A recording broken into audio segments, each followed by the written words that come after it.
Since the dawn of man, there has been an interest in the heavens that so effortlessly bend above us. It has captured the imagination of billions and has left us with countless yet unanswered questions, all of which stir within and amongst us. It very well could be true that very interest in the heavens and the goal of trying to know it is what led to all of the branches of knowledge today. After all these years of exploration and discoveries of the heavens, what is it that we have come to know about it? The objective metaphysics is existence exists, which implies two corollary axioms: that something exists which one perceives, and that one exists possessing consciousness. Consciousness being the faculty of perceiving that which exists. The axiomatic concepts of objectivism will be sufficient to get us started in understanding reality. This film provides an account of the history of physics, of those explorations and discoveries of the heavens, and does so by following the principles of objectivism, the philosophy created by Ayn Rand. For science and philosophy, we luckily already have some material from natural philosophy and physics, as well as from Leonard Peikoff lectures, which can help us understand the nature of reality in more depth. In a few of Dr. Peikoff's lectures on objectivism, he discussed a humorous epistemological placeholder that he and Ayn Rand would use in place of the question of what existence is made of. They called it the little stuff. The little stuff is that which is where nothing isn't. It fills the universe and can be otherwise called the ether. It is common to hear that the ether was proven to not exist, and in one sense that is true. However, it is also true that there are thousands of ether hypotheses of the last 2,000 years which have been proven to not be true. Specifically, when people talk about the ether being proved false, they are talking about the luminiferous ether. Pop science has taken the idea that the luminiferous ether does not exist to the extreme, turning that statement into no ether exists. This then drips down the pop science tubes until the message becomes, the universe is an empty void where nothingness exists and other universes might exist on the other side of vast stretches of nothingness. These types of ideas about the universe are dead wrong in every regard except one. The luminiferous ether does not exist. That is the only thing that they have correct. Note the repeated use of the word luminiferous in the term luminiferous ether. The luminiferous part of that term is entirely in regard to how light travels through the universe. Quoting Einstein, the man who is said to be the slayer of the ether, we may say that according to the general theory of relativity, space is endowed with physical qualities. In this sense, therefore, there exists an ether. According to the general theory of relativity, space without ether is unthinkable. For in such space, there not only would be no propagation of light, but also no possibility of existence for standards of space and time. This film will explore the discoveries that led to this new ether, the ether that replaced the luminiferous ether. This new ether can be considered to be like the little stuff that is where nothing isn't. As we move through the discoveries that led us to this new form of ether, we are going to hold some objectivist principles in mind, so as to not wander from the purpose of checking our physics and metaphysics against reality. Starting with the axiomatic concepts that existence exists, A is A, consciousness is conscious. And the corollary statement, since things are what they are, since everything that exists possesses a specific identity, nothing in reality can occur causelessly or by chance. Which, for spacing's sake, we will simply write, nothing in reality can occur causelessly or by chance. These principles will be our guide as we go through the history of the ether, They will guide us to the discovery of what the nature of reality is made of, on solid, objective grounds, and will demonstrate that the little stuff fills the ether and that there is nothing prior to it. Part 1. The Crystal Spheres. Like all of our journeys of understanding, we begin at the beginning of philosophy and rational thought. Our questions about what the universe is made from started long before the ancient Greek philosophers. However, it wasn't until the ancient Greek philosophers, like Thales, that the principles of those questions were being bounded by certain rules of logic. Thales was looking for the one in the many. Thales came to the conclusion that all things in the world are made up of water. Thales believed that water was the thing which existed in all other things, and because of the natural changing properties of water, from ice to liquid to gas, that this ability to change was the way in which all things had to change, thanks to the water that they are made up of. Later, the philosopher Heraclitus proposed that the one thing that appears to be common to all things, the one thing in the many, is change. Everything changes, given a long enough timeline. Heraclitus saw this as becoming, and becoming is a process of an object becoming a different object, A ceasing to be A and becoming B. But we didn't substitute A for B. This B is the same A. It's just not A anymore. Because of this, Heraclitus concluded that change necessarily implies a contradiction. But he also concludes that change is the most obvious fact.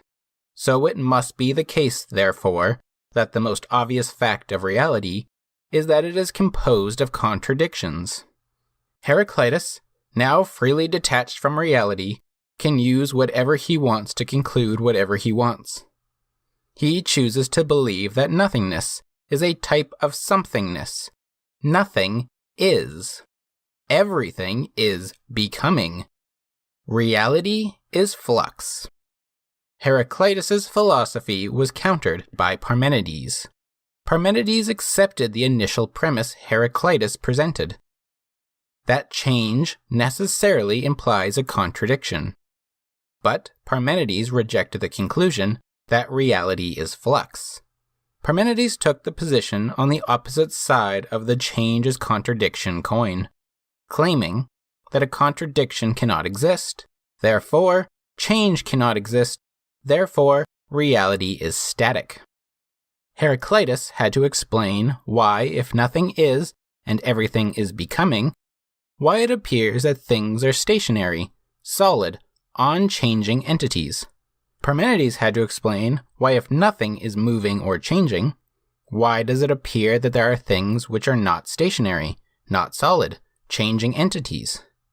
Heraclitus answered his question by claiming that the senses are deceptive and that reality can only be known by reason in contradiction to the senses. Parmenides answers his question by claiming that there are no individual entities. The universe is one unchanging entity he calls the One. And since we think we see individual entities, that is evidence that the senses are deceptive. Parmenides' conclusion is false because of the last premise he introduced to his argument. Parmenides' starting basic principle was, what is, and what is not, and what is not can neither be nor be thought about. It is this starting premise that led Parmenides to conclude that Heraclitus was incorrect to claim that contradictions can and do exist. Given this premise, Parmenides then deduced that 1. The universe must be uncreated. The universe has no beginning. And 2. The universe must be indestructible. The universe has no end. If the universe has no beginning and no end, then the universe is eternal. Further, there can be no part of this universe that contains a void, a region of the universe where nothingness is that which is where something isn't. Therefore, 3. The universe is completely full, solidly packed, a plenum. Parmenides' initial premise matches Ayn Rand's objectivist axiomatic concepts. Where Parmenides says what is, Ayn Rand says existence exists, A is A. Ayn Rand's objectivism must also have a solidly packed universe, for the same reasons as Parmenides discovered. There can be no such thing as a thing which is nothingness. There can be no void in the universe. There must exist a little stuff that exists where nothing isn't. There is nothing prior to this little stuff. It is uncreated. It has no beginning and no end. It is eternal. So we will add these discoveries to the list of premises that we cannot contradict as we move forward into learning the nature of the ether. Heraclitus' work had an impact on Plato as well. Plato did not fully agree with Heraclitus or Parmenides, so he formed a new basis for the question about the one in the many. Plato created universals and particulars. Universals are the unchanging perfect forms that particulars are trying to be, but cannot become because particulars are changing and therefore imperfect by this standard. The particulars followed Heraclitus' philosophy, but the universals do not. They are the unchanging nothing which is. To Plato, the particulars are known by the senses, and the universals are known by pure reasoning. Plato concluded his thoughts on the topic by showing that the particulars and the universals are not the same, and that there must exist two different universes or worlds, one for each. According to Plato, the world of universals is real and unknowable by man's senses, and the world of particulars is a fun-house mirror image of the real world, and the senses are only really good as children to remind us of the universals we knew about in the world of universals from where we came prior to our birth. Plato passed these ideas down to his student Aristotle. Aristotle took the names of universal and particular from Plato, but changed just about everything about them. Aristotle believed that all entities are composed of universals and particulars, and that we can mentally separate them from each other, but cannot physically remove them from each other or the entity. No matter without form, and no form without matter. Aristotle also rejected the initial premise of Heraclitus and Parmenides in regard to change. Heraclitus and Parmenides held that change is contradictory, but Aristotle did not believe that change implied a contradiction. Aristotle believed that change was understandable and that change follows from the laws of logic. Aristotle formulated the law of non-contradiction. Nothing can be A and non-A at the same time and in the same respect, as well as the law of the excluded middle. Everything is either A or non-A at a given time and in a given respect.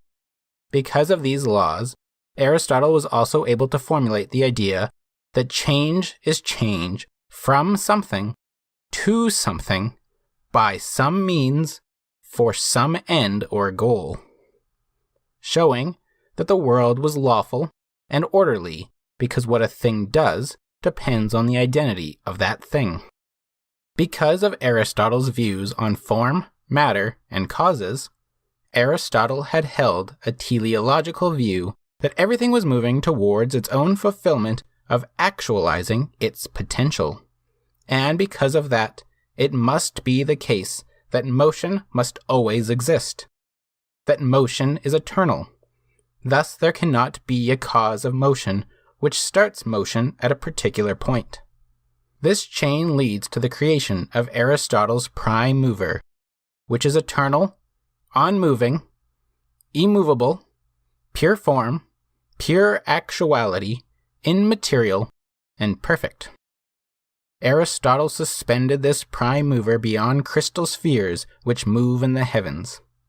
These crystal spheres are intelligent and wish to be as perfect as the prime mover, but they are not pure form like the prime mover, and therefore must move. So they move in the most perfect form of motion, pure circular motion, which revolves around the earth. The crystal spheres love the perfection of the prime mover, and so it is that love makes the world go round. Aristotle, borrowing from Empedocles' elements like fire, earth, air, and water, added a fifth element, quintessence, or the ether, which is what the crystal spheres are made from. Ether is therefore, to Aristotle, a particulate matter which physically fills the universe. This was one of the first, if not the first, non-theological explanation for the nature of the heavens. But this non-theological approach did not last long, as this ether and the crystal spheres would soon be adopted into Christian theology, making changes to it such that those different layers of spheres became different levels of heaven. Outside the taking of this idea, nothing of value in regard to the ether was produced at this time. Investigations into the nature of the universe would not return for almost 1900 years. Nicholas Copernicus, in 1543, published his work on the revolutions of the celestial spheres, in which he presents an entirely different paradigm of the universe.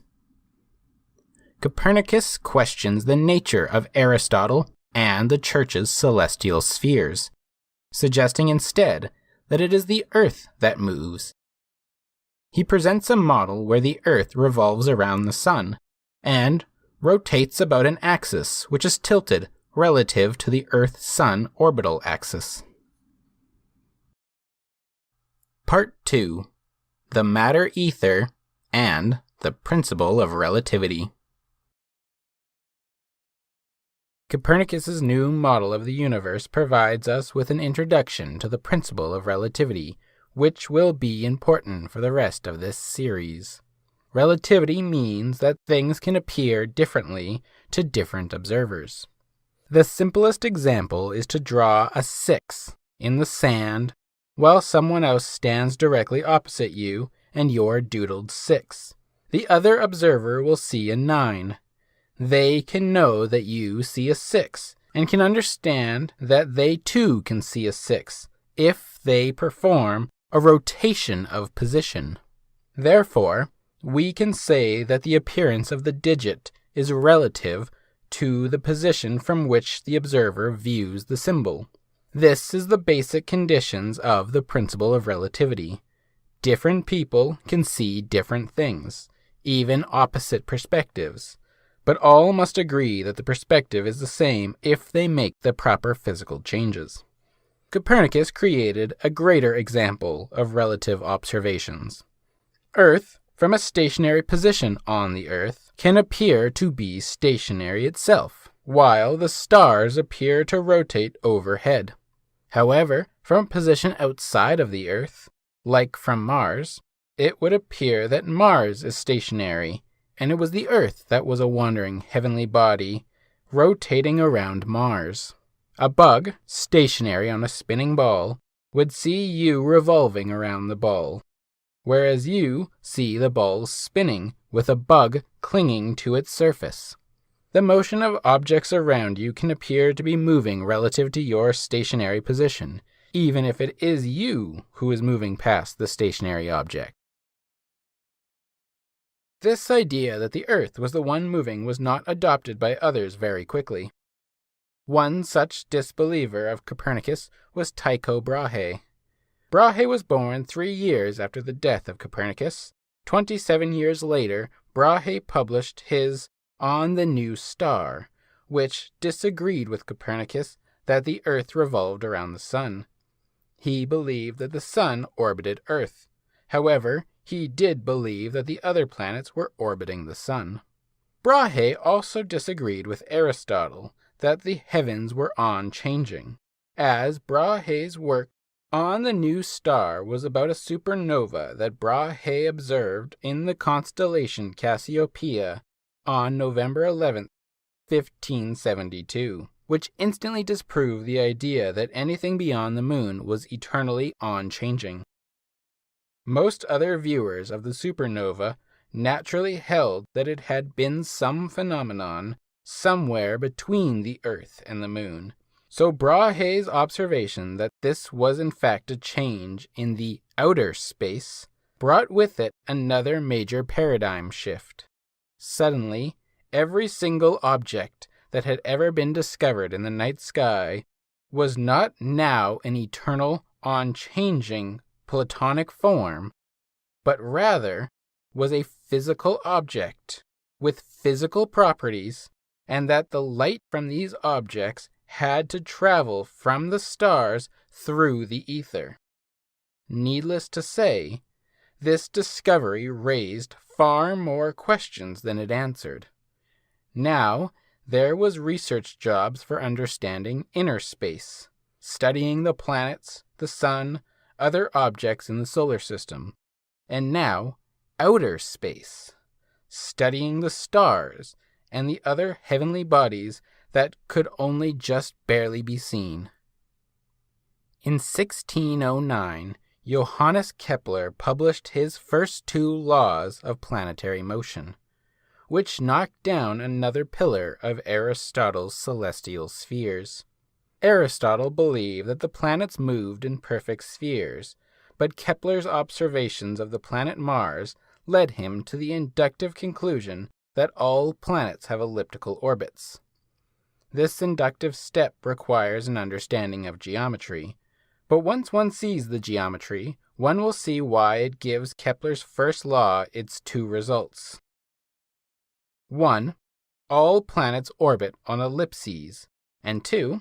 The Sun is not located at the center, but at one of the 2 focal points of the ellipse. A year later, in 1610, Galileo Galilei observed the moons of Jupiter. These heavenly bodies were previously observed, but assumed to be fixed stars near Jupiter, trapped in the crystal ether celestial sphere. Galileo observed that these objects were orbiting Jupiter, eclipsing the planet, then eventually moving behind the planet, then re-emerging and eclipsing it again. Today we call these moons the Galilean moons, and they were given the names Io, Europa, Ganymede, and Callisto. Today, however, we know that Jupiter has far more moons than that, having 79 moons in total.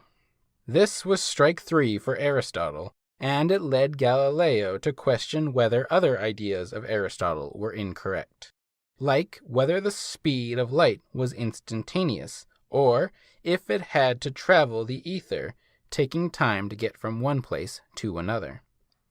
Despite the shown issues with the Aristotelian model, people struggled to grasp how it could be possible for Earth to be in motion.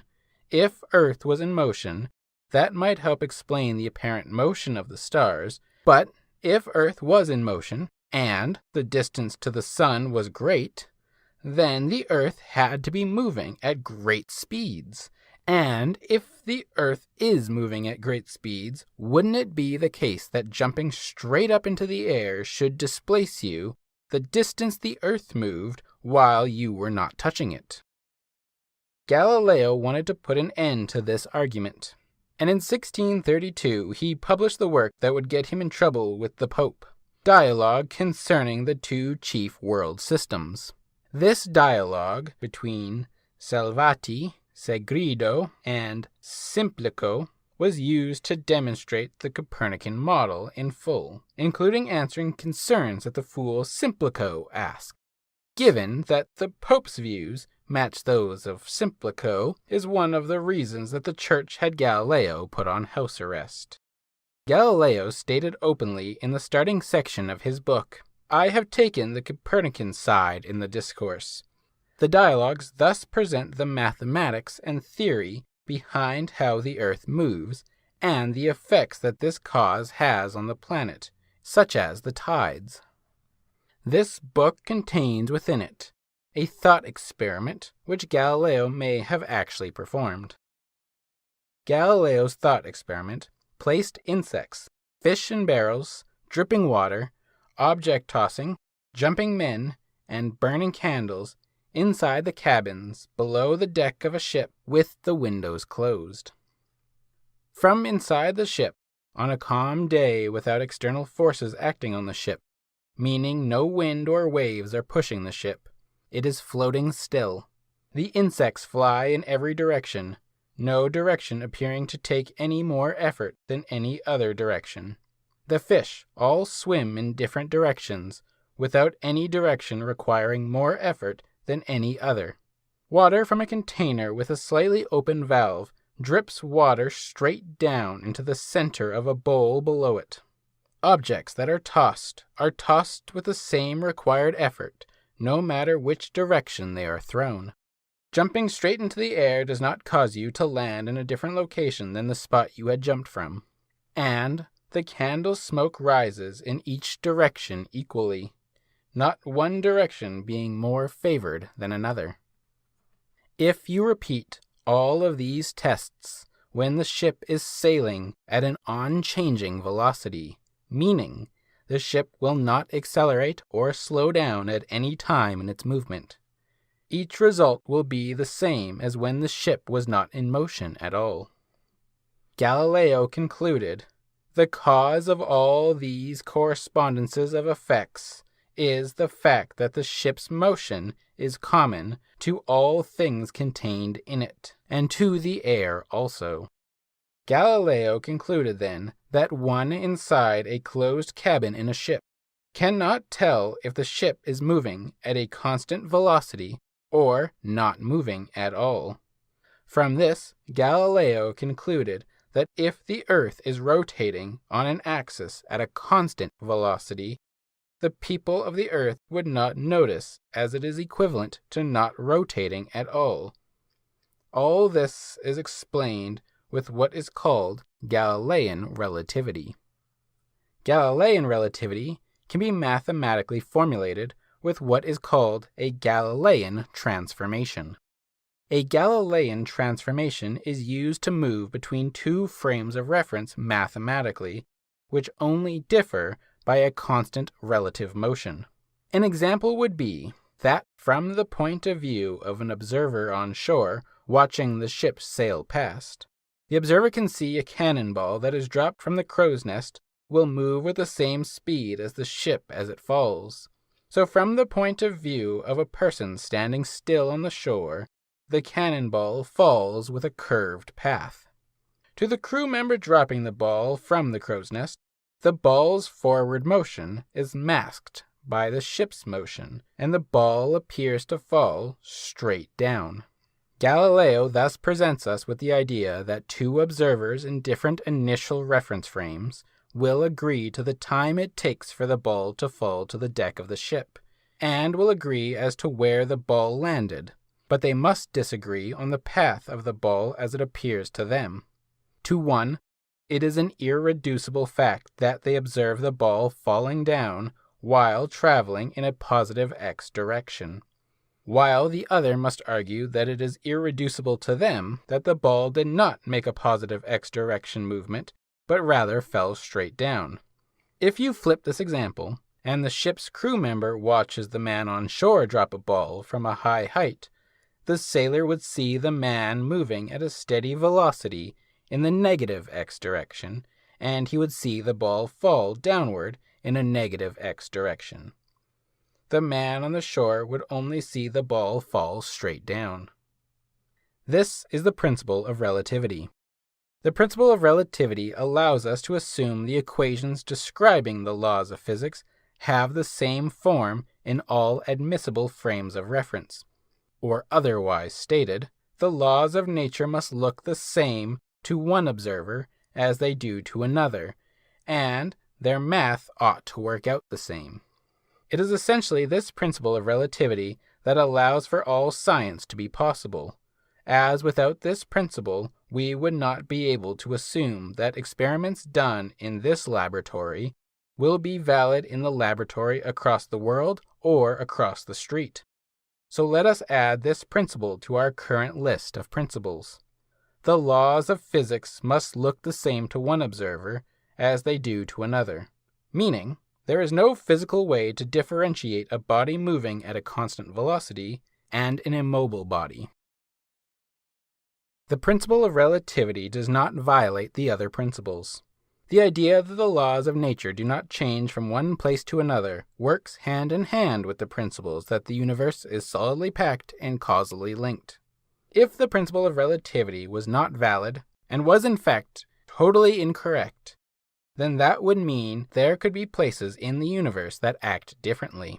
Such is a case where you are observing from shore a man who is on a ship which is traveling at 45 meters per second. The man, standing at the stern of the ship, throws a ball towards the bow of the ship.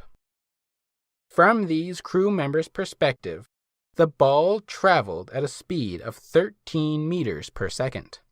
If the principle of relativity were wrong, then you, standing on the stationary shore, would never see the ball reach the front of the ship. The crew member would say it took 3.5 seconds to get halfway and about 7 seconds to travel the full 100 meters of the ship. But from your point of view, the ball would never have reached the front of the ship, but instead would have looked as if the ball was thrown backwards 32 meters after the first second. The only way for this to be possible would be that cause and effect was not the nature of the universe, such that it could be 100% factual that to the crew members on the ship, the ball reached the front, and also true to the people on the shore that the ball was thrown backwards. Clearly, this is impossible, and therefore the principle of relativity fits into causality perfectly. Both parties must agree that the ball was thrown to the front of the ship. But for this to be true, the party on the shore must add the speed of the ship to the speed of the ball. In doing so, both parties can agree that the crew member threw the ball at 13 meters per second.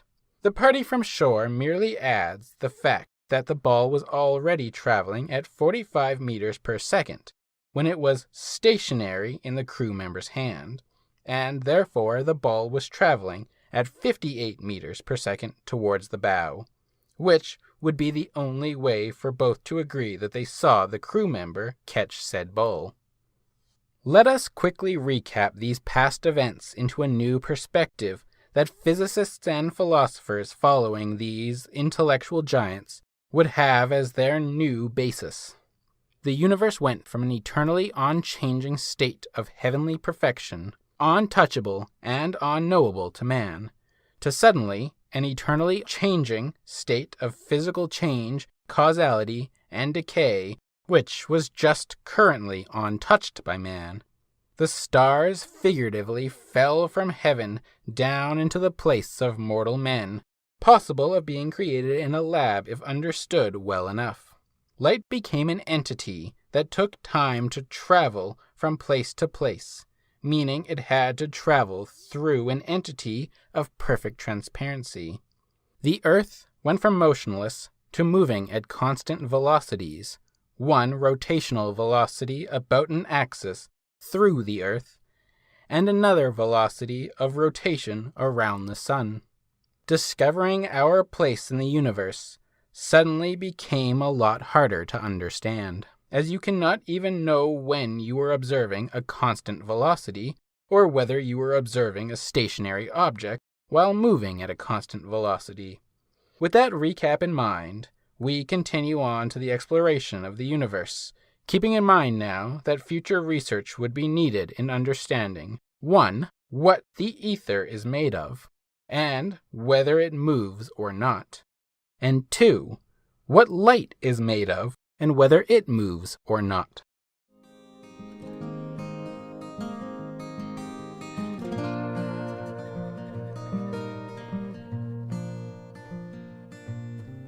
Within the same dialogues, Galileo also argued that light need not be instantaneous, but may actually have a finite velocity. But the closest Galileo could get to that velocity was that light had to travel at least 10 times faster than that of sound. However, research in astronomy, light, and natural philosophy were once again interrupted by the actions of the Church. The natural philosopher René Descartes had written in 1629 through to 1633 about the nature of the ether and the solar system. However, it would not be published out of fear of the Church, and that what they had done to Galileo might be done to him. Descartes decided instead to rewrite this work by softening the heliocentric views. This softened version was compiled into a textbook called Principia Philosophiae, which Descartes wanted to have replace the Aristotelian textbooks which were taught at the universities at that time. The original copy eventually was published in 1664 in the book Treatise on the World and Light, or otherwise called The World.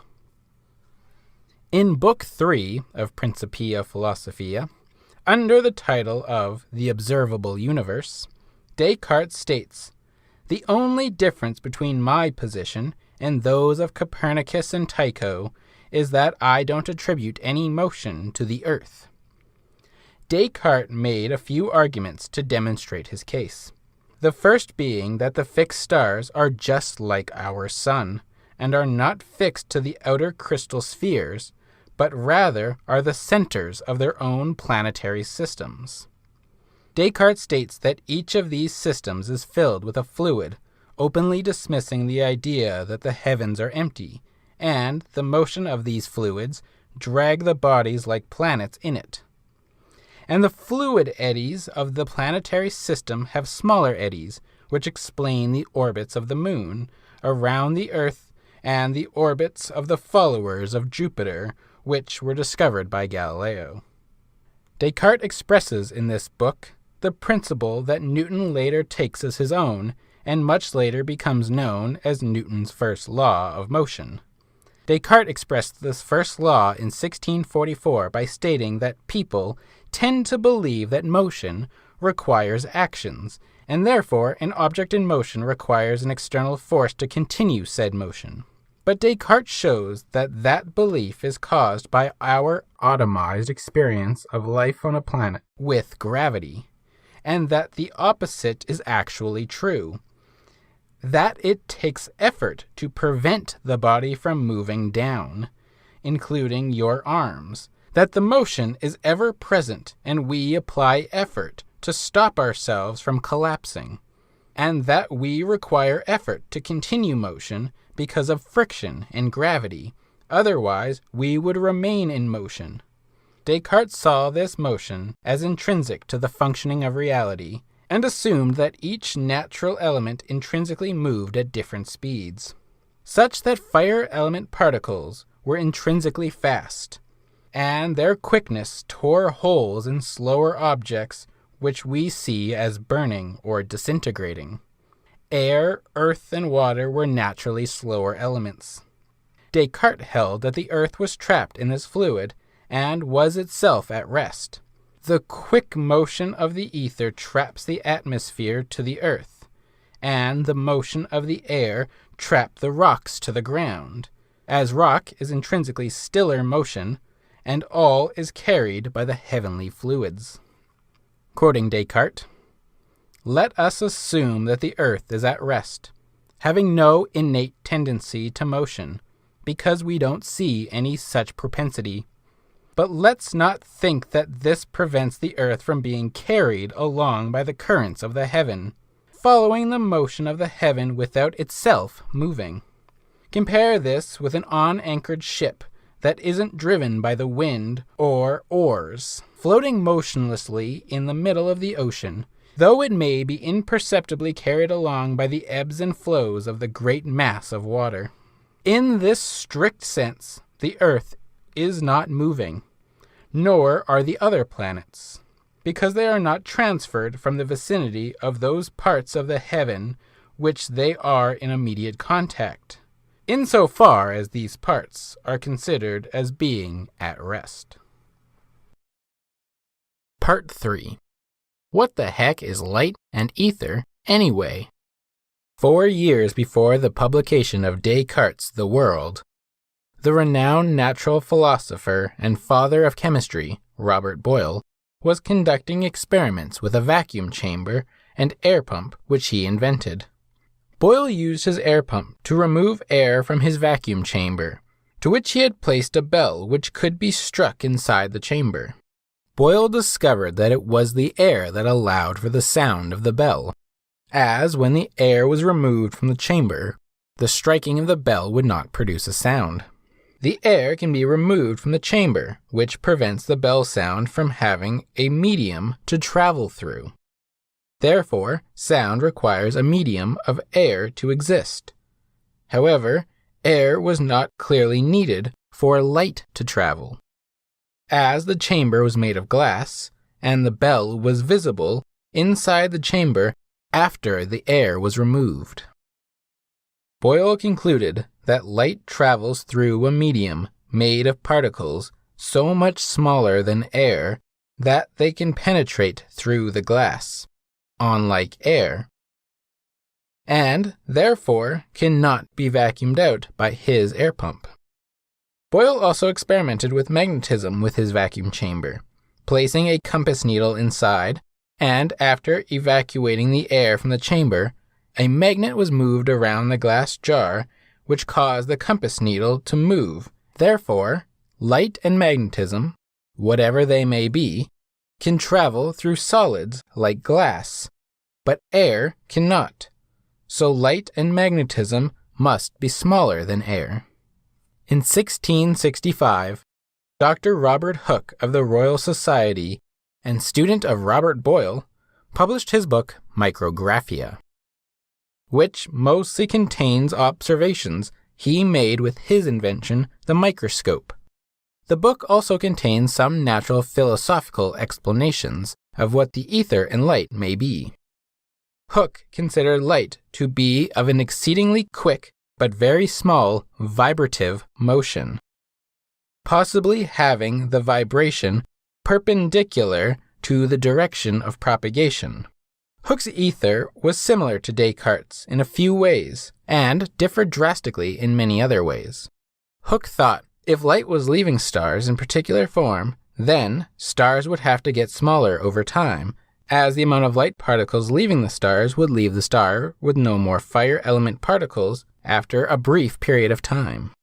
Hooke, being the man that gave us the spring equation, believed that light had to travel through the universe like a bunch of springs attached to each other, such that a motion of light physically traveled through the universe, but the restoring force of the spring would return energy to the source, and therefore would not deplete the stars. Descartes' ether had sent energy through the little stuff, like energy is transferred through tightly aligned billiard balls, such that no object moved, but rather that light energy would just be the tendency to motion, whereas Hooke held that light itself was in motion.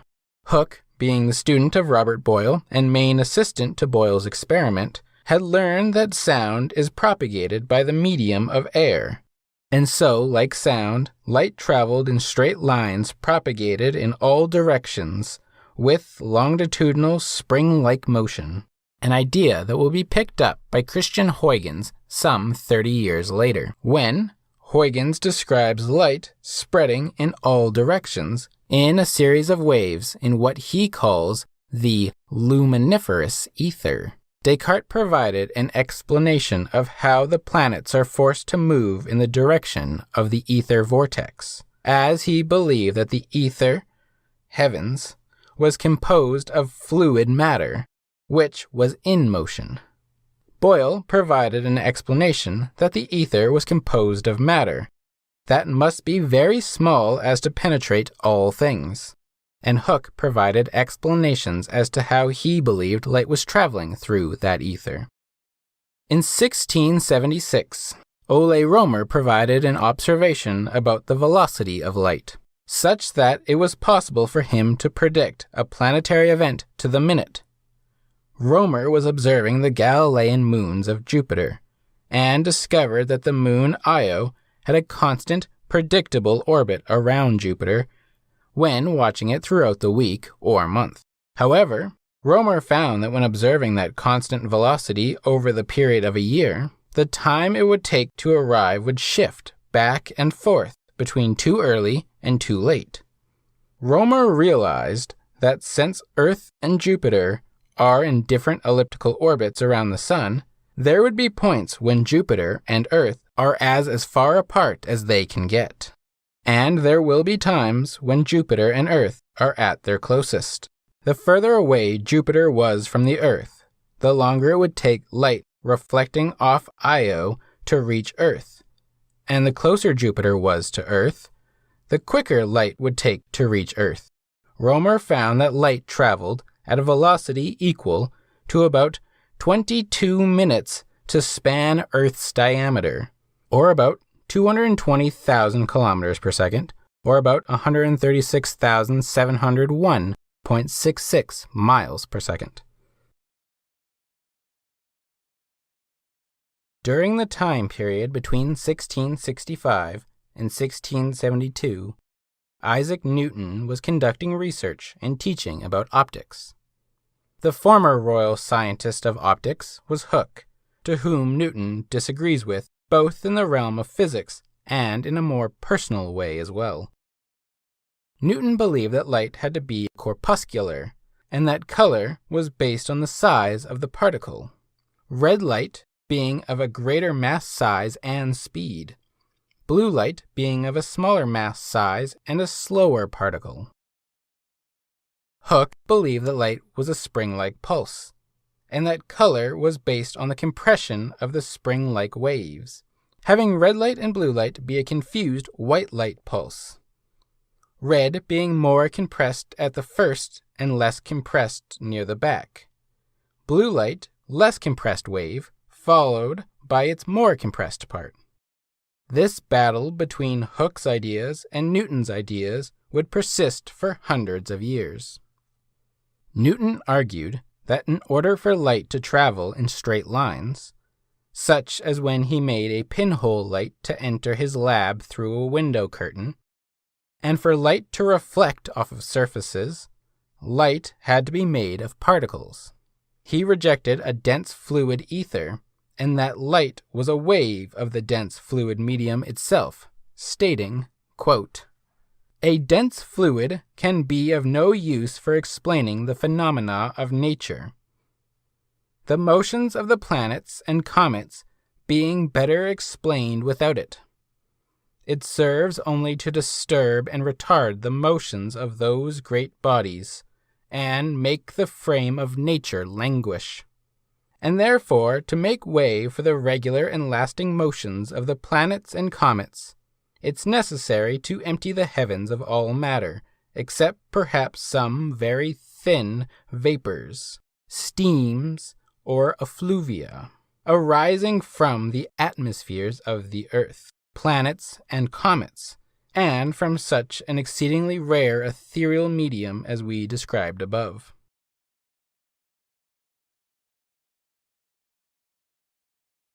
Newton also believed that if, according to Hooke, light consisted only in impressions propagated without actual motion, then in order for the sun to propagate light in every direction in an instant or in time, the light would have to bend into shadows as compressions in a fluid cannot propagate in right lines, and will bend and spread behind an obstacle, meaning the far side of Earth would see daylight bend around the planet, and it would light the sky at night.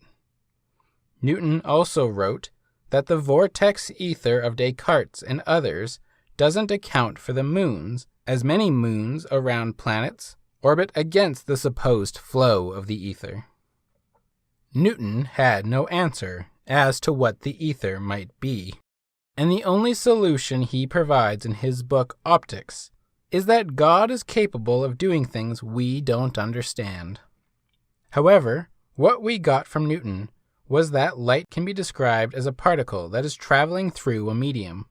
Newton's particles of light were based on the size of particles, And so, despite his research on light reflection being quite solid, and being the basis of optics, the corpusculars didn't have as solid of a basis for color and refraction as he had thought. Newton's hypothesis of light was not at all able to explain diffraction or polarization, and for this reason, some of the scientific community preferred Huygens' wave theory of light. Newton had attempted to explain a possible ether theory, but would later abandon it, stating that he did not feel a need to speculate on ether, as his math of the laws of gravity worked just fine without needing to explain the ether. Newton's universe thus sat nearly empty, but being somehow densely packed, but rare enough to not retard the planetary motion. Hence why he abandoned explaining what it could be. Others rejected Newton's universe, as it suggested that things like gravity acted over vast distances without a direct causal link. Gravity is the word Newton coined from the Latin gravitas, meaning weight. This action at a distance problem would prevent a lot of scientists from accepting Newton's theory, as it was considered to be connected with Newton's attempts to bring occult agencies into physics, something Newton was known for. From the Greeks through to the classic natural philosophers like Descartes and Hooke, the ether was the most densely packed thing in the universe, and action at a distance was explained by causal physical collisions throughout the ether. So others saw Newton's action at a distance as impossible, as it would imply that a particle of light is traveling through literal nothingness, which would have only made sense to someone like Heraclitus. One of the scientists that did not believe Newton was the natural philosopher Christian Huygens, who, in 1690, published his book, Treatise on Light. Huygens adopted a more Hooke-like hypothesis of the nature of the universe and light. Huygens assumed that light was just like sound, and that if the ether could be removed, light would vanish too. Huygens held that light was an effect caused by the disturbance of the ether, not a particle traveling through an ether or through nothingness itself. Huygens believed that light, like sound, spread out in spheres, and each ray of the sphere interacts with the medium particle which exists at every point in space, and this elastic billiard ball bumping spawns new spheres of elastic billiard ball bumping at those points in space, called wavelets. Light then is the effect of the elastic collisions of the ether. Another quick recap. Descartes said that space is filled with matter, which is vortexing around stars. He also stated in his theories on the nature of light that it was instantaneous, as is like being poked by a stick. Ether moves, light doesn't. Boyle said that the ether is filled with a subtle matter that explains both the lack of a vacuum and mechanical interactions like magnetism, and possibly other forces like gravity. Ether is stationary, light travels through the ether. Hooke, Boyle's student and assistant, said that the mechanical ether interaction may be like longitudinal spring-like waves, having gravity and other phenomena like light emitting in all directions from the source through the ether. Ether doesn't move, light is like a spring pulse. Newton originally believed that the ether was stationary, and that the density of it got denser near a planet and rarer the further from the planet. But he changed his mind when he considered that the ether would still slow the motions of the planets, and that it may be possible that the ether is immaterial, a decision he left for his readers to decide. Ether unknown or doesn't exist. Light moves as a particle. Huygens had a different form of vortex theory, similar to Descartes in the sense that the vortex threw lighter matter to the edge, and gravity is the effect of the heavier matter being squeezed by the vortex. Huygens' change to the vortex theory was that light was the effect of a wave propagating through the ether. The Cartesian and Huygens theory can be said to be a vortex theory. Boyle and Hooke have a stationary ether, and Newton Though stating that not having an ether is absurd, his math didn't need one and spawned a purely mechanical motion of planets. Every form of wave theory or corpuscular debunking of wave theory was assumed that the waves were longitudinal waves like that of sound. In 1725, James Bradley conducted an experiment that was attempted by two other scientists on different occasions. The experiment was to measure the parallax of a fixed star in order to prove the Copernican model. The first attempt was done by Hooke, but Hooke's telescope did not have enough power to properly observe parallax. Hooke, however, left instructions in the failed experiments paper, which could be followed to construct a telescope of sufficient power. The second attempt was conducted by Bradley's friend Samuel Molyneux, with Bradley helping him. However, Molyneux unfortunately died, and so in honor of his dear friend, Bradley made the third attempt at the experiment. All three men chose the same star, Gamma Draconis, the head of the Dragon constellation. The star was chosen for the reason that it never sets in England, the country of its measurement, and it passes directly overhead at some point of the day or night. Molyneux's telescope was built to Hooke's description, but Bradley had to have a smaller one constructed after Molyneux died in order to fit it into his observatory. The experiment was to detect stellar parallax, which is an apparent change in the position of a star due to the relative position of the Earth as it orbits the Sun. Bradley expected to find he would have to move his telescope in a circle as Earth circled the Sun, as that motion would make it look like the star is moving in a small circle. What Bradley found, however, was that he would have to move the telescope only half of the year. For one part of the year, the telescope had to be pointing slightly in one direction, hitting a maximum of 20 arcseconds. Then it would return back to 0 arcseconds 4 months later. Then, 4 months later again, he needed to move the telescope to a maximum of 20 arcseconds in the opposite direction. And again, 4 months later, it returned back to 0. And then 4 more, and back to the 20 arcseconds in the first direction. This observations of Bradley's was given a new term, called stellar aberration. And Bradley explained it with a simple analogy.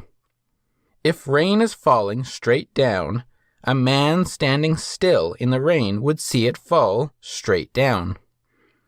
And if the man jumps straight up and down, he will still see the rain fall straight down. But if the man walks perpendicular to the falling rain, he will have to tilt his umbrella in the direction of his motion in order to stay dry. This is caused by the same Galilean effect as dropping a cannonball from the mast. If the raindrop is 10 feet away when it is at eye level, and is at 0 feet away when it is at foot level, then it appears that the raindrop has moved towards you at a slope. You don't have to worry so much about the rain that is currently above your head, as it will be behind you before it can hit you. This also means that it is the velocity of the observer that causes this apparent position of the star, not the observer's position, which would have been parallax.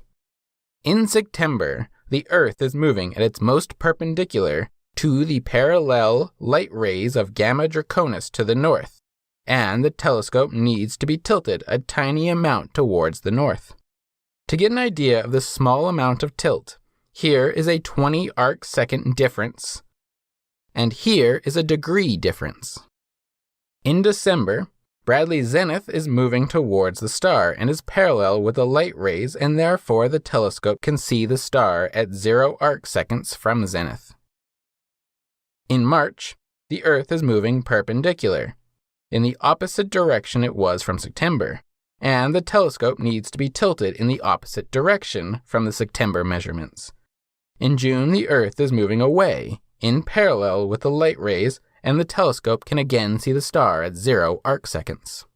Bradley explained the results of his experiments with the corpuscular theory of light, as the light was acting similar to raindrops falling. Using this idea, Bradley, in 1728, was able to make speed of light measurements, which were relatively close to the ones we know today. But more than that, Bradley discovered that the speed of light was a constant, as light from every star arrived at the same velocity. It may not seem like it today, but this discovery had profound implications.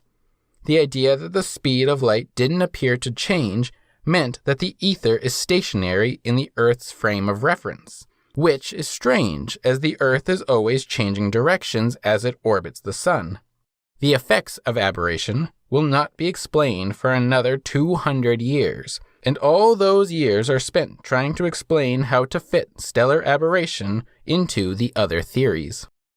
Newtonian mechanics of planetary motion, however, was starting to demonstrate that Newtonian mechanics was not a totally accurate understanding of the universe. Just as today we know that Einstein's general theory of relativity must not be the whole picture, as it does not fit perfectly with quantum mechanics. And so too did the physicists of the 18th century come to realize that Newton's mechanics were great for small and close everyday equations, but they could not accurately explain planetary motion in what is famously called the three-body problem. Systems like the Sun, Earth, and Moon were not calculatable with Newton's mechanics, and attempts to use them provided the wrong answers. One of the scientists working on this problem was the prolific mathematician Leonhard Euler, who, in the years between 1744 and 1746, became an anti-Newtonian theorist, because of his work trying to use Newtonian mechanics. Euler eventually returned to the Cartesian vortex theory of the ether. However, the vortex theory predicted the motions of the planets would speed up, whereas the stationary ether theory predicted, as Newton suggested, that they would slow down the motions of the planet, and Euler had found that the Earth appeared to have lost a day since Ptolemy's observations of the changing length of a year. Euler also flipped Newton's ether idea, stating that the ether may be denser in space and rarer near the Earth in other bodies, making gravity an effect where we are pushed into the Earth as opposed to pulled or attracted into the planet. Euler never found a solution to what the ether was. However, his research into waves helped support his belief that gravity and other phenomena are caused by an impulse, as suggested by Hooke. Euler also took on Newton's optics, researching light and color, discovering that things like diffraction were better explained by light as a wave. Scientists like Augustin Jean Fresnel and George Stokes proposed alternative solutions to the reason why the speed of light did not seem to be affected by the ether. They assumed that there existed some form of ether drag, where the ether is dragged by the friction of the Earth when it is near the Earth, and has less or no drag in deep space. To understand this, let us return to the umbrella analogy. If the rain is falling straight down, and you are walking perpendicular to the falling rain, the rain would appear to be falling towards you at an angle. The ether dragging hypothesis would be analogous to the idea that as you walk, the air around you is dragged around you, such that when the rain gets close to you, it gets trapped in your local ether and is pushed by your ether wind. This explanation covers why Bradley may have had to tilt his telescope.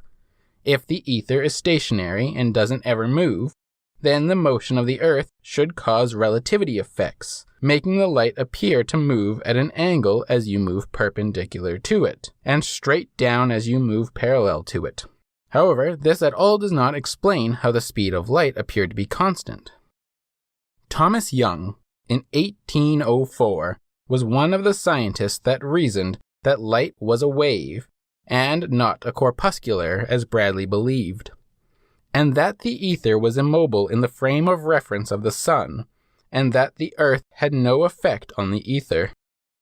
But he could not explain the aberration effect. However, Young was able to show that light is a wave in other experiments. His most famous experiment was the double-slit experiment. If light was a wave like sound or water as they expected, then there ought to be an interference pattern when light moves past and through an object in its path. In the same way that a water wavefront hitting a double slit will cause there to be two circular wavefronts, so should light if it is a wave. Young demonstrated in 1803 that by shining a light through the double slit, there was in fact an interference pattern at the screen. Young also knew that light had to be a wave in order to explain why light reflects and refracts at the same time. If light was a single ball, then it could not do both at once. However, Newton had already demonstrated that the ether, which is what would be waving, cannot be doing so longitudinally, as this would cause the disturbance of the motions of the planets and would cause lighting effects that we do not observe. So it was, at the turn of the 19th century, that light had to be a wave. That wave had to be a wave in something, and that something cannot be a wave like sound. Also, light would have to behave like a particle sometimes.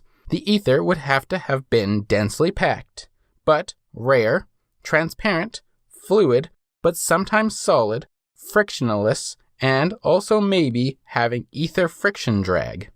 The particle theorists at this time attacked Young in his inability to mathematically describe the interference pattern of the waves of light. They thought that they could explain diffraction with the idea that beads of light bounce off of each other and cancel. The particle theorists thought that they could finally kill the wave theory of light by holding a science contest on diffraction in 1818 at the Academy of Science. The winner of this contest would thus put an end to one of the two theories. Either the particle theory or the wave theory was going to emerge the sole victor. The winner of this contest was Augustin Jean Fresnel, whose paper supported the wave theory of light. Fresnel, without knowing much or anything at all about Huygens and Young, had already integrated their two theories into his own original work. Young, discovering Fresnel, suggested that Fresnel submit his paper to the Academy. Fresnel's idea could explain reflection, refraction, diffraction, and polarization, covering all of the topics that had been fought over for the last 200 years or more. One of the judges of the contest, Simon Denis Poisson, who was a particle theorist, thought that Fresnel's paper had a big issue. That being that the center of a circular shadow would have to have a constructive interference pattern, thus having a bright light spot in the center of a shadow, which he thought was ridiculous. One of the other judges and the head of the committee, Dominique Francois Jean Argot, took up the challenge on behalf of Fresnel and proved that the bright light spot does in fact exist as Poisson predicted. This was the end of the particle theory of light. The only thing that was an issue for the wave theory in the past was the longitudinal nature of the waves, but Fresnel ended that issue by proving that light is a transverse wave, not a longitudinal wave. This had a whole new effect on the theory of ether, as transverse waves cannot travel in fluids, but only in solids. It seems then at odds that the ether had to be a solid to allow light to travel, and yet it had to be a solid that doesn't affect the motions of planetary bodies, therefore returning us back to the issue of ether drag. Fresnel in 1830 came up with the math that would be used for predicting and measuring the ether drag by massive objects. For the next 50 years, the scientists battled it out over whether ether drag was occurring or not. In 1851, Armand Fizeau conducted an experiment with the first interferometer. He believed that the light will be dragged around by a medium, and so he uses columns of water flowing in different directions. Fizeau believed that his experiment demonstrated a partial ether drag, but his results were a lot lower than he had expected. A follow-up experiment by Hoek demonstrated that there was no dragging effect, and Hoek could not figure out why his version of Fizeau's experiment failed. In 1871, George Airy conducts an experiment as laid out by Young in 1804, using stellar aberration and a water-filled telescope. Airy concludes that the stellar aberration remains and the ether drag could not be measured. In 1881 and 1887, Michelson, and later Michelson and his partner Morley, conduct the most famous ether dragging experiment, the Michelson-Morley interferometer experiment. The Michelson-Morley interferometer experiment found that light appears to move through the ether at the same velocity in every direction, no matter where the Earth is in its orbit, and no matter which way they rotated the experimental apparatus. This is where the conclusion that the ether doesn't exist comes from. But this experiment cannot disprove an ether, something that has to occupy space. This experiment merely showed that the ether was not being dragged. It proves that the luminiferous ether doesn't exist. That light doesn't need a material substance called a medium, like air, water, or glass, in order to travel. It proves that the little stuff, which exists where nothing isn't, is not a particulate matter. From this experiment, alongside Bradley's and Airy's experiments, we can add to our list of premises which cannot be contradicted. The ether is not a particulate matter. Light traveling through this non-particulate ether retains a constant velocity in all directions to all observers. Part 4. The ether is dead. Long live the ether.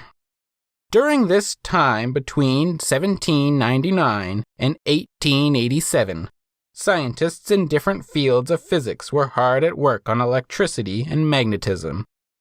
The invention of the Voltaic pile in 1799, the first electric battery, allowed for the first time ever a steady continuous stream of electrical charge, which was thought to be a kind of fluid that flowed through the wire like water flows inside of a hollow tube.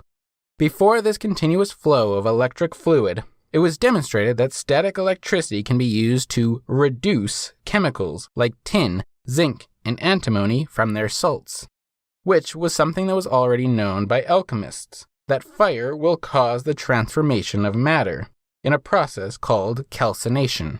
The first productive use of this continuous flow of electrical fluid was used in chemistry experiments to reduce chemical compounds into their elements, as it was discovered by William Nicholson and Anthony Carlisle in May 1800 when their Voltaic pile's two wires were placed in water.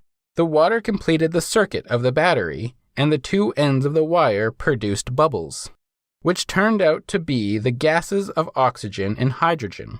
This discovery led scientists like Sir Humphrey Davy to use the Voltaic pile to conduct chemical experiments, such as isolating, for the first time, chemical elements of calcium, strontium, barium, magnesium, and boron, as well as using the piles to create an arc lamp, the first incandescent light, which, despite our taking for granted view of light bulbs, was a huge deal, as this showed that there was some connection between electricity and light.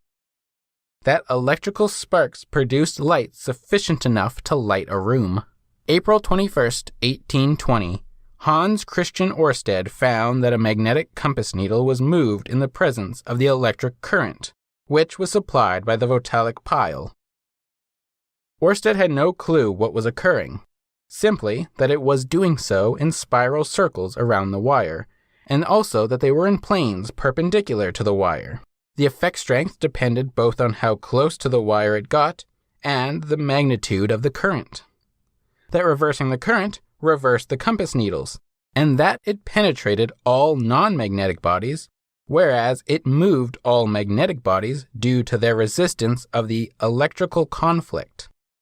This was the first connection between the two natural phenomena, and its publication caused an explosion of scientific discoveries. In fact, it is likely one of the most important discoveries in human history. Within weeks, André-Marie Ampère had already developed Ørsted's discovery into a mathematical formulation on electrical and magnetic interaction, and later formed Ampere's force law, which describes the production of mechanical force by the interaction between the electrical current and the magnetic effect related to it. This inspired Humphrey Davy and William Wollaston to attempt to use the electric current and the magnetic effect to create a mechanical action, otherwise called an electrical motor. But the pair failed due to the fact that they thought the circular magnetic effects were spiraling along the wire. Davy's student, Michael Faraday, in 1821, picking up the pieces of his supervisors, discovered that the circular effect was not spiraling up the wire, but rather that it was more like a set of enclosed cylinders around the wire, which allowed him to create the first electrical motor. In fact, he created two. In 1825, British electrical engineer William Sturgeon invents the electromagnet, a horseshoe-shaped bar of iron with a loosely wrapped coil of copper around it. When a current was run through the copper coil, the magnetic effect of the currents were somehow given to the iron bar, such that the bar, when the current is flowing, becomes a super strong magnet, and stops when the current stops. Faraday, in the summer of 1831, used this electromagnetic idea of coiling wires around iron, and wrapped a wire around one side of an iron ring, and another wire to the opposite side of the iron ring. One wire was connected to a battery, the other to a galvanometer. Faraday discovered that the galvanometer's arm would move briefly when the current was turned on or when the current was turned off. The current had induced a current in the second coil.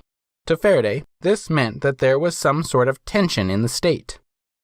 To better understand what was happening, Faraday experimented with a permanent magnet instead of an electromagnet, and found that he could move the needle, like that of the last experiment, by moving the permanent magnet in and out of the coil of wire.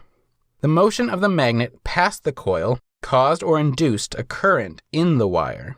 Faraday knew that magnetic forces could be seen with the use of iron filings, and he used this visual of the lines of force to show the law that the magnitude of the current is dependent upon the number of lines of force that pass through the conductor in a unit of time.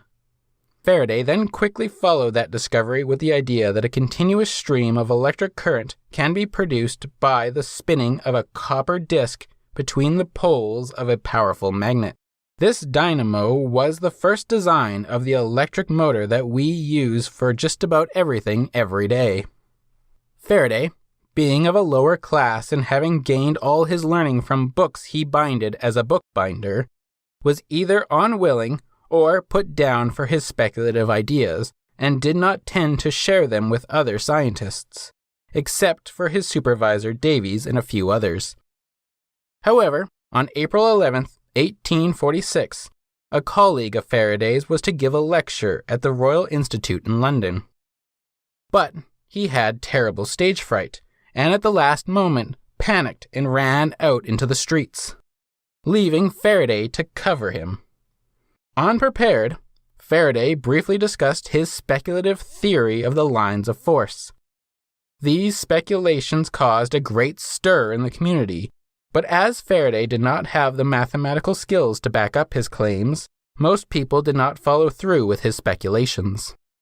Faraday had received a request to convey his speculations by a one Richard Phillips, Esquire.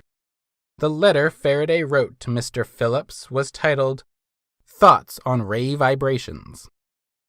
In this endeavor to explain himself, Faraday writes, quote, The point intended to be set forth for the consideration of the hearers was, whether it was not possible that the vibrations which in a certain theory are assumed to account for the radiation and radiant phenomena may not occur in lines of force which connect particles and, consequently, masses of matter together, a notion which, as far as it is admitted, will displace with the ether which, in another view, is supposed to be the medium in which these vibrations take place.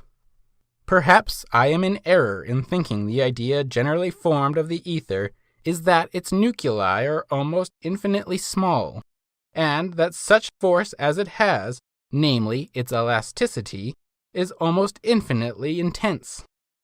But if such be the received notion, then what is left in the ether but force, or centers of forces?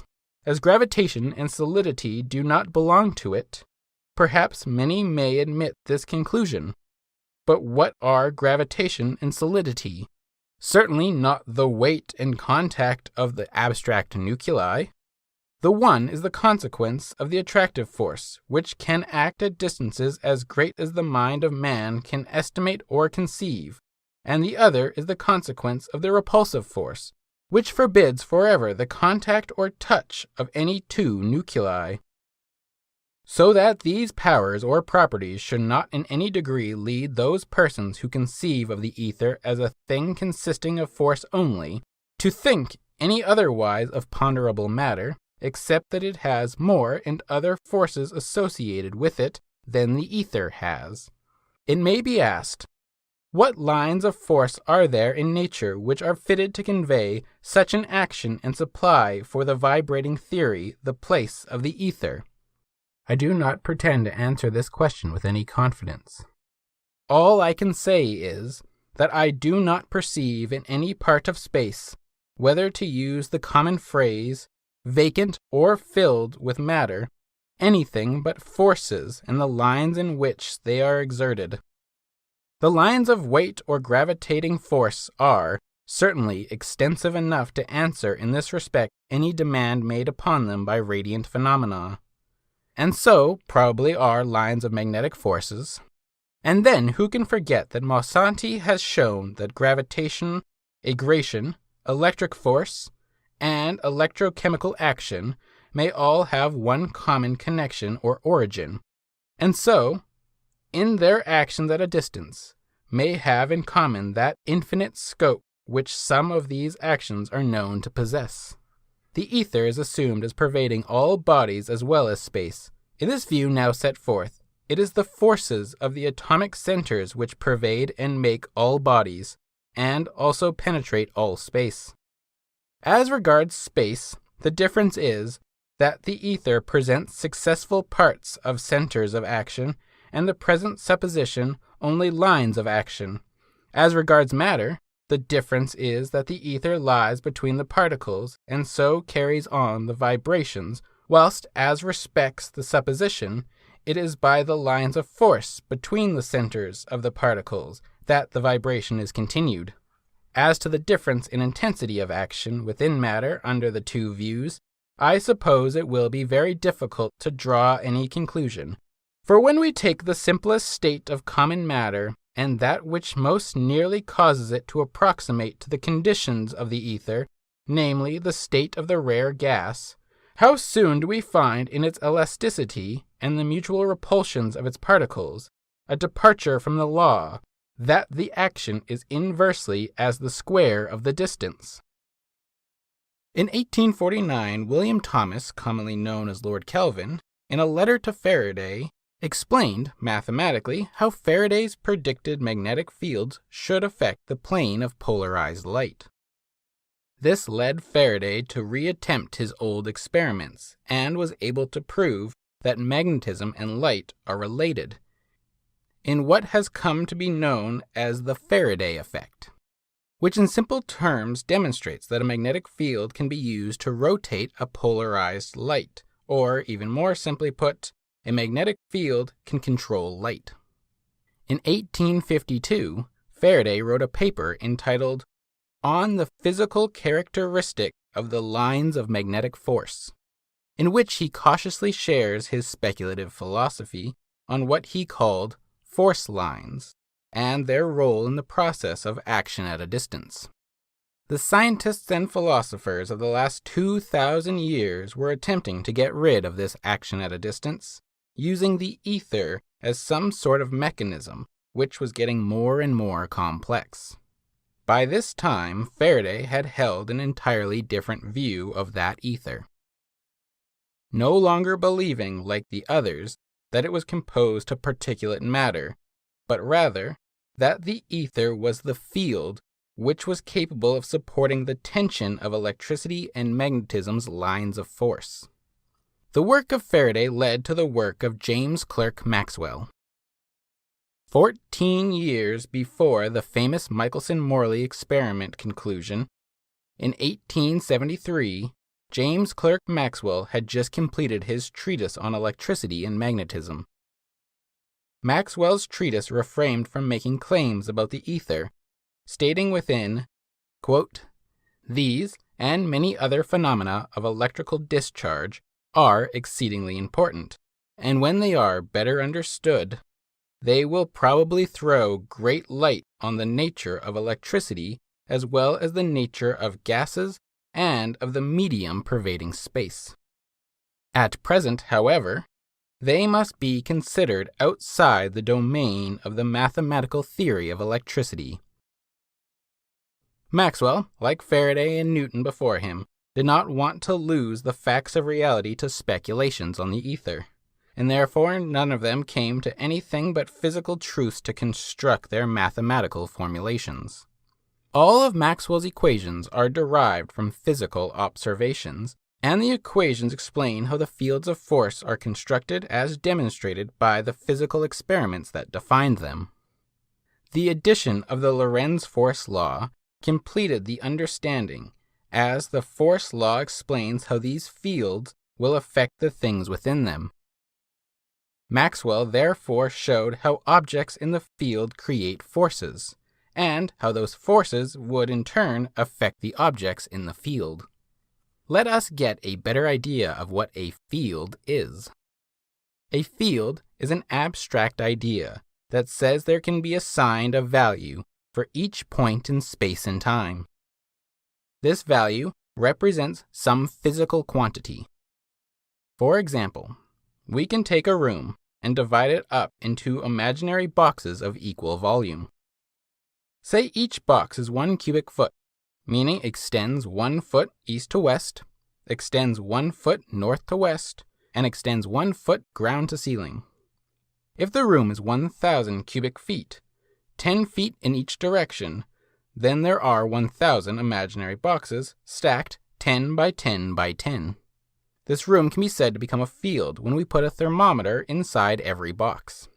The field in this case would be a scalar temperature field. The values at each point in the space of the room would be the temperature at that specific location, and those temperature readings would change over time. We can also stick other measuring devices in each box, like a gravity detector, an electromagnetic detector, a photon detector, a wind speed detector, and so on. Each of these detectors would register some physical quantity, which is the result of having received energy from the environment. The field of forces of gravity would have vectors which point in the direction of the Earth.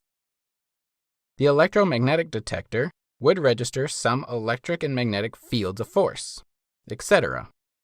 The fields, then, are just our way of dividing up space and time so that we can understand what each point in space and time is experiencing at any given moment. Faraday's lines of force require time to propagate, and Maxwell helps explain this with a real example. An electric current can cause a magnetic field to appear, but it doesn't have to be an electric current. A time-varying electric field, a short vibration in the electric field, can also cause a time-varying magnetic field, a short vibration in the magnetic field. And a time-varying magnetic field can cause a time-varying electric field. And this self-propagating electromagnetic field can be written as a wave equation, and the speed of this wave happens to be the same as the speed of light. Leading to the conclusion, quote, "The agreement of the results seems to show that light and magnetism are affections of the same substance, and that light is an electromagnetic disturbance propagated through the field according to electromagnetic laws." From this, we can conclude that light is an electromagnetic energy disturbance in the electromagnetic field. Conclusion: that which exists where nothing isn't. The little stuff is that which is where nothing isn't. It fills the universe and can be otherwise called the ether. The ether, if it had the ability to do so, might wish to quote Mark Twain to say, "The reports of my death have been greatly exaggerated. The ether is alive and well despite the claims to the contrary." Today, that ether has taken on the name fields or even space-time. The little stuff is not particulate, but that was never a requirement for Ayn Rand or Leonard Peikoff. All that was philosophically necessary was that something exists where nothing isn't. Today, we know that light is a packet of energy, an electromagnetic disturbance in an electromagnetic field, and that its speed is a result of its nature as a massless energy chain reaction of time-varying oscillations in the ether. We have walked through the history of the ether and have come out on the other side having learned that the ether didn't die. The bad ideas about it died, and what was left standing has led to the marvels of the world around us today. The physics of field theory, which has grown from this discovery of this new ether, has advanced science and technology tenfold, if not more, much, much more.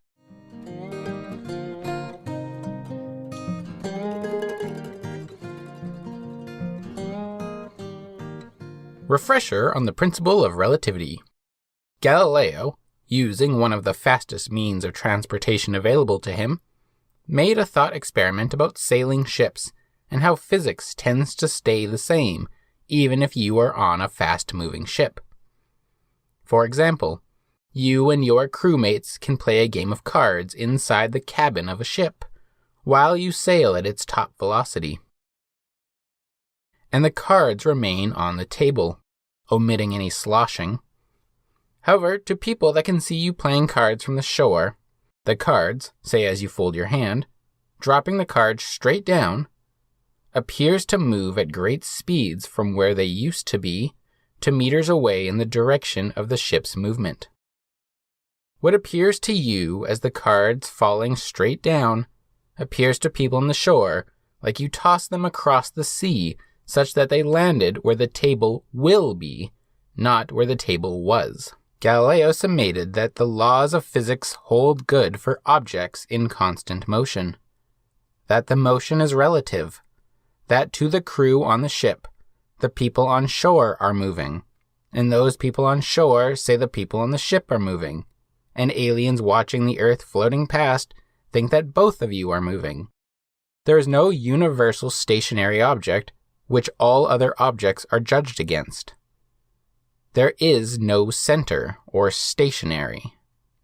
Everything is stationary to their own perspective, and everything else appears to be in motion or stationary according to their stationary position. Einstein's special case of the principle of relativity is no different from Galileo's in principle, namely that Einstein's two postulates fall in line with the essential nature of the original principle. The first postulate states, physics is the same for all observers, just as Galileo showed. The second postulate is actually a derivative of the first, being that it states, the speed of light is the same for all observers. The second postulate comes from the first postulate, and from the work of James Bradley and James Clerk Maxwell. Bradley first found that the speed of light was the same no matter what star he measured. No matter which direction the Earth was moving, light was always the same speed. Maxwell showed that the speed at which the electric field interacts with the magnetic field is identical to the speed of light. Einstein, through his work, which we will explore here today, tied the two together and stated that the physics that is the same for everyone is a physics which uses light to interact, and therefore, no matter how fast or motionless you are, if you exist, then light is moving at the same speed as it always is.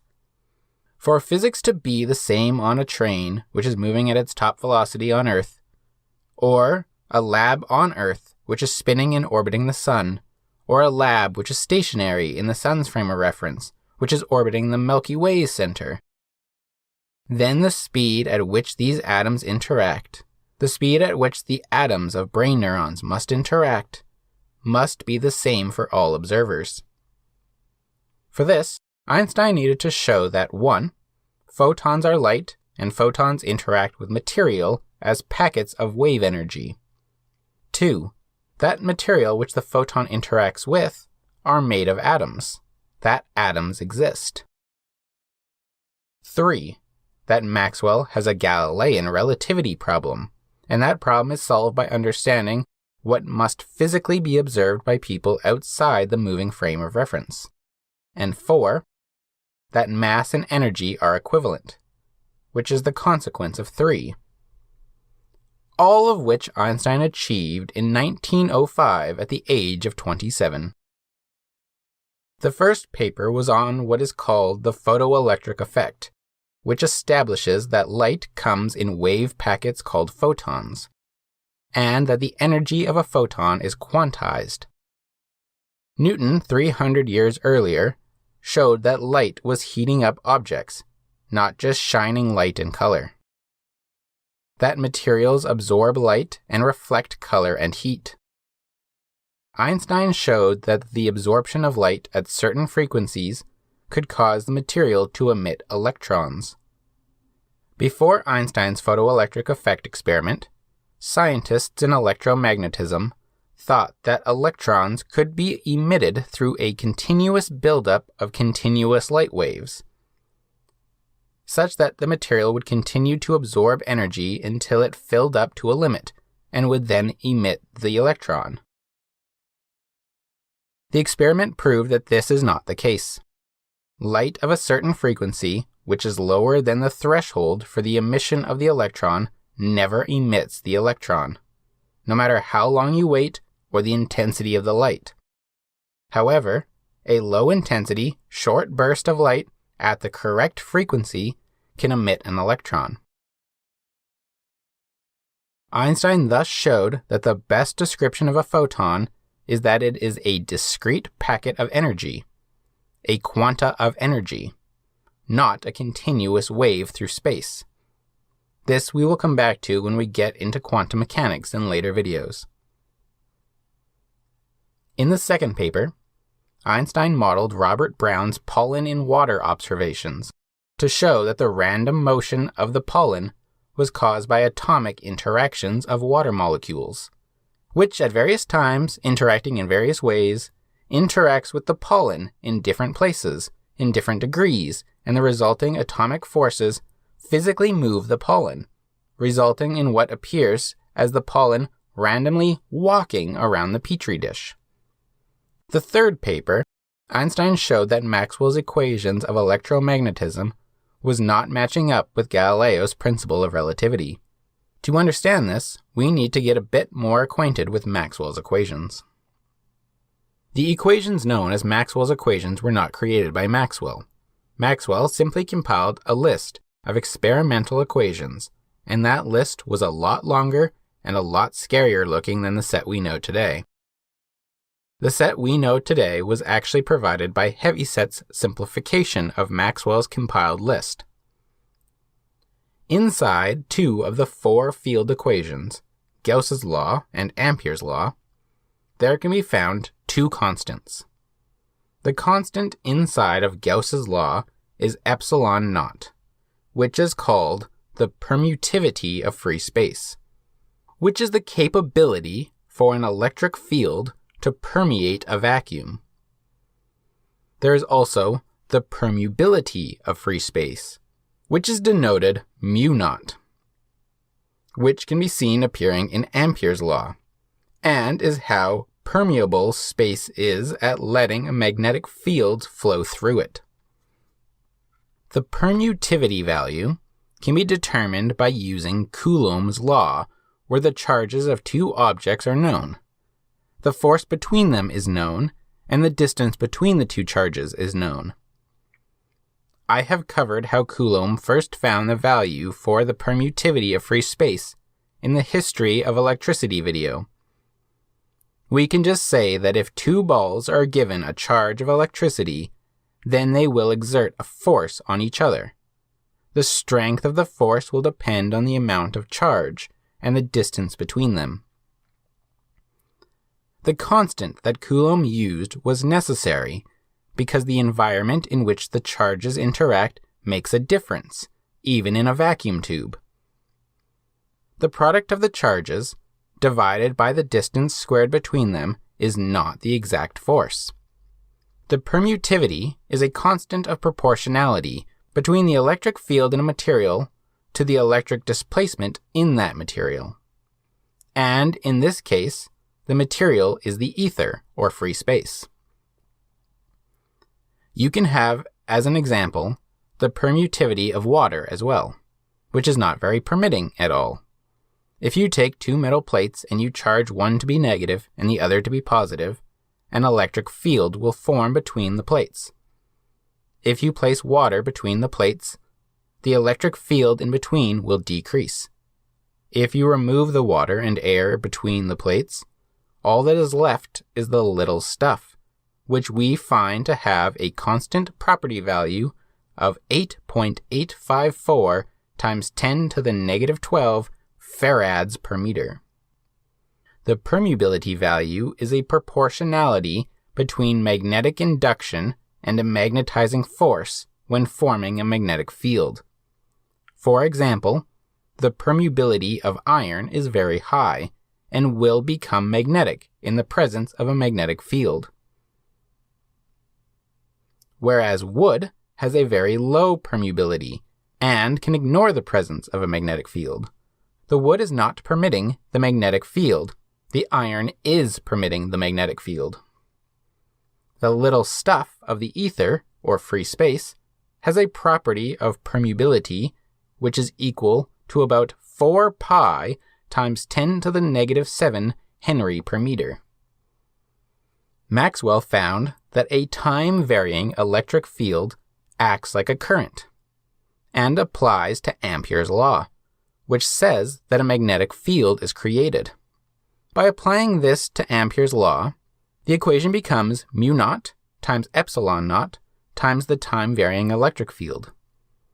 This leads to a wave equation, and wave equations have waves which have velocity, and therefore Maxwell was able to find the speed of the electromagnetic wave, using only these two constants which are experimentally demonstrated. Maxwell found that the electromagnetic wave happens to travel at the same speed that light was being experimentally demonstrated to be, and was therefore able to link electromagnetism with optics, showing that light is in fact an electromagnetic wave.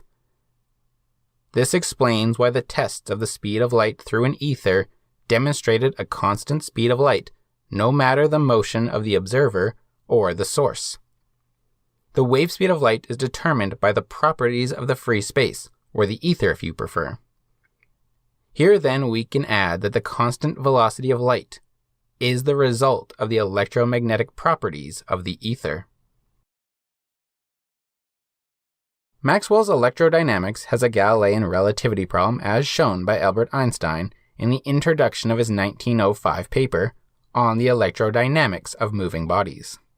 Let us explore this quickly using a simplified electromagnetic law, which states that an electromagnetic force is created by an electric force and/or a magnetic force. If a charged particle is displaced by this force, the displacement must be caused by one or the other, or a combination of the two. An electric force is caused by an electric field interacting with the electric field of the charged particle.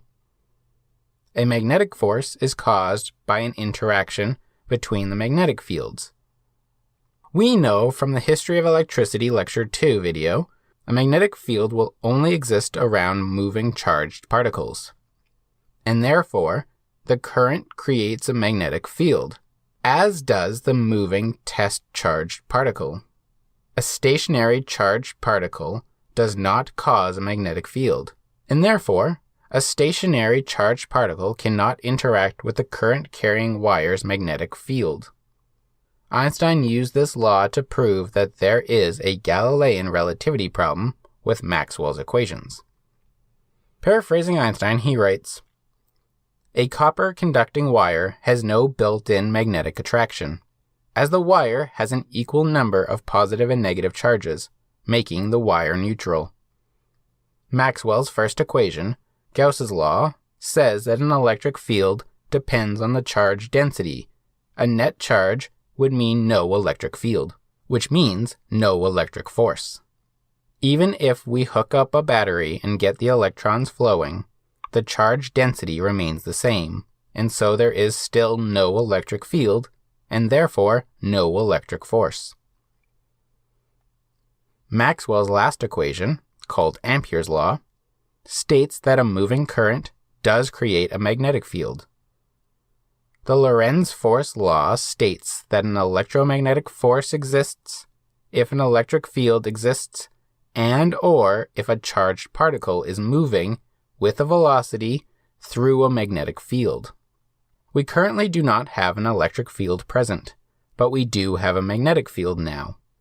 But without a charged particle moving through it with its own magnetic field, there will be zero force. Here Einstein points out that the relative motion of the objects in the scene would violate either electromagnetism or Galilean relativity, both of which are experimentally confirmed to exist. So there must be something wrong with our interpretation. If we put a charged particle in motion near a copper wire, from the point of view of the stationary wire, a charged particle's magnetic field is moving through the wire's magnetic field, and, therefore, a force is created. But from the point of view of the charged particle, the wire is moving, and it is stationary, and so there is no velocity of the particle, which means there is no magnetic field for the charged particle, and the wire is neutral, so there is no electric field from the wire, and therefore there is no force whatsoever. From this point of view of an object moving relative to the charged particle, the laws of physics have changed, and Maxwell's equations would need to be rewritten, up until they stopped moving with the charged particle, where they would need to return to the old equations.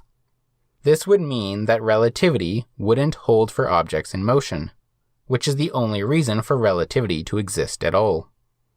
Something is wrong here. When the observer is moving with the charged particle, there is still a force applied to the charge, yet in this frame of reference, there is no force generated by an interaction of magnetic fields as the charge is not moving, meaning the force can only be created from an electric field. The only way for an electric field to exist in this reference frame is if the charge density in the wire was not neutral. The only way to satisfy electrodynamics and the Galilean principle of relativity at the same time is if space and time are relative, as charge is invariant and does not change with respect to motion. This is where the concepts of length contraction and time dilation are implemented into the principle of relativity. The only way to account for the forces affecting the particle would be if the charges in the wire are no longer neutral, such that there is a higher density of particles of one kind or the other in the wire, which will depend on the point of view you observe the experiment. From the perspective of a stationary charged particle in the wire's magnetic field, the density charge would come from an increase in the protons in the wire. Assuming the wire is solidly packed with atoms that cannot move, this effect can only be true if the lengths of the proton have contracted. This would produce a high density of protons in that region, which produces an electric field, which would interact with the electric field of the stationary charged particle, and therefore an electric force interaction would occur. The solution to Maxwell's electrodynamic problem can therefore be solved using a special case of the principle of relativity, which leads us into Einstein's special relativity. To understand Einstein's special relativity, we need to return our minds back to our bodies. We need to be the measuring device, taking in perceptual data or energy from the outside world, pursuing objectivity completely. Simultaneity, time, and position. Perception is based on simultaneous sensory interactions. The formation of the perceptual level is the result of neurons firing together, and therefore wiring together, caused by the energy received by the sense receptors. When a sense receptor receives energy from the external world, it activates, and that is the activation of a biological cell, which has similar physical requirements of the life the entity helps make up, and therefore it must consume energy to function, and then reuptake its source of energy to prevent death and to continue functioning for the next step. The activation of a cell causes the cell to become temporarily unable to activate again, equivalent to not being able to kick because your leg has just kicked and cannot kick again, it is at full extension. The cell takes a moment before it can fire again. When the cell is back to ready mode, it fires again and sends the exact same signal in parallel with all the other cells that fired with it the first time. Given enough exposure to repeating simultaneous activations, patterns emerge in the cortex, dots, lines, circles, squares, triangles, etc., including patterns of motion, for example, the detection of a line in a column of cells, say A, B, C, D. The line was first detected by A and B, but then the column A was off, and B and C were on. Then B was off, and C and D were on. This impressionist-like detection of lines develops into perceptual detection of motion, either the motion of the object or the motion of us as the subject. An essential characteristic of a percept is the fact that it is perceptually constant. It does not vanish into thin air. It keeps its shape, size, color, etc. For an object to be perceived, it needs to be something that remains the same. It doesn't change over many reoccurring activations of sense receptors. And it needs to be occurring simultaneously to every sense receptor receiving energy from it. The perceptual level of cognition is based on simultaneous sense reception activations. This is what allows for classical conditioning in animals. The animal, or a small child, see baby Albert, is exposed to an object, and is constantly simultaneously exposed to that of a different percept, until the animal's perception of that object includes this other, unrelated percept. Say you have a speaker play a sound at the same time the object, a rat, opens its mouth. Even a grown adult put in that situation will be taken aback, wondering how it is that the rat made that noise. It would appear that the rat did make that noise precisely because it happened at the same time, many times, a series of simultaneous events. The formation of percepts comes from things that don't change in space or time, omitting the movement of the object or subject and omitting decay lengths of materials. Implicit in a percept is space and time. That thing over there at this moment, at this snapshot of sense detection. The perceptual observability of causality implicitly starts to provide this, then that. And those causal percepts come from experiencing one set of simultaneous sensory detections following another set of simultaneous sensory detections of an external simultaneous interaction of objects, aka perceptual awareness. When children learn about the science of time measurements, they learn that by measuring the amount of clicks on a clock an event took to go from start to end is how you measure time. Measuring time is an abstraction, an answer to the question, what would my senses simultaneously perceive at this simultaneous click of a clock? The concept of time is tied to the question, what would my senses simultaneously be experiencing if I paused somewhere in the causal chain of events?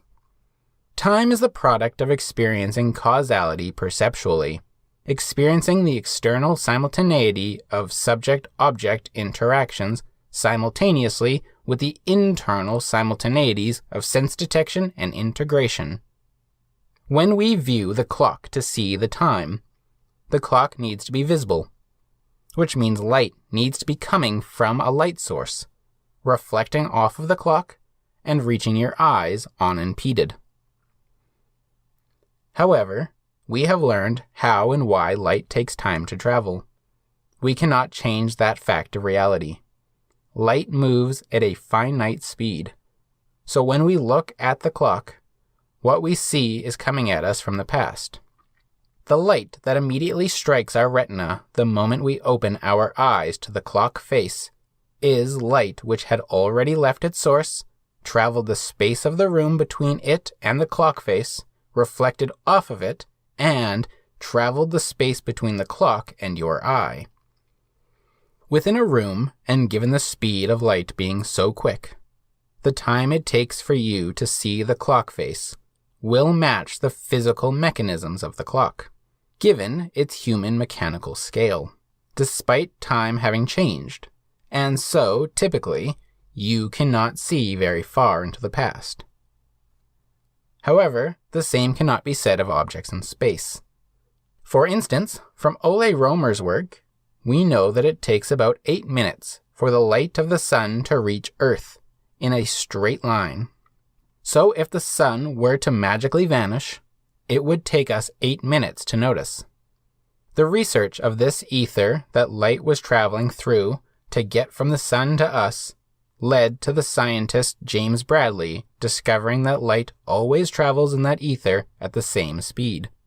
Further research was then conducted to check whether the Earth's motion, or something about the Earth, was causing it to only appear as if it were traveling at the same speed, through a process they called ether drag.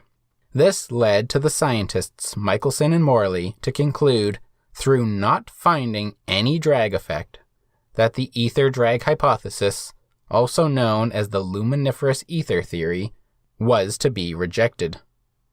If the effects of the speed of light in vacuum is an illusion, it is not one caused by ether drag.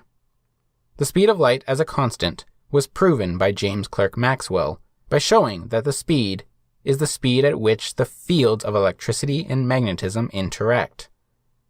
And therefore, nothing can be faster than the causal connections which allow for the existence of all observers. Einstein takes only 2 facts of reality to set up special relativity. 1. The speed of light is the speed of causality. 2. Physics works everywhere, whether you think you are moving or not.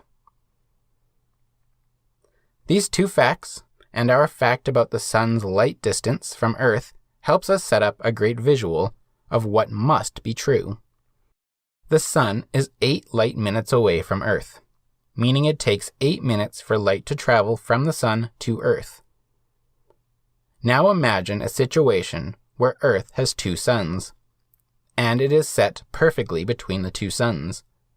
We know it is perfectly in between because it takes 8 minutes for light to reach the Earth from both suns. Now imagine that we send 2 rockets off of the planet, one on either side of the planet, complete opposite, aiming towards the 2 suns. Finally, imagine that at some small time t, briefly after the rockets launch off, both suns vanish, or explode, or dim, or brighten, or the color changes, whatever, so long as it is a light effect which takes the Earth 8 minutes to notice.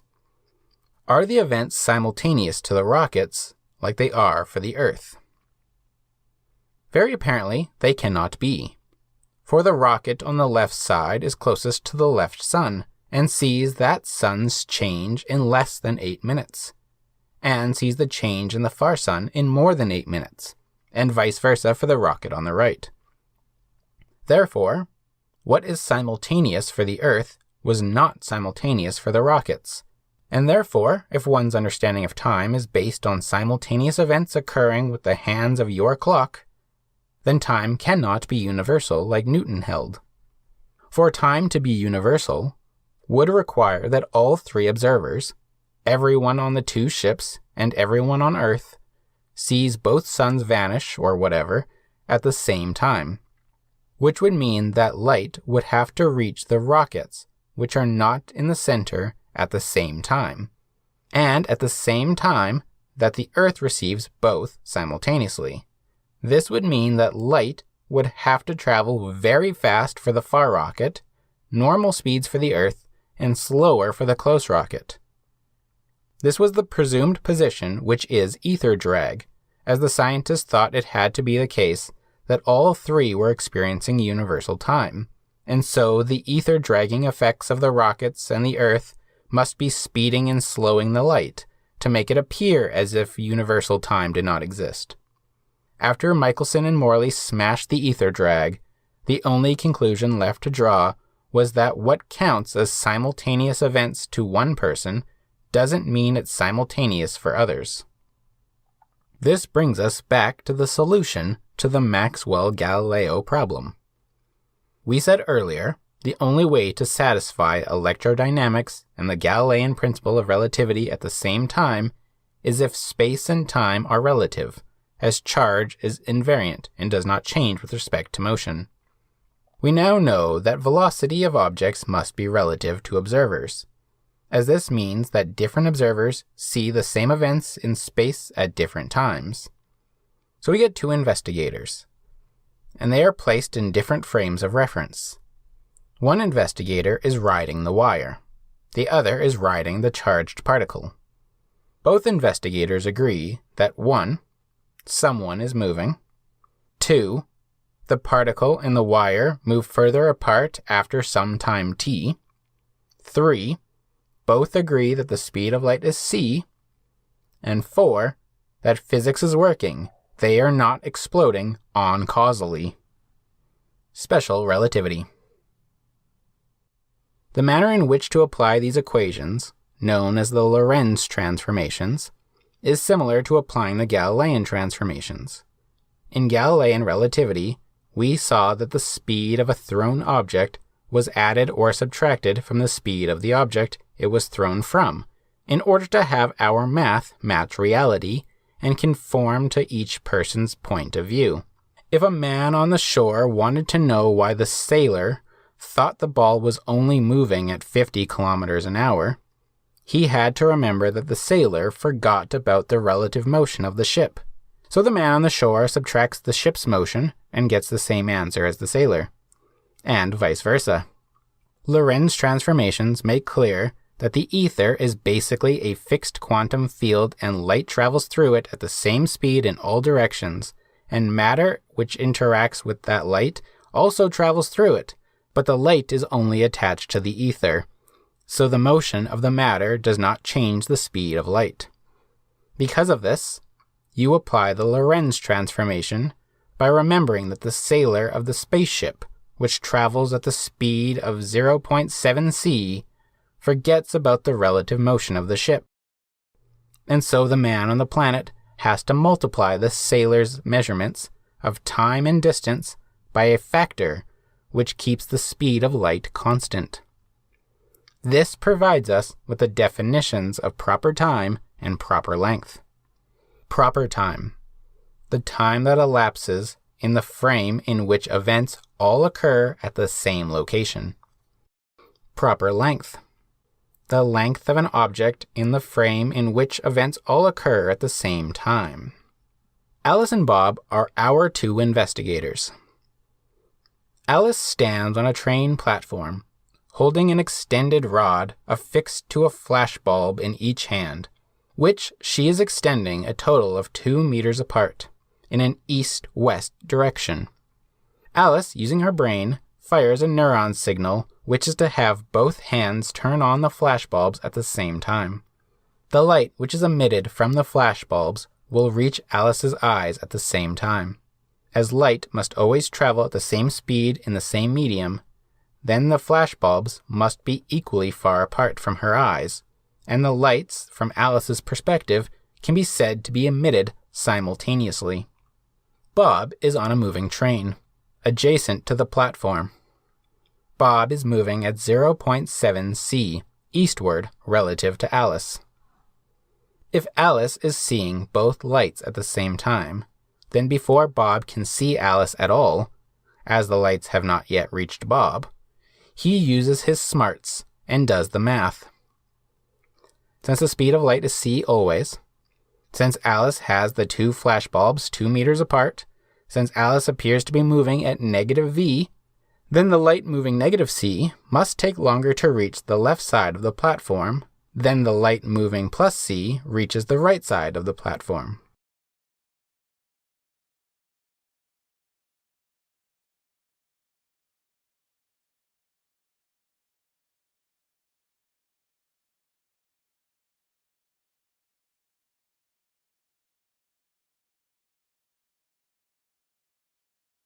Therefore, if Bob believes Alice when she reports that she saw both lights, requires for Bob that the lights were turned on at different times.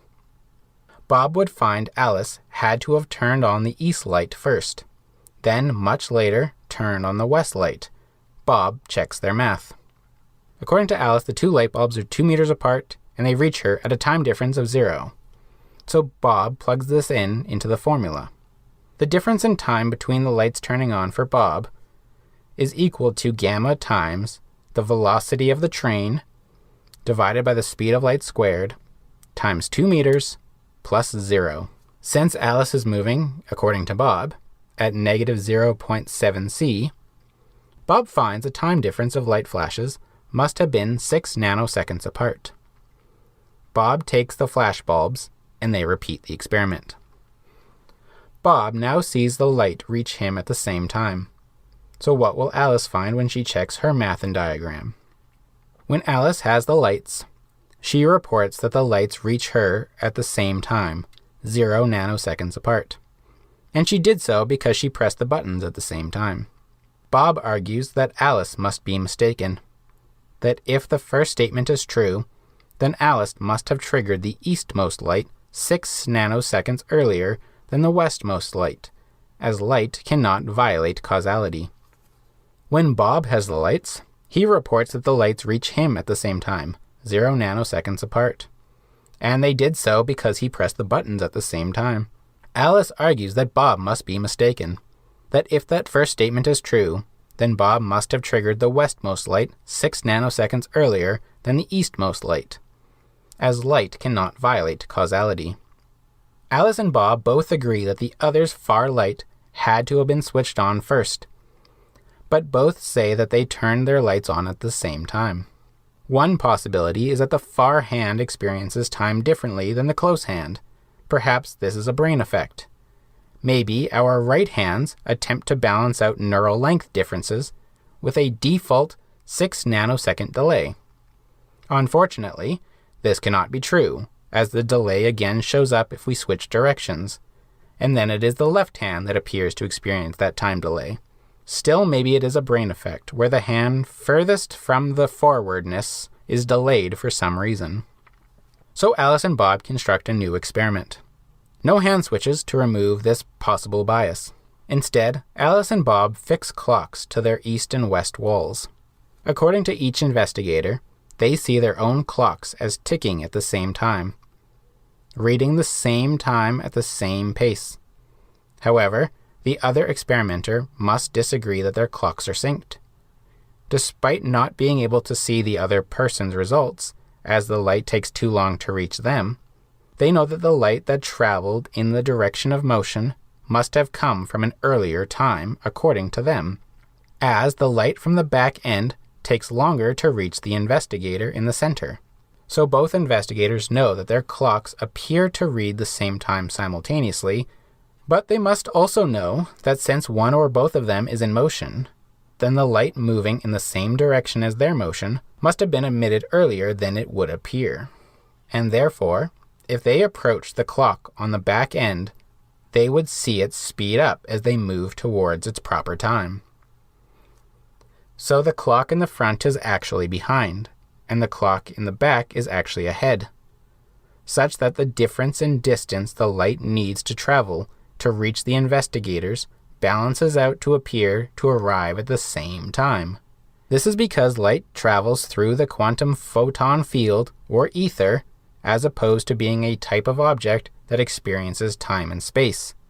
Light is not contained in the ship like the air and man and ball and flies and fish were. This clock setup is merely another example of the relativity of simultaneity. The lights coming from the flash bulbs or clocks were emitted or reflected at different locations at different times. A weirder effect occurs when the two investigators, within their own frame of reference, record the same time, but, based on the travel distance of a mover, the other must calculate that the other's clock is moving further. So if they are recording 1 second, and you know it traveled more than 1 second amount, their clock must be slow. One of the thought experiments that demonstrates this is called the light clock, which is a perfect mirror box that has a trapped photon inside, such that the photon of light bounces up and down in the box, and each time the photon does a number of bounces, it counts out the seconds of a normal clock. As a simple example, 1 second may be counted when the photon does one complete trip from the top to the bottom and back to the top. In reality, such a clock would require millions of bounces to count 1 second, as light moves at 3 × 10⁸ meters per second. So if the box were half a meter tall, then one complete trip would be 1 meter, and so to count 1 second would require 300 million complete trips, or 600 million minus 1 bounces. I have a different clock that we can use. It's our neurons. A lot of your nerve cells have a long cord called an axon, and that axon is insulated with what is called a myelin sheath. The axon is long, such that a single cell can reach far across the body to communicate its signal, and the myelin sheath helps to make that signal move faster. Together, the signal of touch can move at 80 to 120 meters per second. As most people are between 1 and 2 meters, a 100 meter per second signal can travel up and down the average person 50 to 100 times in 1 second. For a signal to be felt, it does not need to travel all the way to the brain. Some signals can be felt at the moment the signal reaches the spine, such as the knee-jerk reaction or reflex. So imagine Bob is 2 meters tall. His legs are equal in length to his torso and head, making his legs 1 meter long. As Bob moves along inside the train, which is moving at 0.7 c, Bob feels a pebble in his shoe. If we were to set up a neurology lab in the train and hook Bob up to an EEG machine to test his nerve impulses, we see that Bob's signal moves at 100 meters per second, or 0.1 meters per millisecond. So it takes 10 milliseconds for the signal to move from the foot to the spine. If we repeat this neurology lab in the stationary frame, Bob's nerves still receive the signal after 10 milliseconds. So we can say that Bob's nerves are constant. They always receive the signal in the same period of time, 10 milliseconds to travel 1 meter. But Alice is not convinced. Alice never got on the train and never saw the lab being done, but she trusts her colleagues would not make such a mistake. But clearly something is wrong. For when Bob was on the train, the signal that started in his foot traveled straight up his leg to his spine in 10 milliseconds, but his spine was no longer 1 meter away. After the first millisecond, the spine, Bob, and train had moved 210,000 meters eastward. If Alice calculates how long according to her clock it should have taken the signal to travel, given the motion of Bob and his train, Alice must argue that by her clock, it would have had to take longer than 10 milliseconds. However, Bob counters and says that from his point of view, it was Alice who had the nerve signal that took longer than 10 milliseconds to be received. Given that he has the lab equipment using electrical signals that move at the speed of causality, he argues that it cannot be wrong that it took him 10 milliseconds, whether his frame is moving or not. And he argues that it was in fact Alice receiving nerve signals slowly, and therefore experiencing time slowly, and therefore seeing him slowly.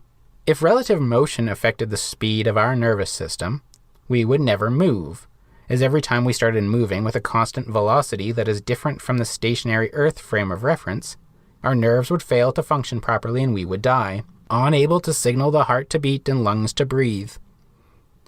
There is only one solution that solves the conflict. Velocity is relative, simultaneity is relative, and now we also know that time is relative. We already found the math that will help Alice find the time difference.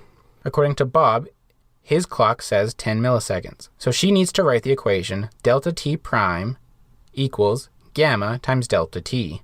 Delta t is Bob's time according to Bob, 10 milliseconds. And when Alice plugs that in, she finds that it actually took 14 milliseconds. Since Bob thinks he is stationary and therefore gets 10 milliseconds, Alice accounts for his motion, just like in Galilean relativity, and gets that Bob's clock is actually ticking slow relative to hers, not that his nerves are speeding up. Bob cannot witness this because Bob, his nervous system, his clocks, everything at that velocity is experiencing time differently from Alice. But according to Alice, Bob's clocks reach 10 milliseconds after what is really, in the Earth frame, 14 milliseconds. Since velocity is relative, and velocity is distance over time, and time is relative, we have to ask, is distance also relative? We can check if distance or length is relative. Distance is length between 2 points, typically associated with velocity and the time it takes to get places. But distance itself can be represented with a static map, such that the time of measuring distance on the map would make no difference. Two houses a mile apart remain a mile apart on the map, no matter how fast you move objects on the map, or what time of day you measure it. Therefore, if we want to know the length of an object, we can make it sit still, and measure its top, and then its bottom, at different times or days, but since it's not moving, that's okay. One of the issues with length in these cases is how do you measure a length when it's moving? For instance, when you have a map that shows two houses are 1 mile apart, it doesn't matter how fast you move toy cars on the map. The distance is the same. What if you move the map around very fast? Does the distance change now? As, by the time you have a chance to move your eyes to the other end of the ruler, the location changed, including the first end, which is no longer at the first house. We found that if an object is in motion, then the two frames of reference will argue over whether or not their clocks were synchronized or not, and this causes an issue in the agreement of length measurement. So if we want to measure length, human clocks and rods will not be very useful to us. Instead, we can use the properties of light to get what we want. Light always travels at the same speed, so we don't have to worry about whether the velocity is relative. Given that, Alice and Bob set up a new experiment. Alice and Bob fix a laser pointer at the back of their trains, and a mirror at the front ends. The laser is fired across the train length, hits the mirror, and returns back to the source at the back wall. The length of the train is therefore the distance the light traveled, and the time it takes to travel is the distance divided by how fast it traveled it. So for Alice, who is stationary on the Earth at the train station, the light traverses the inside of her train without the train itself moving, and so the distance the light needs to travel is the train's length twice, and its change in time can be found by dividing the twice train length by the speed of light c. Bob disagrees because to him Alice is in motion, and Bob states that to him he is motionless, and her calculations are actually his, that it took his photons twice the length of the train divided by c. But Alice knows that it is Bob that is in motion, and so Alice does the math to check what is happening here.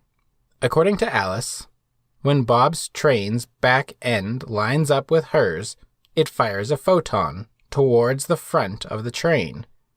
But the train is moving in the same direction of that photon.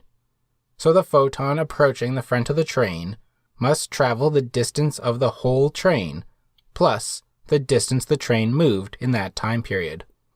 Once the photon hits the mirror and starts to return to the back of the train, the distance it would have had to travel would be the length of the train. However, before it can do so, the back of the train races up to meet the light, and so the second photon travels the length of the train minus the distance the train moved in that time period. She finds that the change in time of the moving train must be gamma squared times the stationary frame of L2 over c. If Alice used the relativity equation of change in time of one frame of reference for another, and she plugs in the equations her and Bob found, then Alice comes to find that the length of a moving train is less than the length of a stationary train. When we get Bob moving at 0.866 c, Bob and his train reduce in length by a half. Bob's 2-meter-long train is now 1 meter in length as he moves. Of course, to Bob, he is normal, he is not moving, and Alice is the one that appears to be reduced in length in the direction of her motion by half. Einstein's discovery that the Galilean principle of relativity had a special case due to the nature of light demonstrated that the principle of relativity said more than just velocity is relative, and showed that it also proves that simultaneity is relative, time is relative, and distance and length are relative. Therefore, Einstein used this discovery to show that Maxwell's electrodynamics does not have a relativity problem, just a Galilean relativity problem. By involving a simple parameter, gamma, Galilean relativity becomes more powerful, and can now deal with objects moving near the speed of light. Einstein showed then that the charged particle, from its point of view, is stationary. However, the wire which appears to be moving is reduced in length, and therefore has more positive charges closer together, and therefore the wire appears to have an electric field, which interacts with the electric field of the positively charged particle, and therefore is repelled away from the wire.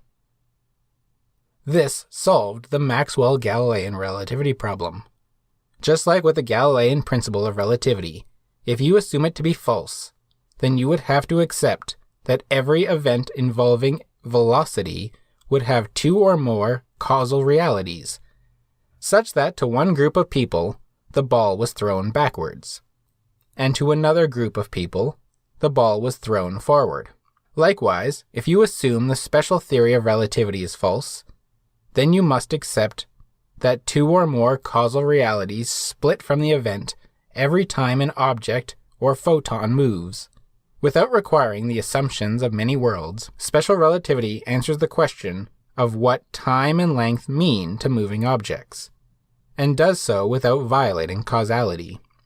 Since causality is the one big thing we really cannot violate, then the special theory of relativity must be accepted as true. The alternative is to violate causality or to form many worlds for each and every velocity.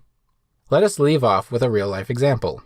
The sun sends out high-energy particles that move through space at near the speed of light, and upon hitting the Earth become a bunch of secondary particles, one of which is called a muon. The muon is an unstable subatomic particle, which has a mean lifetime of 2.2 microseconds. Given the short lifespan of a muon, under regular Galilean relativity, the muon would decay before it can reach the ground. However, muons reach the ground all the time. Given the distance they have to travel from creation to annihilation, from the atmosphere to the ground, the speed and lifetime of the particle is too small to survive all the way to the ground. Calculations show that it would take 6.4 microseconds at its speed to reach the ground. So how are they doing it all the time? Well, the muon is traveling at 0.99 c. So from the ground, we would see that the muon's clock is slow and is ticking to 2.2 microseconds in what to us is actually about 10 microseconds. And to the muon, it appears that the distance between the atmosphere and the ground has reduced from 2,000 meters high to 280 meters high, so it can reach the ground in 2.2 microseconds. If time dilation and length contraction were not facts about the nature of motion, then nearly all of the muons would decay in the upper atmosphere, which is not something we experience. Let us review our list of principles. Existence exists. A is A. Consciousness is conscious. The universe is causal. The universe is full. Nothing is prior to the little stuff. The Galilean principle of relativity is valid. Light is an electromagnetic energy disturbance in the electromagnetic or photon field, which always travels at a constant velocity in the ether because of the properties of the ether. The special principle of relativity is valid. Einstein, in his third paper of 1905, showed that there was a causality problem between Maxwell's electrodynamics and Galilean relativity, and that the only true issue was that Galilean relativity was unable to measure the speed of light, and therefore unable to see that as objects increase in velocity towards the speed of light, that a factor needs to be introduced to keep the speed of light constant. It was, however, Einstein's fourth paper of 1905 that brings us here today, and brings us into the theory of general relativity.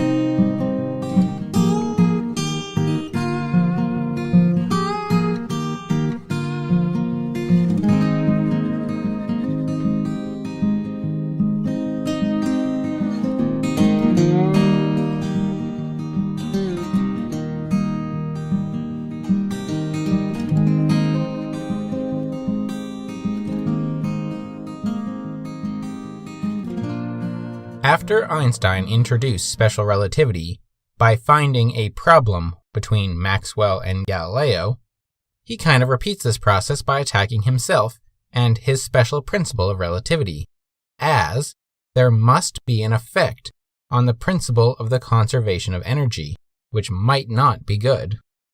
His fourth paper is very short, containing in the English translation only 717 words. As such, allow me to translate the English translation into something a little more digestible. The results of the previous investigation lead to a very interesting conclusion, which is here to be deduced. I based that investigation on the Maxwell-Hertz equations for empty space, together with the Maxwellian expressions for the electromagnetic energy of space, and, in addition, the principle of relativity. With these principles as my basis, I deduced the following results. Let there be a system of plane waves of light possessing the energy L in the system of coordinates S. If we introduce a new system of coordinates, S', moving in uniform parallel motion with respect to the system S, then, according to the system S', this quantity of light possesses the energy L times a relativistic shift. Let there be a stationary body in the system S, and let its energy in the system S be called E0. Let the energy of the body relative to the system S', moving as above with the velocity v, be called H0. Let this body, which remains at rest with respect to the system S, send out plane waves of light, of energy 1/2 L measured relatively to S in equal and opposite directions. The principle of energy conservation must apply to this process with respect to both systems of coordinates by the principle of relativity. If we call the energy of the body after the emission of light E1 or H1 respectively, measured relatively to the system S or S' respectively, then by employing the relation given above, we obtain that the energy of the stationary body at the start is equal to the energy of the stationary body after, plus 2 released packets of energy, which together have the energy L. Whereas from the S' moving frame, we measure that the original energy of the body, before sending out plane waves of light, is now equal to the energy of the body after, plus the energy of L with a relativistic adjustment. By subtraction, we obtain from these equations that the difference in the initial energies minus the final energies equals the original energy of the plane waves times gamma minus 1.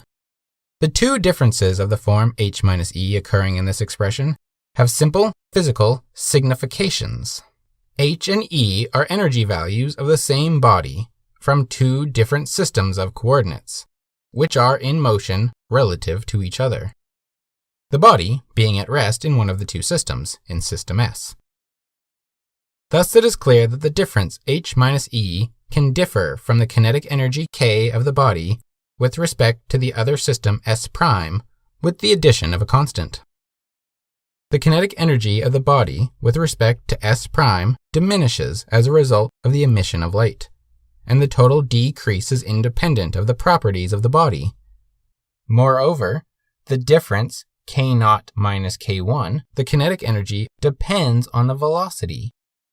From this equation, it directly follows that if a body gives off the energy L in the form of radiation, its mass diminishes by L over c squared. The fact that the energy withdrawn from the body becomes energy of radiation evidently makes no difference.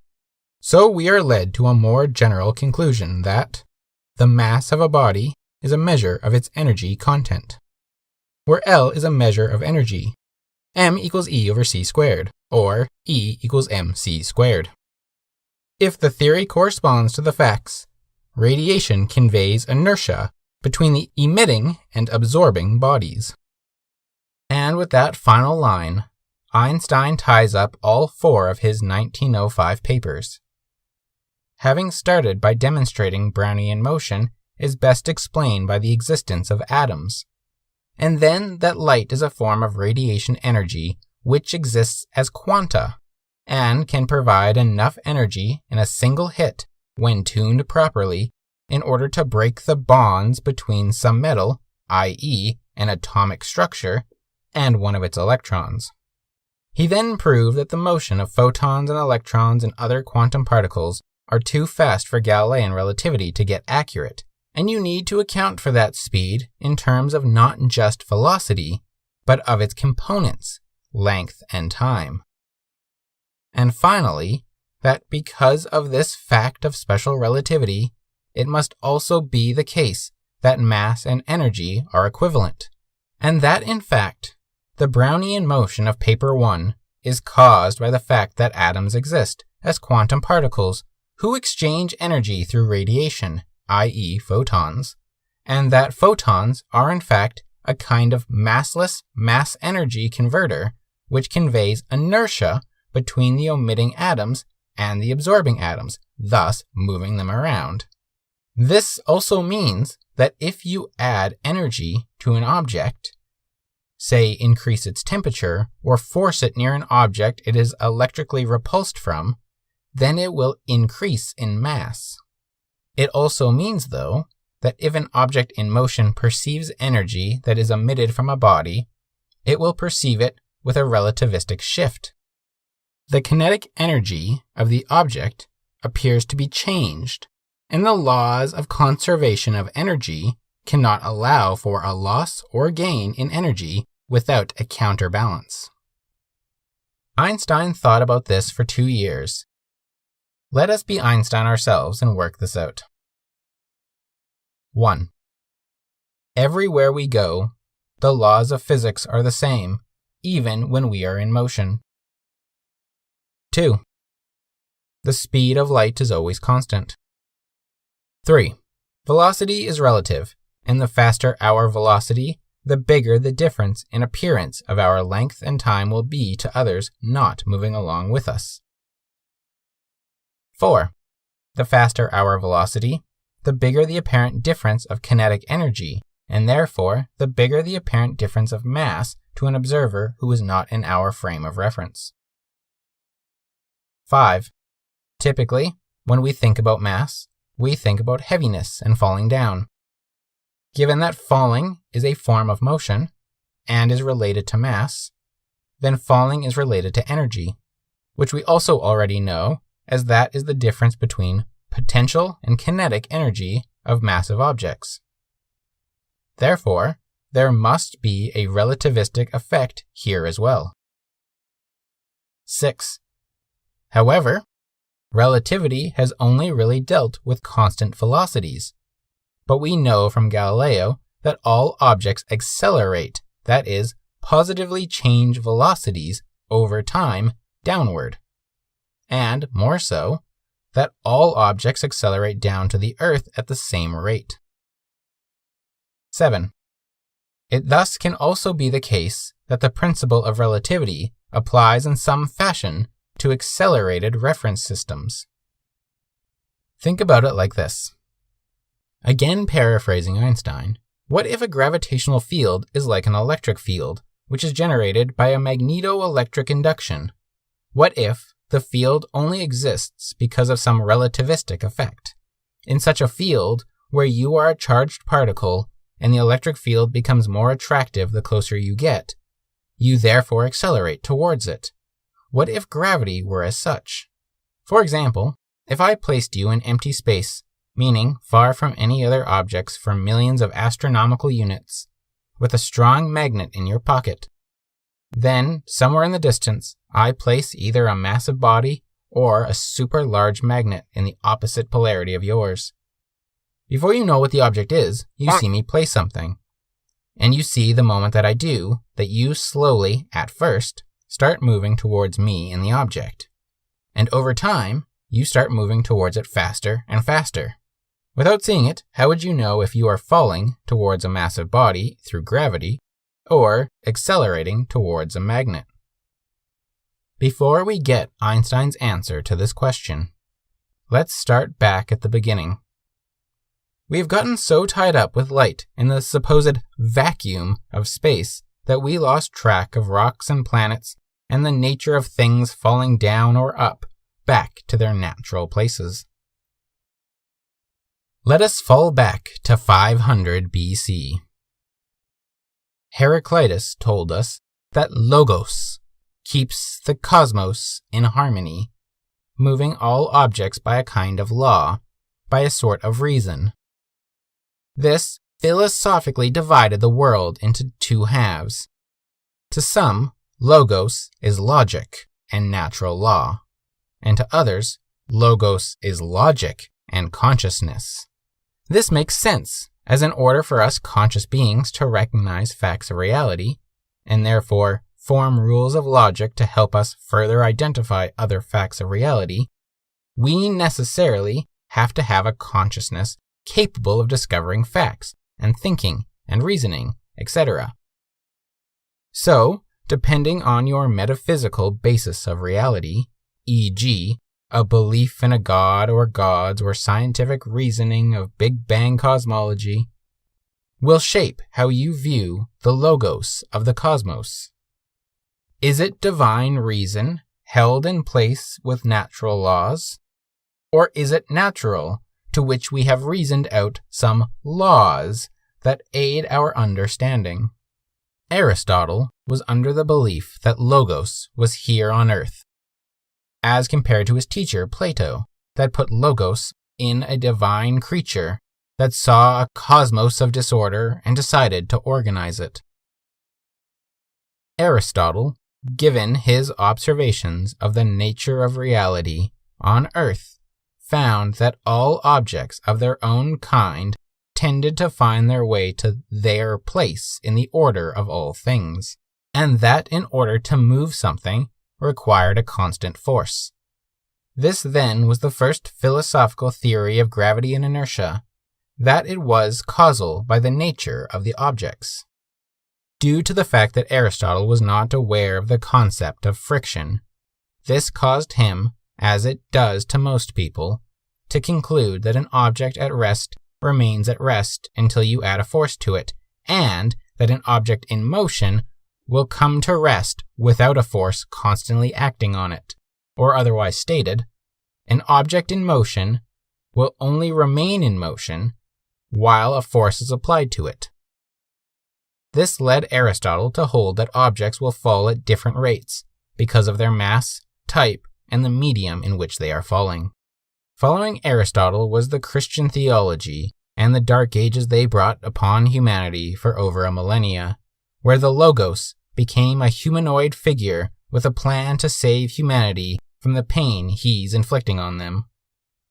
On our first run through this timeline, we were focused on the stars in the celestial sphere as we passed from Aristotle to the Church, making those spheres levels of heaven, and the later shift in perspective that Earth was not at the center of those celestial spheres.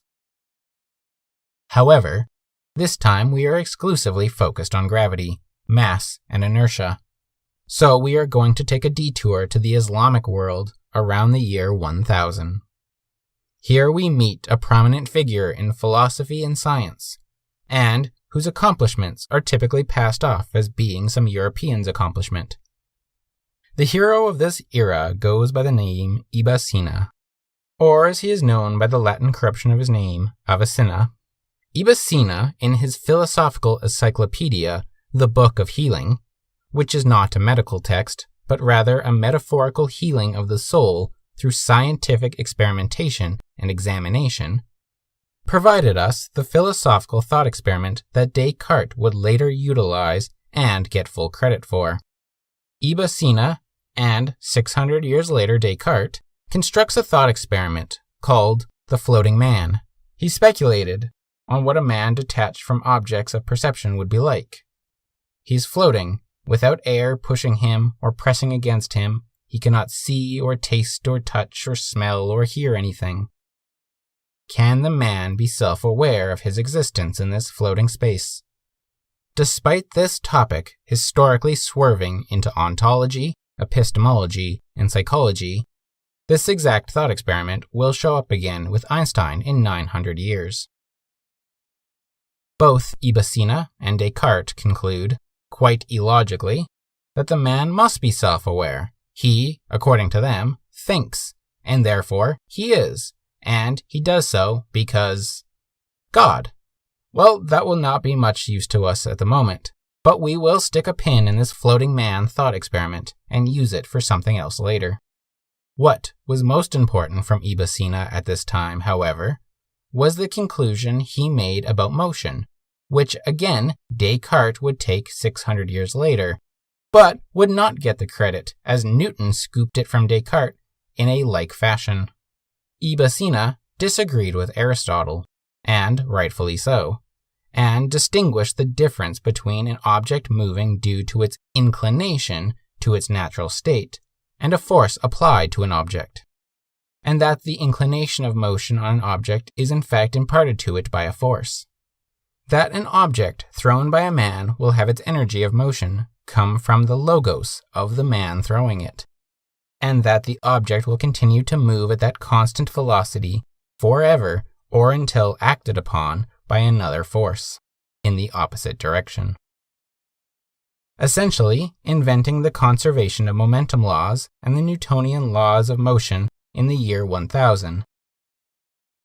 Jump 500 years forward, and Copernicus is flipping the heavens around and changing how we view our place in the universe, which necessarily means questioning why things fall down, if the center of the Earth system is actually the Sun in the center of a solar system.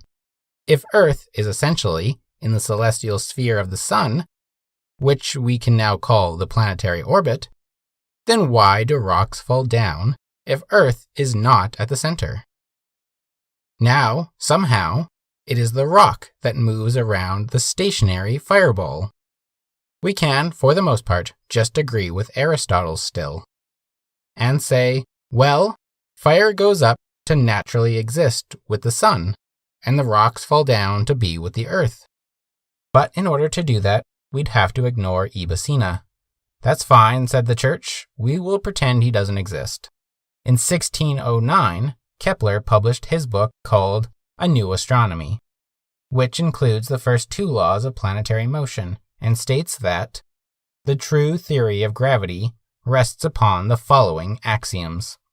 Every corporeal substance, to the extent that it is corporeal, has been so made as to be suited to rest in every place in which it is put by itself, outside the orb of power of a kindred body. Gravity is a mutual corporeal disposition among kindred bodies to unite or join together Thus, the earth attracts a stone much more than a stone seeks the earth. The magnetic faculty belongs to this order of things. Heavy bodies, most of all if we establish the earth in the center of the world, are not drawn towards the center of the world because it is the center of the world, but because it is the center of a kindred spherical body, namely the earth. Consequently, wherever the earth be established, or whithersoever it be carried by its animate faculty, heavy bodies are drawn to it. If two stones were set near one another in some place in the world outside the sphere of influence of a third kindred body, these stones, like two magnetic bodies, would come together in an intermediate place, each approaching the other by an interval proportional to the bulk of the other. Galileo tested experimentally the effects of this gravity by rolling balls down ramps. Galileo got a very small inclined ramp. The small incline meant that the ball was not going to be as affected by air resistance, which becomes more apparent the steeper the drop. Likewise, Galileo knew that if you dropped a ball from a short height from the ground, the impact the ball would make with the ground would be small, as compared to when you drop the ball from a high height. The higher the ball, up into a point, the harder it hits the ground, and therefore, something is happening here. Galileo did not have clocks, or cameras, or lasers, etc. So in order for Galileo to measure the rate of the balls as they rolled down the ramps, Galileo used water leaking at an equal rate from a vessel, and then measuring the weights of the water that was released in the amount of time the balls were rolling. Galileo found that the amount of weight in the cups was changing between certain intervals. For example, when he starts the ball at the very top, compared to starting at halfway, the water weight difference is not half as you might expect. In fact, it would take about an equal amount of time for the ball to go down a quarter of the ramp as it would for it to go down the remaining 3/4. And likewise, if you start at the middle of the ramp, it takes about the same time to move a quarter of the way from half as it does from the other 3/4 of that half. It appears as if, in fact, there was a mathematical pattern to the motion, such that we can say that the distance it covers increases over time, aka it is speeding up. It is changing velocity over time. Galileo calculated that distance is equal to the square of the time, such that after 1 unit of time, the distance was 1 unit of length. After 2 units of time, the distance was 4 units. After 3 units, 9 units of distance, etc. Galileo was thus able to place a bell at a distance of 1, 4, 9, and 16 units from the starting point, and as the ball traveled the distance with acceleration, the bells each play at the same tempo. Galileo continued to drop balls of various weights and sizes down various ramps until he proved that 1. Distance is proportional to the square of time for everything, and 2. That objects retain their velocity in the absence of any impediments to their motion, i.e., has inertia. Galileo wrote, "Imagine any particle projected along a horizontal plane without friction.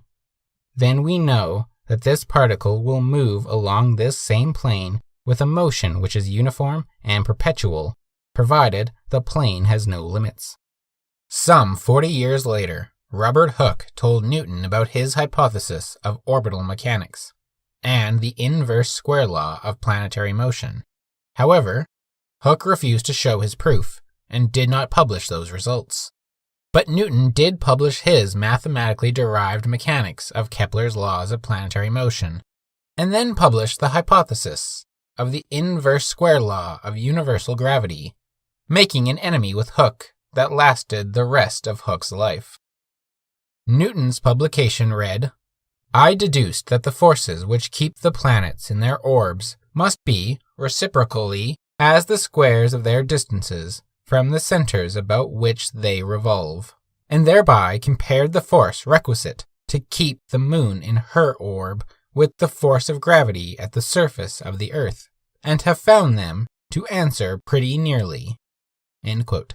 The force of gravity is proportional to the mass of object 1 times the mass of object 2 divided by the distance from their centers squared. This is the universal law of gravitation, and it states that every particle attracts every other particle in the universe with a force that is proportional to the particles' masses and the distance between their centers of mass. This formula cannot, however, be used as an accurate equation until we find the gravitational constant, that rate of gravity which is true everywhere. G is the constant of proportionality attracting any two bodies from anywhere in the universe. The tension in the ether, if you will, the spring tensions of the ether of Hooke's, or the tension in the lines of force of Faraday, who historically here is yet to come. It was this confusing little constant of proportionality that made people skeptical of Newton, for he is essentially stating that there is an atom on a planet in the star system of Proxima Centauri which is attracted to an atom in you. In fact, to every atom in you. By what means was there to suppose this action at a distance, his colleagues scoffed. Newton, however, didn't really care about that, because he didn't need to postulate a hypothetical ether in order to account for his ideas. He had math, and the math worked every time. Well, not every time, but we will get back to that later. We needed to find this gravitational constant to make the calculations really accurate. Knowing the approximate mass of the sun and planets, and their distance between each other, provided great measures without the constant, but to predict things to the degree, to a second, would require more precision, and the fact of the matter is that not having a constant will always lead to failure. The constant must exist.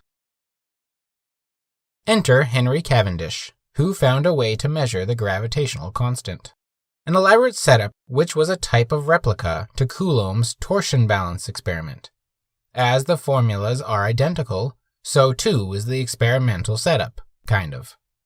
A torsion balance holding two 350-pound lead balls, suspended opposite from each other, which had two smaller 2-pound balls positioned around the larger balls. The smaller ball's attraction with the larger ball was the main focus of the experiment. The use of two each is to balance on the torsion wire. As the smaller balls and larger balls mutually attract one another, this puts tension on the suspension string, which causes the suspension string to twist. The structure eventually comes to an equilibrium, where the torque on the wire can provide a measurable value of gravitational attraction. Cavendish's results were not as accurate as we have today, but compared to everyone else in 1797, he was the closest. And he found that the force on the wire was 1.74 times 10 to the negative 7 newtons, and therefore accounting for the masses of the balls and the distance between them, Cavendish found the value of G to be 6.74 times 10 to the negative 11 meters cubed per kilogram seconds squared. Today, we know that that value is 6.67408 times 10 to the negative 11 meters cubed per kilogram second squared. Two of the mathematical calculations of planetary motion did not work even after Cavendish found the universal constant G, and those were the orbits of Uranus and Mercury. In 1843, John Couch Adams and Urbain Jean-Joseph Leverrier independently predicted that there must be another planet, as the discrepancies between Kepler's laws and observations of Uranus were not making any sense. Unless something else was pulling on Uranus from outside the system. Given the orbital mechanics of Newton, if you assume another body must exist, and it does, then you will be able to predict when it is going to pass near other objects. By 1846, the planet Neptune had been discovered, when Leverrier sent his colleague the position in the sky to look, and that colleague, Gottfried Gale, found the planet right where Leverrier said it would be. Mercury was then the only object that Newton's laws could not fully account for. So many speculated another planet closer to the sun, and they chose the name Vulcan, for the Roman god that forged the weapons of the other gods in his furnace under the island of Volcano. This brings us right back to Lorentz and Einstein. So we return to Einstein in 1907. In 1907, Einstein assumes, quote, the complete physical equivalence of a gravitational field and a corresponding acceleration of the reference system, end quote. And, by doing so, also predicts that clocks dilate due to gravity, and that light should bend in the presence of a gravitational field. He did so by extending the principle of relativity to an object with a constant acceleration. A constant acceleration means that the velocity changes over time. If you imagine a frame of reference which is moving with the object, both of which are moving relative to the stationary frame of reference, we could imagine putting a velocity frame of reference at the location of the accelerated frame for each unit of time. If we restrict ourselves to the small changes in the beginning and set them all together at t equals 0, then after the first click, the s' frame and the sigma frame are now in location 2 together. If we synchronize our clocks in the s' frame, we know by special relativity that for this to be perceived as true for people on s', then people on s will calculate the front clock as being behind in time and the back clock as being ahead in time. After the next unit of time, sigma no longer matches s' or s. When the s' and s' frame calculate the difference of sigma's local time from their perspectives, they find that the local time of the object is equal to the total of the other two times, call it tau, times 1 plus the acceleration over c squared, times the distance from the observer. However, from the point of view of a single object that spans that length and exists in the frame of sigma, it is required to use the time tau, which appears as a normal functional clock to them.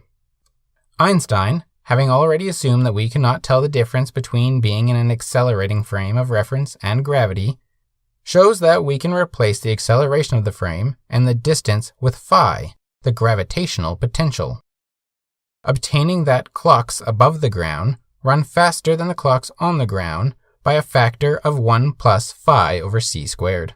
Given this, Einstein then proceeds to show that that fact will have an effect on photons, that gravity will affect photons despite photons having no mass.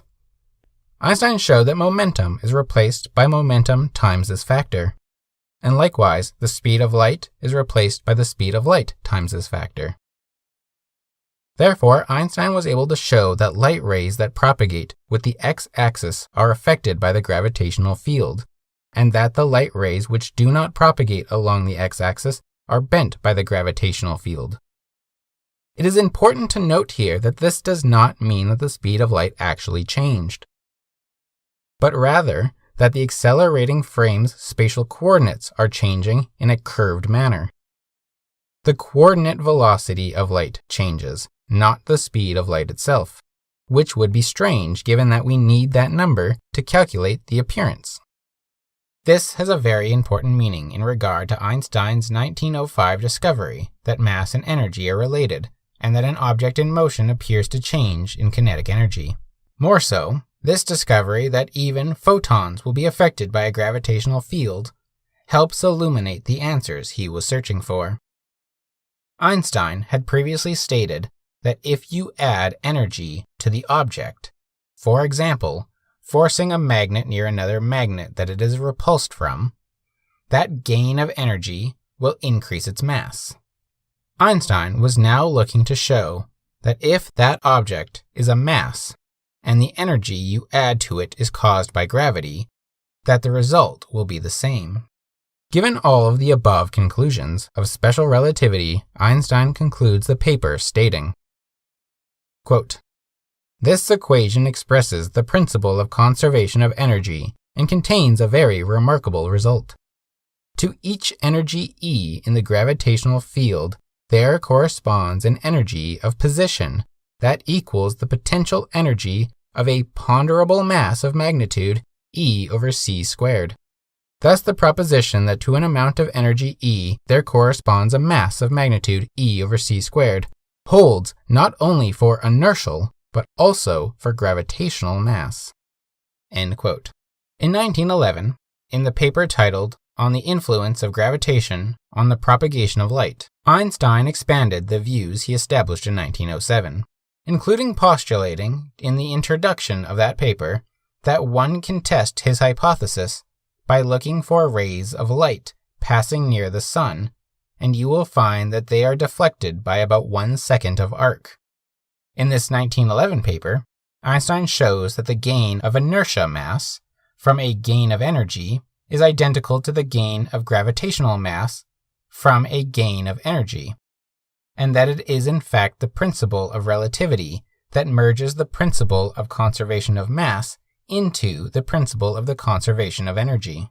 Given this, he states that if you send radiation energy from a high position above the ground down to the ground, and assume there is no gravity, but you find a way to accelerate the object to the ground, then, given the special relative nature of clocks and lengths, the energy that the ground receives will be greater than the energy sent. And by that same argument, the speed of light, c, at ground, should appear to be equal to the speed of light on the ground plus the speed of light at a given gravitational potential phi divided by c squared. And, therefore, he writes, quote, "The principle of the constancy of the velocity of light does not hold good in this theory in the formulation in which it is normally used as the basis of the ordinary theory of relativity, that the velocity of light in a gravitational field is a function of place, that light rays propagated across a gravitational field must undergo deflection." Einstein then states how we must model this by returning to a plot where light is constant, and through Huygens' principles of light, we deflect a plane of light by using circles and taking the flat spacetime, and we get the angle of deflection. Einstein then concludes that, quote, "A ray of light traveling past a celestial body undergoes a deflection in the direction of decreasing gravitational potential, and thus in the direction towards the celestial body." Everyone wanted to prove this was either true or false, and given that they had stars and a sun nearby, it seemed pretty simple. First, we just need a solar eclipse, so that the sun does not blind us when we look near it. Then we just need to measure where the stars behind the sun are. Then we wait for the sun to move from in front of those fixed stars, and check again in 3 months to see if the relative distance between them changed when there is a massive object between them and us. Well, it was not that easy, because if you do any astronomy, you know that clouds will ruin everything. In October 1912, during the first solar eclipse available, it rained. So they tried again August 21st, 1914, and again, clouds. Then, and you'll know why if you are a bit of a history buff, you'll notice that the next few years of science into the angle of deflection of light caused by massive celestial bodies stopped in order to start working on science for projectile weapons and flying machines and big heavy armored vehicles. In 1916, Einstein proposed 3 tests for general relativity, which subsequently became called the classical tests. The first was that the general theory of relativity properly calculates the precession of Mercury's orbit, predicting an extra 43 seconds of arc in its precession. Second, light will be deflected by the sun. Third, that light escaping from a star or a planet will be redshifted, meaning its wavelength will appear more in the red section of the visual light spectrum. It was already established by 1882 that the measured precession of Mercury was approximately 43 seconds of arc. In May 1919, Arthur Stanley Eddington was able to prove Einstein's second test for general relativity, finding the light from stars of Taurus from behind the sun that had deflected at the angle that Einstein had predicted. Finally, in 1925, results for measuring the star Sirius proved to have been redshifted. In 1959, the Pound-Rebka experiment proved Einstein's gravitational time dilation here on Earth. Einstein's theory of general relativity was also able to predict the cosmological constant universal expansion, the Big Bang, the cosmic microwave background, black holes, and gravity waves, all of which have been demonstrated beyond a reasonable doubt today. Thanks to these discoveries, global positioning satellites are able to keep proper time on Earth by adjusting their on-board atomic clocks with a special and a general relativistic shift to counteract the velocity and gravitational potential of the satellite and its clocks. If it were not for Einstein's general theory of relativity, any satellite we threw up into space with a clock on it would very quickly become out of sync with our clocks on the ground, and our GPS would tell us to drive into the ocean. If that which Einstein's general theory of relativity predicts does not actually exist, then the global positioning satellites above Earth would have no reason to time dilate. Putting it all together. From Earth, without ever leaving the planet, it appears that the Earth is flat, and when you walk all the way around it, your feet never leave the ground and start walking on the ceiling for half of the trip. So it appears to you to be horizontally in front of you forever. But if you leave the planet and go hang out on the moon for a while, and you watch your friend walk around the planet, you see him walking around a ball, like a bug on a basketball. Likewise, up close, i.e. locally, all experiments of light are in a flat space-time, and it's at its universal constant velocity, moving in a straight line. If you get a global picture, however, things start to become a little more complex. Given that we are doing our experiments on Earth in relatively tiny observatories, we cannot see the curve, just the final results, which appears to us as to have arrived in straight lines. Mathematically, then, we need to include a thing which prevents us from forgetting that the universe is not entirely flat, which will keep our lengths accurate to reality. The mathematics required to move between flat and curved spacetime are tensors, which is not something we are going to get into. All that needs to be said here is that a new metric was formulated which captures all of the geometric and causal structures of the space-time ether, meaning that it can be used to define notions of time, space, distance, volume, curvature, angle, and temporal separation. Einstein required using this new form of mathematics in order to better describe the universe. Starting then from the very beginning, if you are a mass, then that means you are composed of atoms or pure energy. We are made of atoms. Atoms are just regions of the ether which are stable and bound tightly in a tiny space which cannot be occupied by different energies of the same kind, in the same time and in the same respect. The stability of the atom is caused by atomic forces which interact and change, and this means everything with mass also has frequency and therefore is also a clock. All masses are thus their own type of clock, which always interact at the speed of causality. The speed of the ether interacting with itself is what allows for that stability of the atom, of that mass, of that clock. Now, your atoms send that energy around through the use of photons. Photons always travel at a constant velocity c, in vacuum. If an atom in your foot shoots out a photon that is absorbed by an atom in your head, and you are in a box, and that box is said to be motionless, as you are not moving while it is on the surface of Earth, then you know that the length the photon traveled was your height. And given your height and the constant velocity of light, you can calculate the time duration. If, however, your box is in empty space, moving upward at a constant velocity near the speed of light, then the photon from your foot atom will still be traveling at a constant velocity c, and will still pass you by at c. If you think about how this could be, it is only possible if the photon from your foot was traveling for a longer amount of distance, the distance to the original place of your head, plus the distance moved at the box's velocity. And if the clocks of your foot atom and your head atom are synchronized, such that to an atom in your torso, it receives the photons of the foot and head at the same time, meaning that the foot photon clock is ahead of schedule, in the head clock is behind schedule, such that the longer distance of the foot photon matches the clock of the shorter distance of the head photon. The torso runs into the head and runs away from the foot. Thus, to be seen at the same time requires different set times. If, however, your box is an empty space moving upward at a constant acceleration, acceleration is an absolute state of motion, and everyone inside and outside of the accelerating frame knows which frame is accelerating and by how much.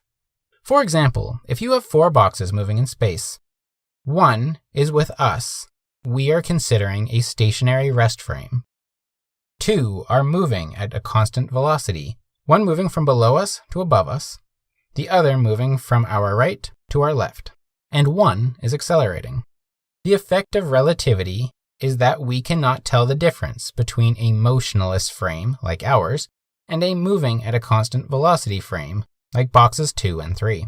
And so, when we see our accelerometer, it is a box with a ball in the middle, held in place by springs. When we look at the accelerometers of one of the other velocity frames, those balls are also in the middle of their boxes, despite us seeing them moving and expecting a little tension on the springs in the motion of that direction.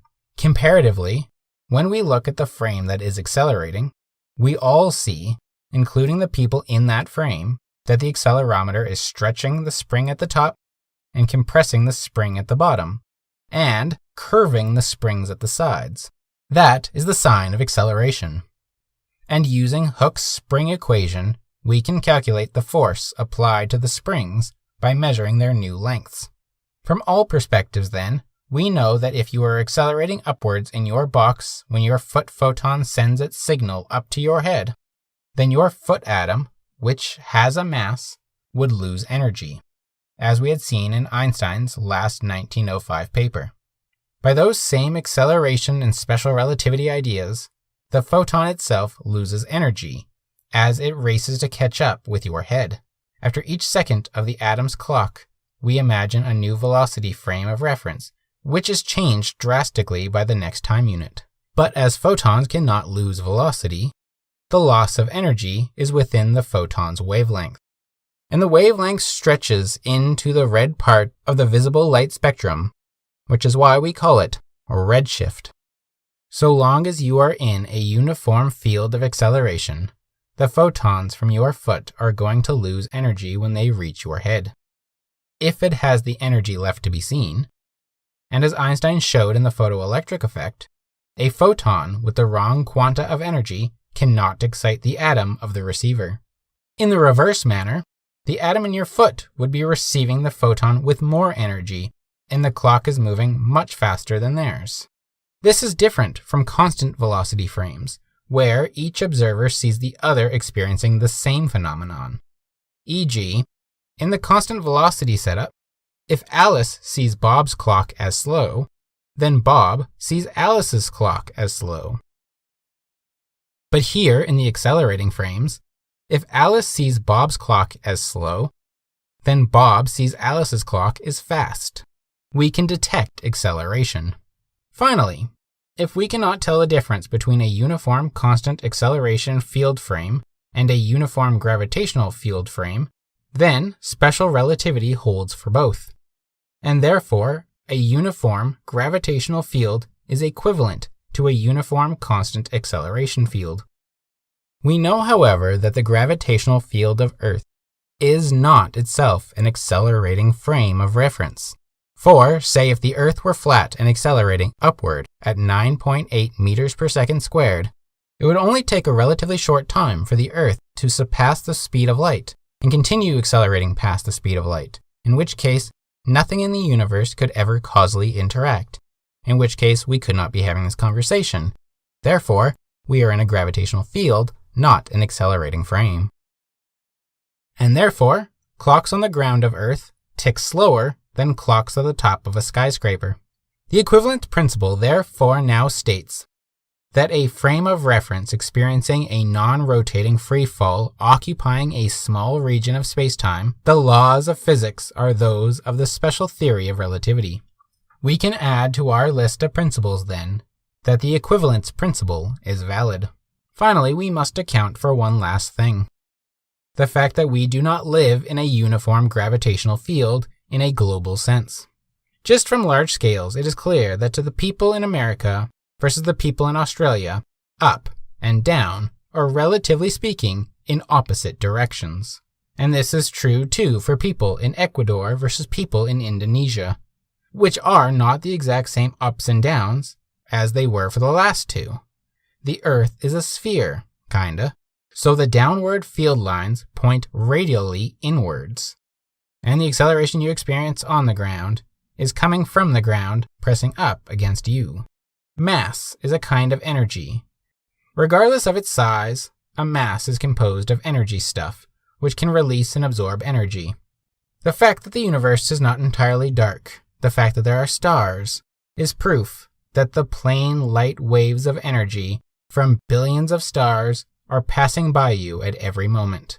And so it is safe to assume that if you can see that starlight, that your atoms, your mass, can absorb starlight, and therefore you were struck by a tiny amount of that star's mass, which is converted into momentum, which would cause your atoms to recoil a bit when receiving them.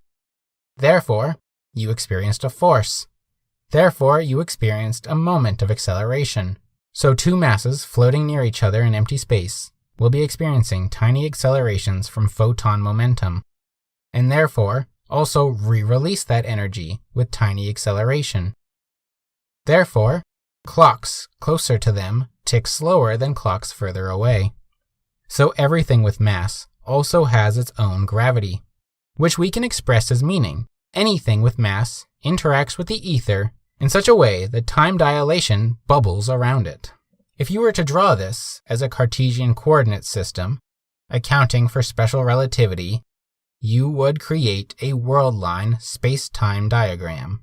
And the fact that these mass time dilation bubbles exist maps onto the graph by making the appearance of curving lines, either in the motion of the accelerating object or in the fabric of the graph itself, combining together the fact of the gravitational time dilation bubbles around masses with a conceptual framework which is currently available to our 2 to 3 dimensional graphing language. One can show for a fact that gravity, the falling downness, is not itself a force, as it is identical to not experiencing a force at all in empty space. Anything that is equivalent to floating in space with not a single object or force field around it for billions of miles can be said to be caused by force. So falling down, the effect of gravity, is not a force. All we currently have, conceptually speaking, is analogous to curvature, to the markings of a line on a space-time diagram. And therefore objects which naturally move at constant velocities experience a change in time when they pass by a time dilation bubble. And due to the consequence of special relativity, the object never experiences a change in time, but rather, that change is expressed as a change in space, and the object falls down. Therefore, for all intents and purposes, we conclude that gravity should be considered, in the conventional sense, the manifestation of a curvature of the space-time ether, which itself is induced due to the presence of matter. This is the central tenet of the general principle of relativity, and so too will we add it to our list of principles, that the general theory of relativity is valid. Unfortunately, well, maybe fortunately, I think we're all having fun here, we're not quite done. But there is another aspect to this history that is very important for both the flushing out of the ideas that support these relativity videos, but also important for the future of physics. We need to talk about the history of quantum.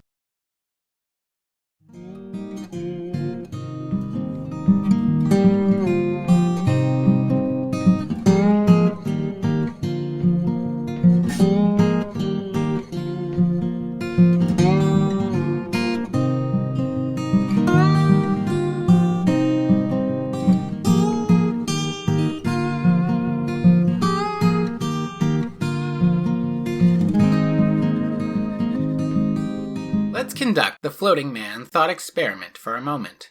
Just for fun, we set it up by saying that tonight when you go to bed, something spooky happens, and you wake up in a completely black void and cannot seem to see, hear, touch, smell, or taste anything. In fact, you woke up as a rock. So you're not in a real void. You're just a rock. But what do you know? Nothing. You're a rock. So, to you, or not you, it's a void. So you wake up as a rock, but magically have that same consciousness that you went to bed with. What do you think of this new world? Can you make anything of it? Things are acting on you, and you have no clue. Your void is caused by your inability to sense the world. A human could see the rock you have become, rolling down the hill in a violent, chaotic, noisy rock slide. But you, as the rock, see and feel nothing. Well, now let's imagine that your consciousness can create and grow new nerve cords that convert the rock into a more sensible creature. What sense should come first? What are senses at all? Sight is the ability to detect light hitting you. Hearing is the ability to detect air pressure hitting you. Smell and taste are the abilities to detect chemicals hitting you. Touch is the ability to detect matter hitting you. The commonly known sensations are all conscious awareness of external stuff. They come by experiencing the energy transferred to you by them. If you break this down, we have two major types of sensations, which are in one sense the same type, and in another sense completely different. 1. The ability to detect matter, and 2. The ability to detect light. As this new rock creature, we can therefore first put our magical energy into forming the ability to detect matter or light. Then, later, the other. The method for detecting matter comes in two forms. You can either get energy from its shape or energy from its force. The manner in which all the senses work is by a process called transduction, which means the translation of energy from a stimulus into the electrical signals used by the nervous system. The process is simple. When the receptor experiences a change to the membrane potential, which causes the receptor in some form or another to change shape. For smell, taste, and sight, the stimulus affects the shape of a protein, which changes the shape of the receptor in some form, and this changes the membrane potential. In order to restore the protein back to normal, the receptor needs to complete a process of balancing chemical exchanges. In touch and hearing, the receptor itself is changed by physical force, changing its shape physically, and the same type of process of restoring the cell to its ready position requires balancing chemical elements into and out of the cell. Let's start by taking in chemicals, meaning, let us start our primitive smell or taste receptor. What must happen to make this work? To sense the chemical's existence, the energy of its existence must be transferred to us somehow. Before we form the receptor, the chemicals already do exist and are already hitting us. We just need a means of catching them. So let's imagine that we create and send out nerve cells to the surface of this new rock self. And we convert those cells into old factory-like bulbs. We essentially just make a normal nerve cell. But in the walls of this cell, we stick what we call G proteins, which have a certain electrostatic potential, little grabby arms shaped in different ways. We could have it such that the goal of this living active process, the homeostasis of this cell, is to attempt to keep the G protein in a state of high energy static charge, and as such, it acts like a magnet to the molecules of the correct shape. When a molecule of the correct electrostatic shape binds to the static end pieces of the G protein, the new electrostatic charge of the G protein is decreased, and we have our cell steal that energy before the molecule can take it back. So now we need to take in new chemicals to restore the cell back to normal, and excrete this new, useless molecule somehow. If our G protein does not take the proper shape, we will not smell or taste anything in the future. The only way it works is by obeying the laws of chemistry and physics, and by that I mean by physically conforming to whatever existence is. That is, if we want to sense it, we need to conform to it first. This is the major factor that proves objectivity in conscious awareness. It's not enough to imagine what if a rock could smell a rose, only then to imagine smelling roses without the rose, the nose, or the chemical odorants that physically occupy the space. Therefore concluding something magical about consciousness not needing reality because it thinks, and thinking is all one needs to experience, right? Rather, to imagine a situation like what if a rock could smell a rose would require that you have the rock become a living creature that needs to eat food and excrete waste, so as to maintain a state of existing which requires a collective energy that is held in place by a process of homeostasis. The process cannot take a break. The depolarization of a cell becomes death if it cannot restore the balance, and it cannot restore the balance if it cannot take in and push out material, if it cannot convert it, so as to continue this process for the sake of its own existence as such. And that just having a material cell, which is called a nerve, is not enough. It is not enough merely to have it living. To sense reality, including itself, it needs to shape itself to reality. The magical evolving rock we created needs to make a G protein, which has its static rods in the same form or shape as the odorant that comes from the rose. If the G protein is in the wrong shape, the detection cannot occur.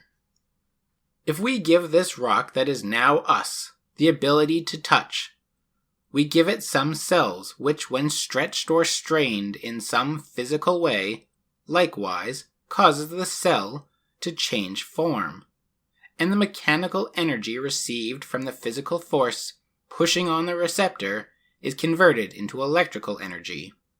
This new nerve cell type can thus be used to have a primitive form of touch or hearing. So with these two receptors, we can have a rudimentary sense of smell, taste, touch, and hearing. So let us add sight. We take some of the G proteins used to detect smells, and we make a G protein called opsin, which uses its electrostatic potential grabby arms to hold on to a molecule called retinol in its center. When light hits that molecule, it changes shape, and the G protein holding onto it also changes shape, and the new shape has less energy than the normal shape, and so the energy is released, and again our cell steals that energy before the molecule can take it back. Therefore, we need to restore the retinol molecule back to normal, using metabolism to keep us in homeostasis. The molecule of retinol only changes because it receives energy of a certain size, which is enough energy to affect the molecule, or the atoms that make up that molecule, or the subatomic properties of the atoms in that molecule. So again, the senses of touch, hearing, and sight demonstrate objectivity. Quoting Ayn Rand, objectivity begins with the realization that man, including his every attribute and faculty, including his consciousness, is an entity of a specific nature who must act accordingly. That there is no escape from the law of identity, neither in the universe which he deals, nor in the workings of his own consciousness. And if he is to acquire knowledge of the first, he must discover the proper methods of using the second. That there's no room for the arbitrary in any activity of man, least of all in his method of cognition, and just as he has learned to be guided by objective criteria in making his physical tools, so he must be guided by objective criteria in forming his tools of cognition, his concepts. This is what was happening with our magical rock.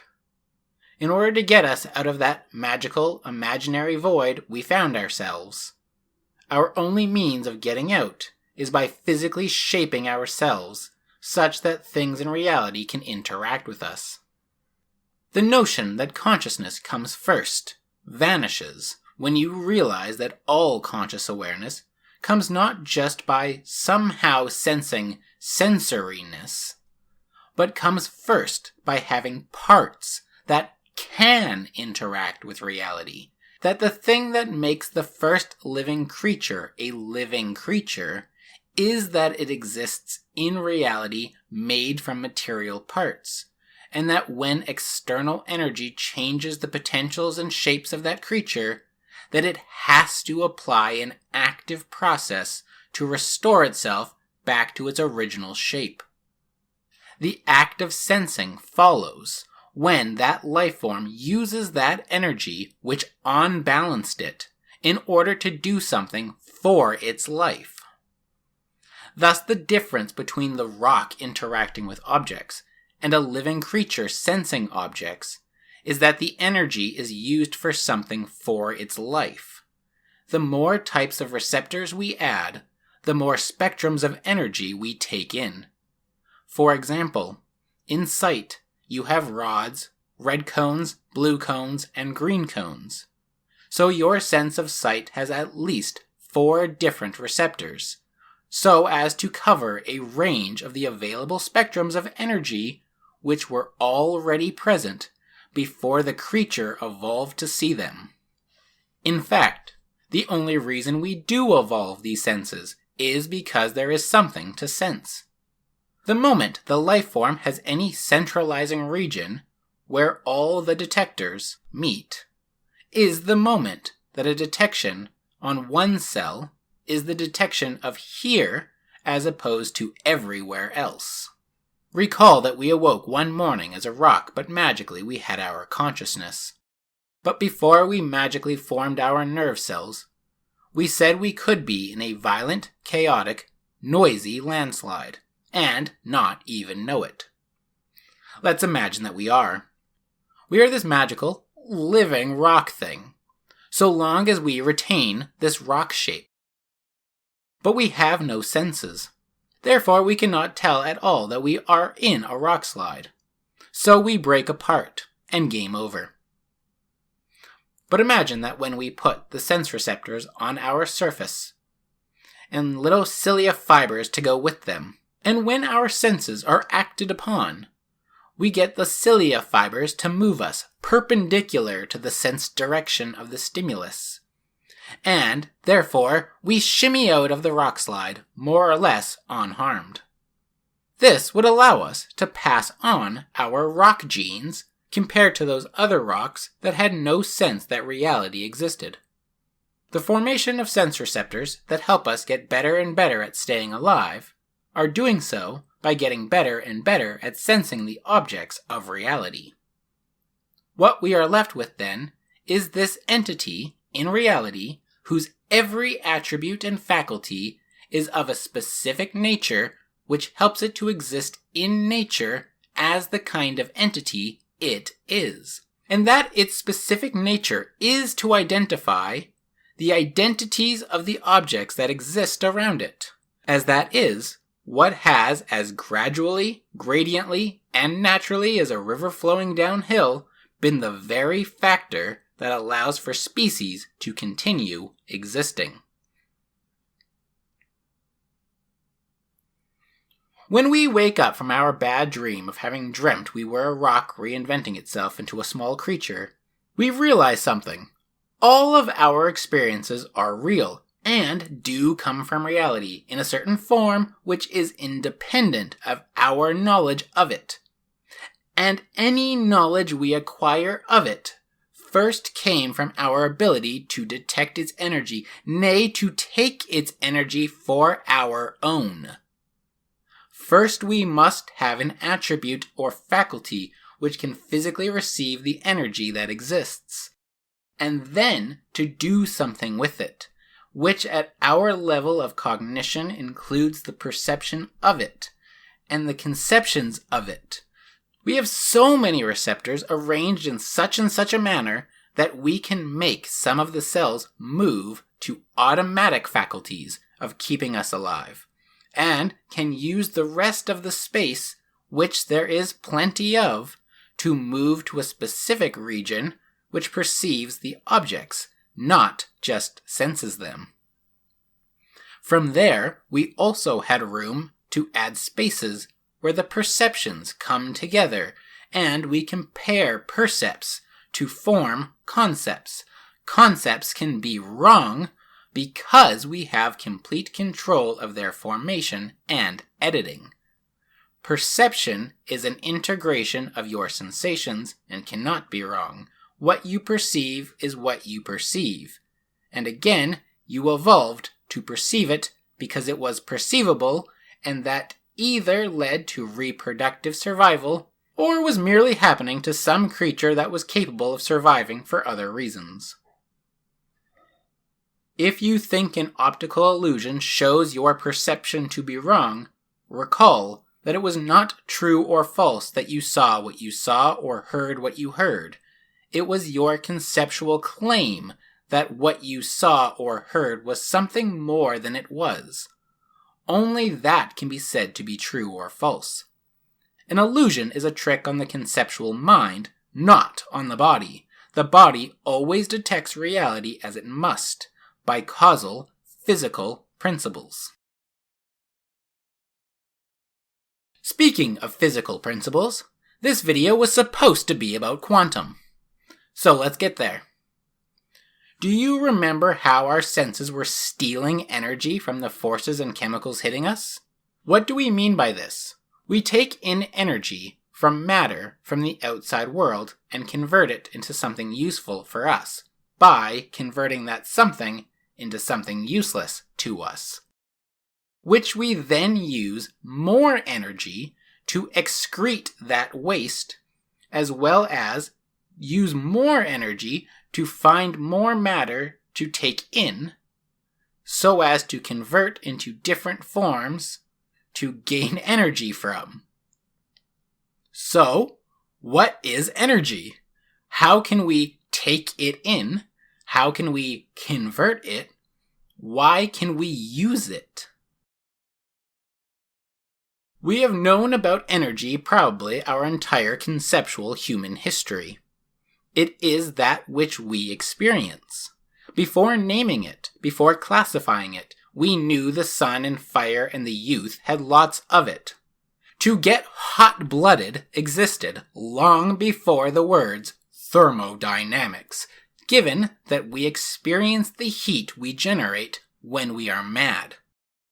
If one lives his life with too much intensity, he might burn out, his flame extinguished. He's burning the candle at both ends. Our language is coded all over the place with the energy we have always known to exist in some form. The issue, historically and psychologically speaking, is that everyone trips on the triple integration of neuroscience, mathematics and physics, and epistemology when it comes to thinking about energy, because energy is the concept we use to describe, well, everything. and that energy exists in reality as a thing which takes on a form, a shape, which can only really be understood with mathematics, but also in that regard appears to be as if it is a mathematical object, and that our epistemology is in fact matching reality as much as it seems that reality is matching to our epistemology. Think about the waking up as a rock thought experiment. The magic we need to pretend in order to make the premise work was that we could use some form of energy to move your consciousness without your nervous system. Implicitly, this says that our consciousness was like some form of energy, which can be moved around without material bodies being present. And to get that rock to detect reality, we needed to physically form into shapes that matter or energy outside of us can interact with, such that we take its energy and not have it take ours, which would be what being in acid is like. So what we needed in our magic was to have consciousness be energy.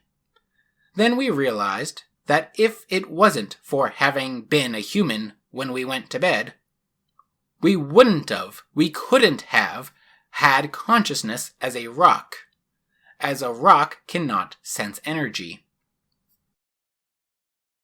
And what does it mean to sense energy? It is to have your energy changed by some numerical-like value. That you sensed something because it made your cell have more or less electrons than it needed. And through what can only really be seen as an imbalance in the math of positive things versus negative things, your cells changed. And this is what allowed you to sense. So what the hell is energy? What are the values they hold? What are the numbers? What are we? What is consciousness? What is space and time? Perfect introduction to quantum. Everything that comes to us does so in the form of energy. Either a massive object is hitting us and/or radiation is hitting us. There are many unstable forms of being an object, and because of this, most decay, and all that remain are the stable ones. Everything we know on this planet, and in this solar system, especially before the discoveries of the 20th century, comes down to 4 kinds of things, acting in 4 basic different ways. There is the up quark, the down quark, the electron, and the bosons that let them interact. And they can all move 1, left or right, 2, up or down, 3, forward or backward, or 4, forward or backward through time. We're getting a bit absurdly simple here, but it is basically true. Everything we know are basically just molecules which are either pure elements or mixed elemental compounds.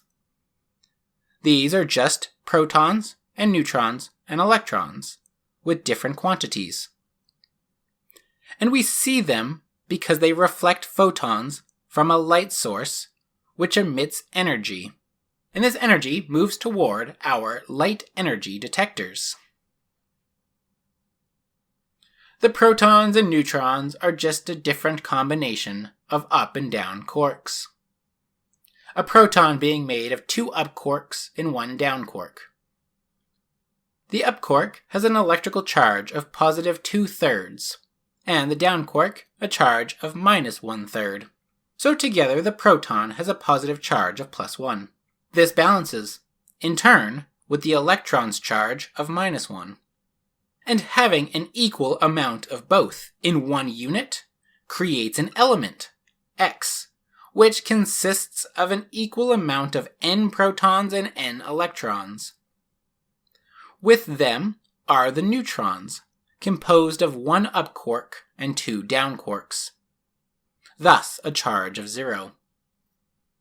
The up and down quarks interact with a different type of boson, which is more their size, and which is more complex than the photon, called gluons.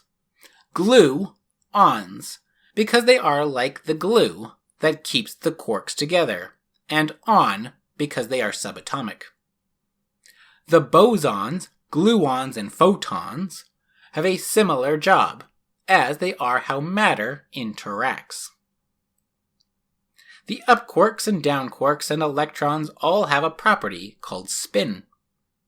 And this property prevents them from touching each other.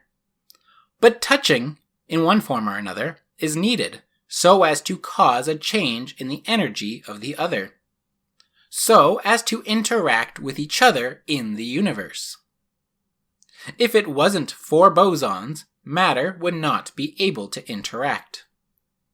This inability to overlap matter is in one sense where we get our 3 dimensions of space from, given our nature, as protons cannot overlap, and atoms cannot overlap, and molecules cannot overlap. So, some things need to go next to, and on top of, and behind of, other objects. Our sense of time appears to come from the fact that matter interacts by sending an object without a weird spin, an object which can overlap with matter. It sends it to us, and our ability to overlap with this object allows us to absorb it with our opsin G protein, absorbing it into the rods and cones of our retinas in our eyes.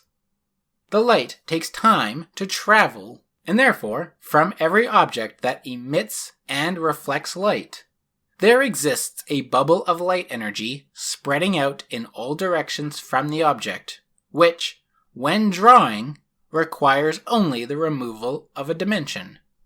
And we get the image of a light cone, which are all points in space that can possibly, causally, reach and interact with and from you.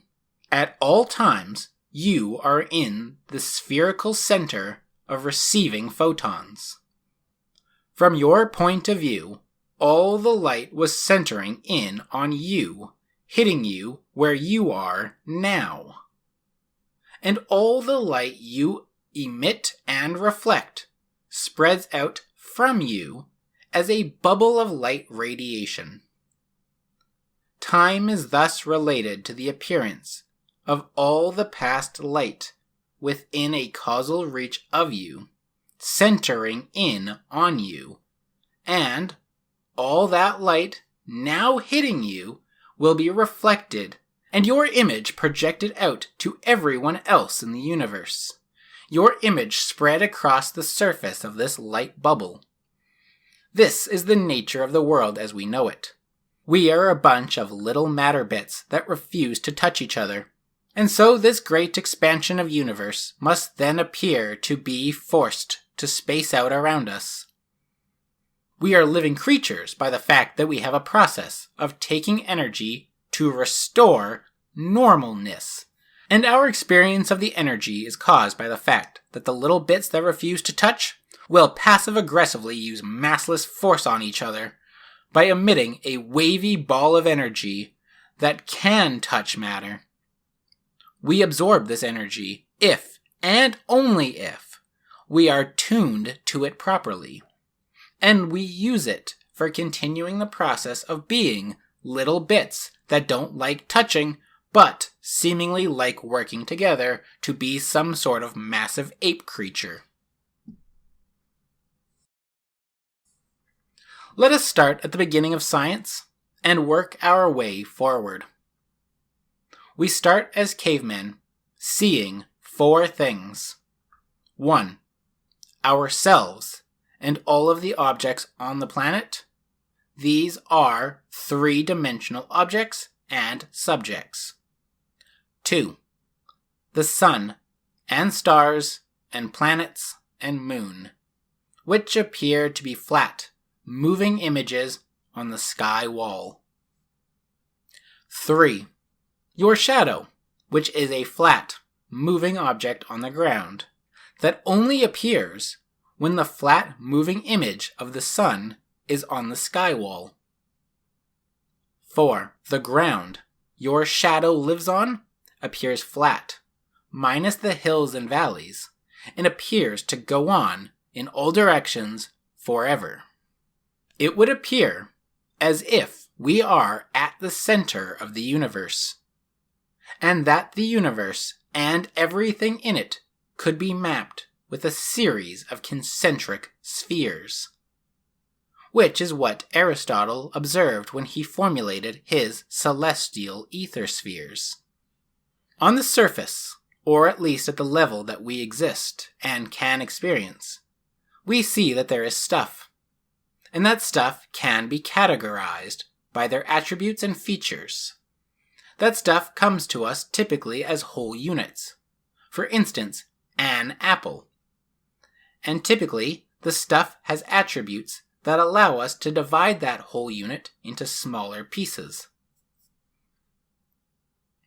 The ancient Greek assumption was that if everything is made up of one or more types of substance, then this would mean that you cannot cut the objects forever, as eventually you will have to cut the object into those fundamental substances, and they cannot be divided into something more fundamental. This was the conceptual invention of the atom, that which cannot be divided further. The atom provides the basic entry into quantum physics, as quantum is the plural of the word quanta, which describes the same fundamental issue as an atom. A quanta of something means the smallest amount of a substance that can independently, physically exist. The ancient Greek atom was one such quantum object, as it was to represent that one in the many fundamental element that they were looking for, as opposed to the concept of elements, which are the periodic elements.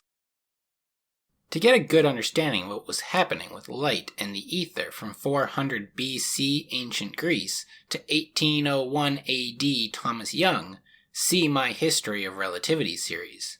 The essential topic that we need to extract from that history series was that the nature of light was in question, as some people thought about it in terms of a spherical material ball, and others thought about it in terms of waves, of some physical medium waving. Both were wrong for different reasons, and correct for different reasons, and the whole thing was very confusing. Thomas Young in 1801 demonstrated with the double-slit experiment that light is a wave which interferes with itself. You can do this experiment with your eyes and hand. Look at a light source through your finger cracks. If you get your fingers sufficiently close but not touching, and attempt to look through it, you will see black and bright stripes. The black stripes are interference patterns which are cancelling out, and the bright stripes are the parts of the interference pattern which are doubling up. This demonstrates that light is a type of wave. Later, James Clerk Maxwell discovered that the interactions between magnetic fields and electric fields in electromagnetic experiments had to be doing so by some type of quantum interaction, the smallest possible fundamental interaction between the one field's ability to allow the other field to penetrate it and its ability to permeate into the other, and vice versa. This battle, or interaction between the fundamental attributes of the fields, always interacts at the same speed, the speed of light. In fact, light is the interaction of these two fields interacting at their most basic fundamental level with no ability to stretch or squeeze or scale the results. This is where the events of space-time come from.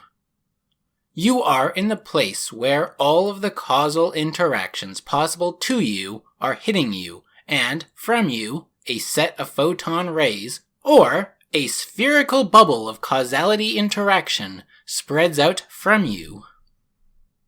Hertz finalized this in 1887 by using this discovery to demonstrate the reality of the fact by generating electromagnetic waves lower than that of visible light, in order to create sparks and move objects a far distance away. This invention gave us modern-day radio communication, which we use every second of the day, every day. In 1905, Albert Einstein will show us how to make a single quanta of light, called a photon, and how to use a single quanta photon to excite an electron off of a metal plate. Again, further details can be found in the History of Relativity series. The point here today is that the science of light was essentially always quantum in nature, and that there was no physical connection between the study of light and matter until Maxwell, Hertz, and Einstein, except for the fact that we could learn what things were made from, given the colors they made when we burn them. The history of light is therefore important to the history of quantum. But 1, we have that history done already. And 2, more important to the history of quantum, is the history of studying matter. It was the study of matter that led the Greeks to search for the fundamental elements that made up all of the stuff around them, creating the concepts of elements and atoms. Aristotle then set out to organize what was previously examined and presently available to him, creating not only categories to classify all the stuff, but also specific sciences which study branches of knowledge by applying a methodology of thought, which prevents contradiction, called logic. To be specific, Aristotle said, this is what we have available to us. 1. Substances. 2. Quantities. 3. Qualities. 4. Relations.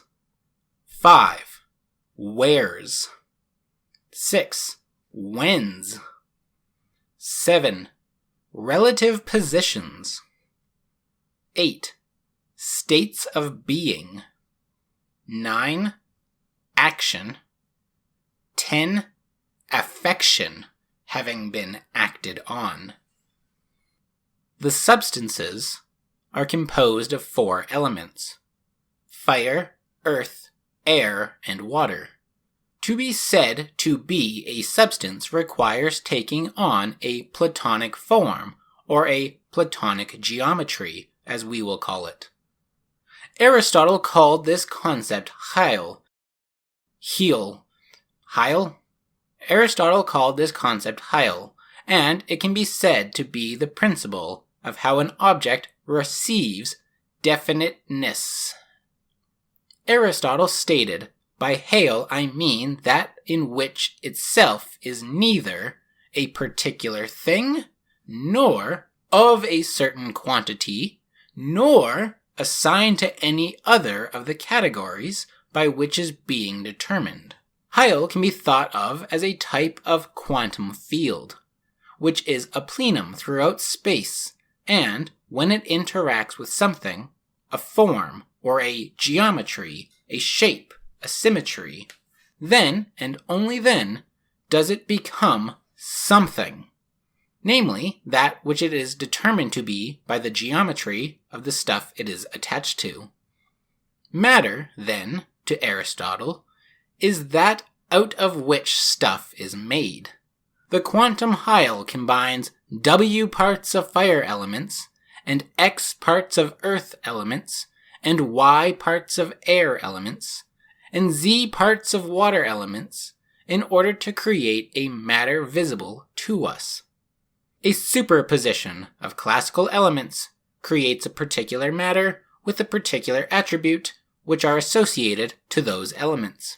In the category list of 10 types of things, matter is a type of relation, such that its existence depends on the elements that make it up, and the relationships between those elements, and further, that its entire existence after its formation is also relational to other objects and subjects in reality. For example, earth and water are the substances that make up clay. Clay is the matter substance of those elements, and those substances are the matter of that substance. Clay is the matter of a brick, as a brick is made of clay. A brick is the matter of a brick house, as a brick house is made of brick. The houses are a matter of the city, etc. Therefore, you can see how logic is being formed by Aristotle, as one can use this information to grasp that a brick house is made of clay by the transitive property. From all of this, Aristotle creates the science of physics, the study of nature, which to Aristotle includes the study of mind, sense experience, memory, biology, and anatomy. But the general nature of the study, which allows it to cover such a broad range of topics, is that its purpose is to strictly study change. You can think about it like this. Aristotle believes that he has a way of knowing how or why an object is the way it is, and knows what it is going to do or be a part of, given the four types of causes. And so all that is left to Aristotle to be concerned about is the describing, documenting, categorizing, classifying, and, possibly, finding rules which govern the physical patterns for objects that we see on a day-to-day basis. For example, the physics of a brick house, in the sense that he can say that the brick house has matter, which are bricks, which are clay, which are 5 parts earth, 1 part water. Then that the material cause of the brick house was those elements, that the formal cause was the Platonic geometry of house shape. The effective cause was the builders building the house for the new statesman. The final cause was so that the new statesmen of the city would have a place to live, as to better the world, which increases the good of the universe, which brings us closer to being like the prime mover. What was then more of a concern for Aristotle was what would happen if you threw that brick. What happens if you slide that brick? What happens if you drop that brick? When you displace it from its natural habitat, how does it respond? When the matter is acting as he would expect given natural causes, he calls that natural motion.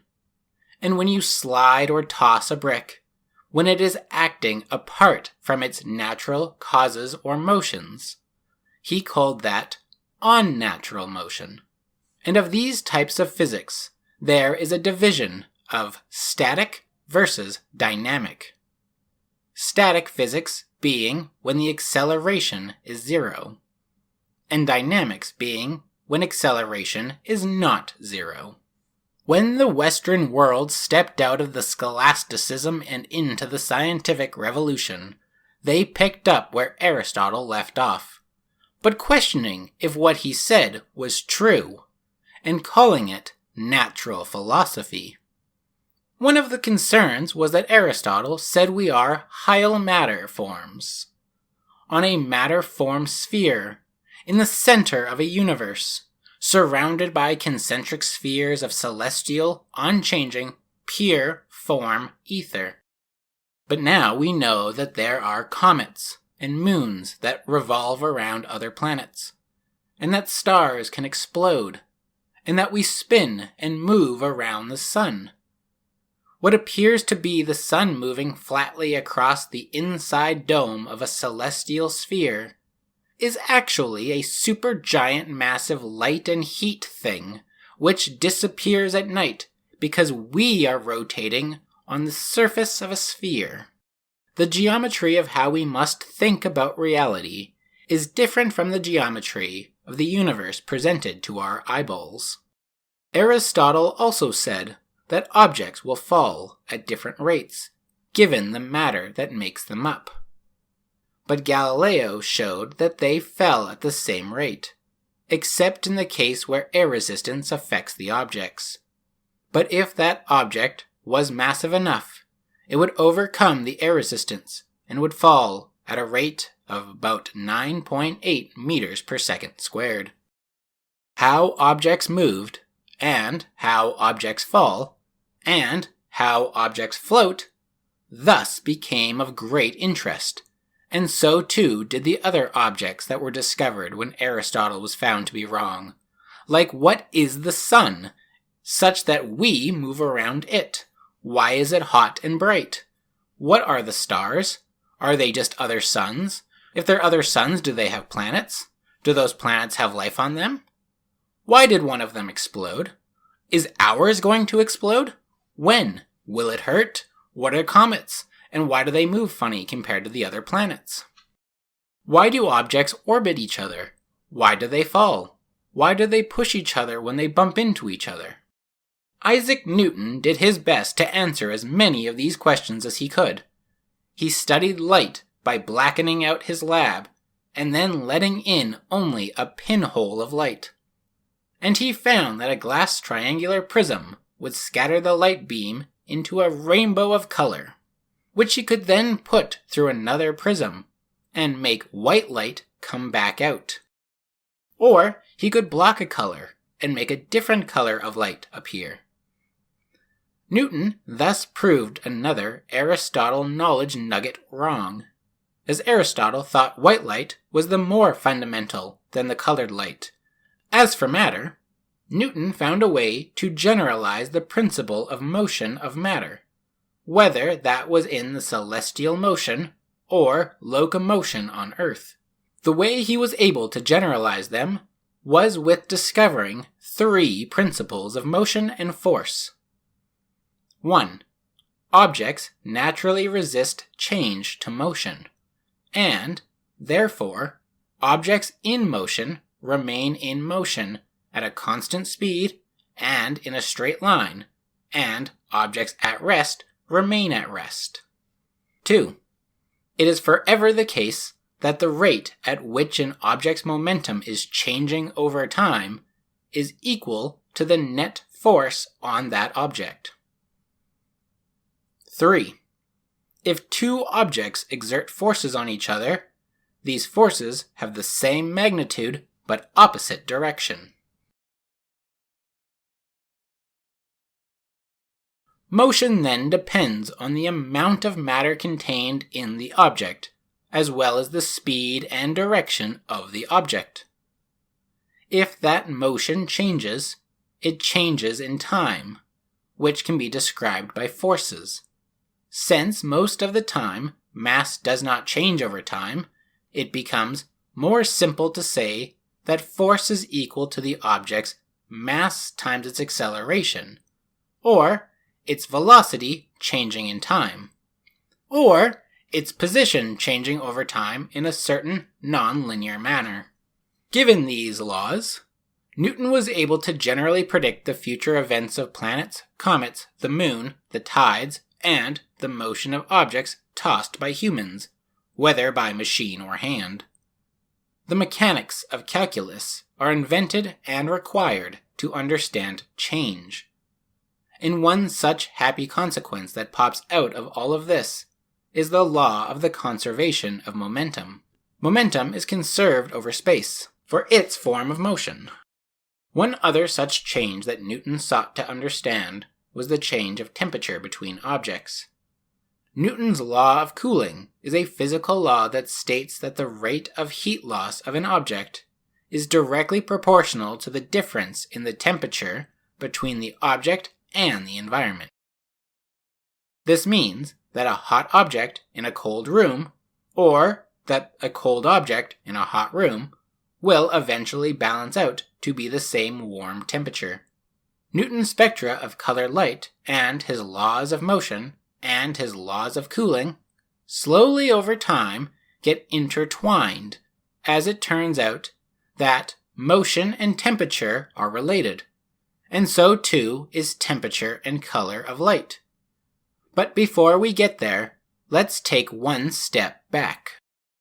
The Academy of Science, to which Newton was the president of from 1703 to 1727, was formerly the Invisible College, which became the Royal Society of London for Improving Natural Knowledge, or just the Royal Society. The college and the society had Robert Boyle as a member. Boyle was the first to experimentally demonstrate the relationship between pressure and volume in gas interactions, and from his experiments created what we call Boyle's Law. Boyle's Law states, for a fixed mass of an ideal gas kept at a fixed temperature, pressure and volume are inversely proportional. V is proportional to 1 over P. P is proportional to 1 over V. P times V equals some constant. And P1, V1 should be equal to P2, V2. This makes sense.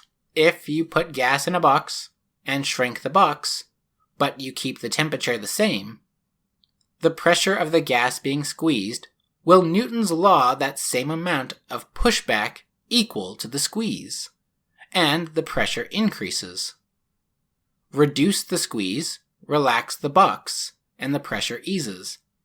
In 1787, Jacques Charles formulates what we call Charles' Law, which states, the volume of a given mass of a dry gas is directly proportional to its absolute temperature at a constant pressure. Volume is proportional to temperature. V over T is equal to some constant, and V1 over T1 should be equal to V2 over T2. Again, this makes sense. We repeat the box squeezing experiment, but we keep the pressure constant. So we actually don't squeeze the box. We let it move when it wants. Then the volume and temperature increase together, as the gas will expand the size of the box as you heat it, and will shrink the box when you cool it.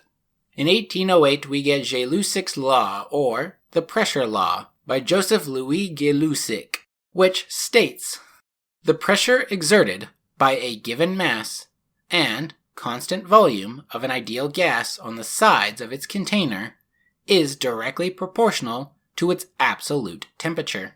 Pressure is proportional to temperature. P over T equals some constant, and P1 over T1 should equal P2 over T2. Now if we repeat, and we prevent the box somehow from changing its size, the more you heat the box, the more pressure will build up inside the box. If you were to somehow add pressure to the box, the temperature would increase. In 1811, we get Amedeo Avogadro's law, which states, the volume occupied by an ideal gas at a constant temperature is directly proportional to the number of molecules of the gas present in the container. Volume is proportional to the number of particles. V over N is equal to some constant, and V1 over N1 should equal V2 over N2. If the volume of the box is again allowed to move when we need it to, and we put gas into the box and walk away for a while and let it settle, the final volume of the box will depend on the amount of gas in the box. Given this, it was found that since PV equals some constant, and V is proportional to T, and P is proportional to T, then the formulation can become PV equals some constant, or is equal to some constant times T. When we add in Avogadro's law, that V is also proportional to N, the formula becomes that PV is equal to a new constant times N times T. We can rewrite this as PV equals nRT, where this constant, this new constant, will be set to equal R. And R is the universal gas constant. The constant is the result of the universe, but also of the equation, as when you solve for R, you get R equals PV over NT, which can be expressed by the physical units of work per mole per degree of temperature.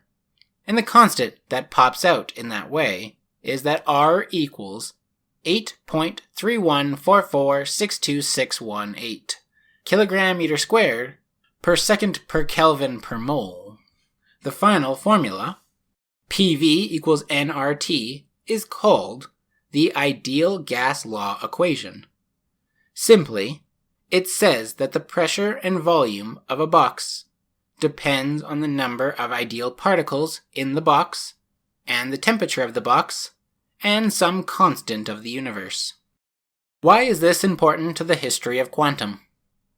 Well, because the man who, in 1834, first stated that we can put them together, a man named Benito Paul Emile Chaperon, went on to correct the work of a young man, deceased 2 years prior, named Nicolas Carnot, which as a sort of dual effort created the concepts of absolute temperature, entropy, and the second law of thermodynamics, all of which play a large role in quantum.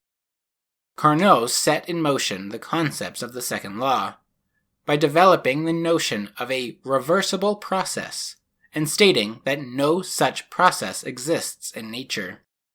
Chaperon made this idea more popular with graphical and analytical depictions of it, and by combining together the gas laws of Boyle, Charles, and Gay-Lussac. In 1847, Hermann von Helmholtz, who had been studying neurology, discovered that no energy was lost in the muscle movements, and formulated a treatise on the conservation of energy, which states that the total energy of an isolated system remains constant. Energy is conserved over time. In 1850, Rudolf Clausius put together the works of the others in a more concise and sounder form, and thus gave us the concept of entropy, which he denotes as heat lost or turned into waste. And he provides the first and second laws of thermodynamics. The first law stated that the total energy of an isolated system is constant, and the second stated that there is an irreversibility to the natural processes, that entropy increases over time. In 1859, James Clerk Maxwell creates a thought experiment called Maxwell's Demon. Who could possibly, maybe, reverse the process, and therefore violate the second law of thermodynamics? In the same year, Gustav Kirchhoff proposes his law of thermal radiation, and a year later coins the term black body, which he writes, "The supposition that bodies can be imagined which, for infinitely small thicknesses, completely absorb all incident rays and neither reflect nor transmit any. I shall call such bodies perfectly black, or, more briefly, black bodies." At this time, these two concepts were seemingly unrelated, but that would quickly change. Kirchhoff has been working with Robert Bunsen, of the Bunsen burner, and together they burned all sorts of gases and elements, and invented the spectroscope to discover the chemical elements of the stuff that they were burning. It had been known since Newton that light creates a rainbow, and what Kirchhoff and Bunsen were doing was burning objects to make them become light-emitting. And then they took their light, similar to taking in the sunlight and turning it into a rainbow, and finding the individual colors of different chemicals. The interesting thing about these rainbows is that not all the colors show up all of the time. And this was first discovered in the sun in 1802 by William Hyde Wollaston, who noticed, through an improved version of Newton's work, that the sun did not in fact have all of the colors. Some missing patches showed up. Wollaston thought that the colors had natural boundaries, but in 1815, Joseph van Fraunhofer discovered that if you use something like Thomas Young's double-slit diffraction gradient rather than a prism, and using light interference theories, that you could quantify the wavelengths of light, thus providing the specific wavelengths of light that are missing from the solar spectra. Back to the Future of 1860, Kirchhoff and Bunsen found the same thing in reverse. As Fraunhofer was providing the characteristic absorption lines of the sun, they matched perfectly with the characteristic emission lines of different gases and elements. And they deduced that the solar atmosphere contained chemical elements which would absorb these wavelengths, thus leaving missing patches by the time the light reached Earth. In 1868, Joseph Norman Lockyer repeats the spectral analysis of the sun during a solar eclipse, and finds a prominent yellow line, about 588 nanometers in wavelength, and this line had no apparent chemical equivalent on Earth, as far as we knew. He called it helium, after the sun's Greek name Helios. 27 years later, helium would be found on Earth. Kirchhoff's black body comes from his years of burning stuff. And here is the pattern he saw. 1. You take an object. Any object will do. Notice that you can see it having certain colors under the lights of the lab or the sunlight. And notice that you cannot see the object in a pitch black room. You can see this object because it is reflecting light. 2. Burn the object. Even in the pitch black room, you can now see the object, and its color no longer depends on the wavelengths of light in the room. Rather, regardless if the lights are on or not, the object emits its own color that depends on what it is made from and how hot you burn it. 3. A black body is any object that can absorb light, but cannot reflect light, and will only emit its own radiation, its own black body radiation. Back before the combination of ideal gas law particles in a box, and back before that box was called a black body, the scientists working with the gas laws wanted a way to know what was happening inside the box without opening it and ruining the experiment. In 1860, Maxwell formulated his distribution of molecular velocities by, quote, demonstrating the laws of motion of an indefinite number of small, hard, and perfectly elastic spheres acting on one another only during impact. Instead of saying that the particles are hard, spherical, and elastic, we may, if we please, say that the particles are centers of force, of which the action is insensible, except to a small distance, when it suddenly appears as a repulsive force of very great intensity. End quote. Thus Maxwell was imagining a box full of quantum particles, or as atoms, and imagining how we would measure all of these velocities. In 1871, the physicist Ludwig Boltzmann generalizes Maxwell's distribution of molecular velocities, creating the Maxwell-Boltzmann distribution. This statistical distribution describes the probability of finding particles with certain speeds inside of a closed, stationary container. Given the notion that you could track a molecule as it bounced around the box, you could find a method of tracking all the particles in the box, and therefore you would not just be able to predict the speed of a randomly selected particle from somewhere in the box, but you should be able to find every particle in the box, which is currently at a certain energy level, and that you can find the number of particles for each energy level possible to the box, which is called the Maxwell-Boltzmann statistics. The major question of concern here is, how many energy levels are possible for the box. In 1879, Joseph Stephan was thinking about Kirchhoff's black body radiation. If you have a box with a small pinhole in it, light will get in. But the box is designed as such that light bounces around and gets trapped inside, and the light loses energy to the walls of the box. And the only radiation that can escape the pinhole are the radiant heat energies from the walls which point towards the hole when first emitted. Therefore, the temperature of the box can be found by measuring the temperature of the pinhole, as if the hole itself was a surface. Stephan observed that the total energy which radiated from that surface over time was directly proportional to the black body's temperature to the fourth power, aka the amount of energy radiating from the surface area over time depends on the temperature of the black body, specifically depending on the fourth power of the temperature.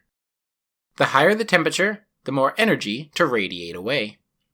If you treat the sun as a black body, as it is one, the energy radiated from it is not reflected but emitted, and the surface area of the sun being roughly known, and inferring from past data, that the energy flux of the sun was about 30 times greater than that of known lab experiments at the time. And from his law, Stephan calculated that the surface of the sun is approximately 5,300 degrees to 5,838 degrees Celsius. All in all, pretty simple and mostly uncontroversial. More temperature, more energy flux. Higher energy flux predicts finding a higher temperature. The higher you go toward infinity in temperature, the higher you go toward infinity in energy flux. In 1884, Boltzmann derives the Stefan-Boltzmann black body radiant flux law using Stephan's law, and providing a connection between particles moving, temperature, and radiant emittance.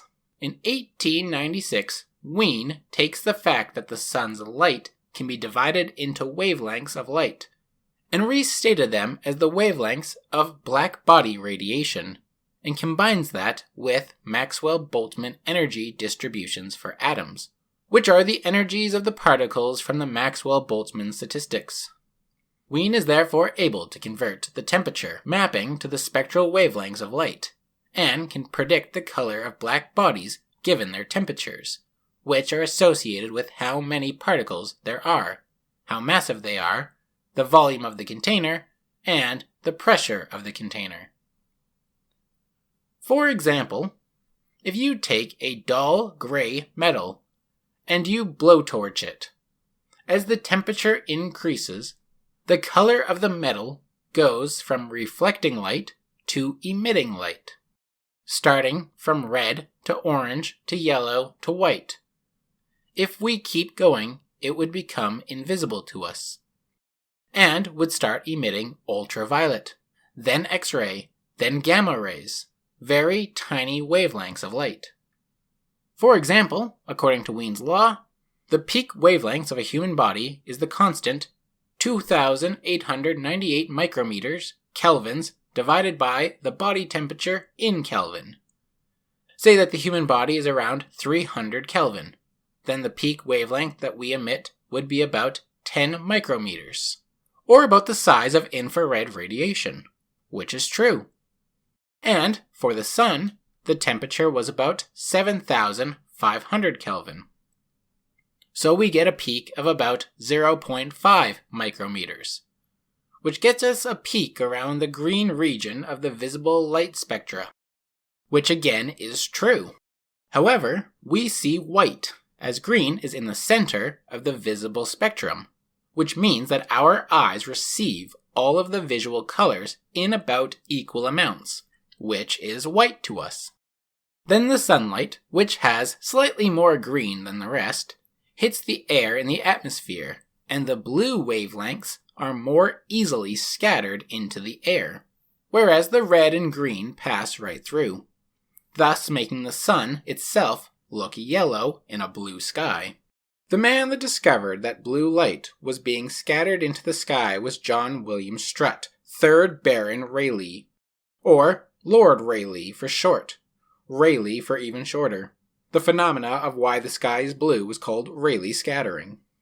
Rayleigh was responsible for solving many, many problems in physics, one of which he received a Nobel Prize for. But he is far more famous for the one problem he turned from a problem into a catastrophe.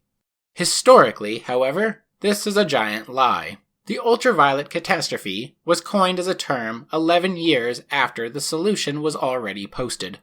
Planck solved the problem before Rayleigh could even break anything.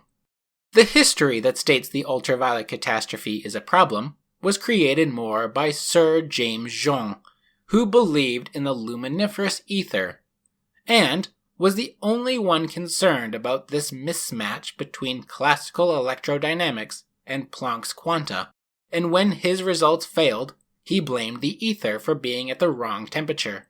Or more accurately, claiming that the matter and the ether were not in thermal equilibrium. Jean also disagreed with Laplace about how the solar system formed, and he thought that the planets were birthed from the sun due to a near collision with a passing star, giving birth to a conspiracy theory that still exists in small pockets today. James was a strange one. Rayleigh and Jean approached Wien's work and attempted to make it work for low frequencies.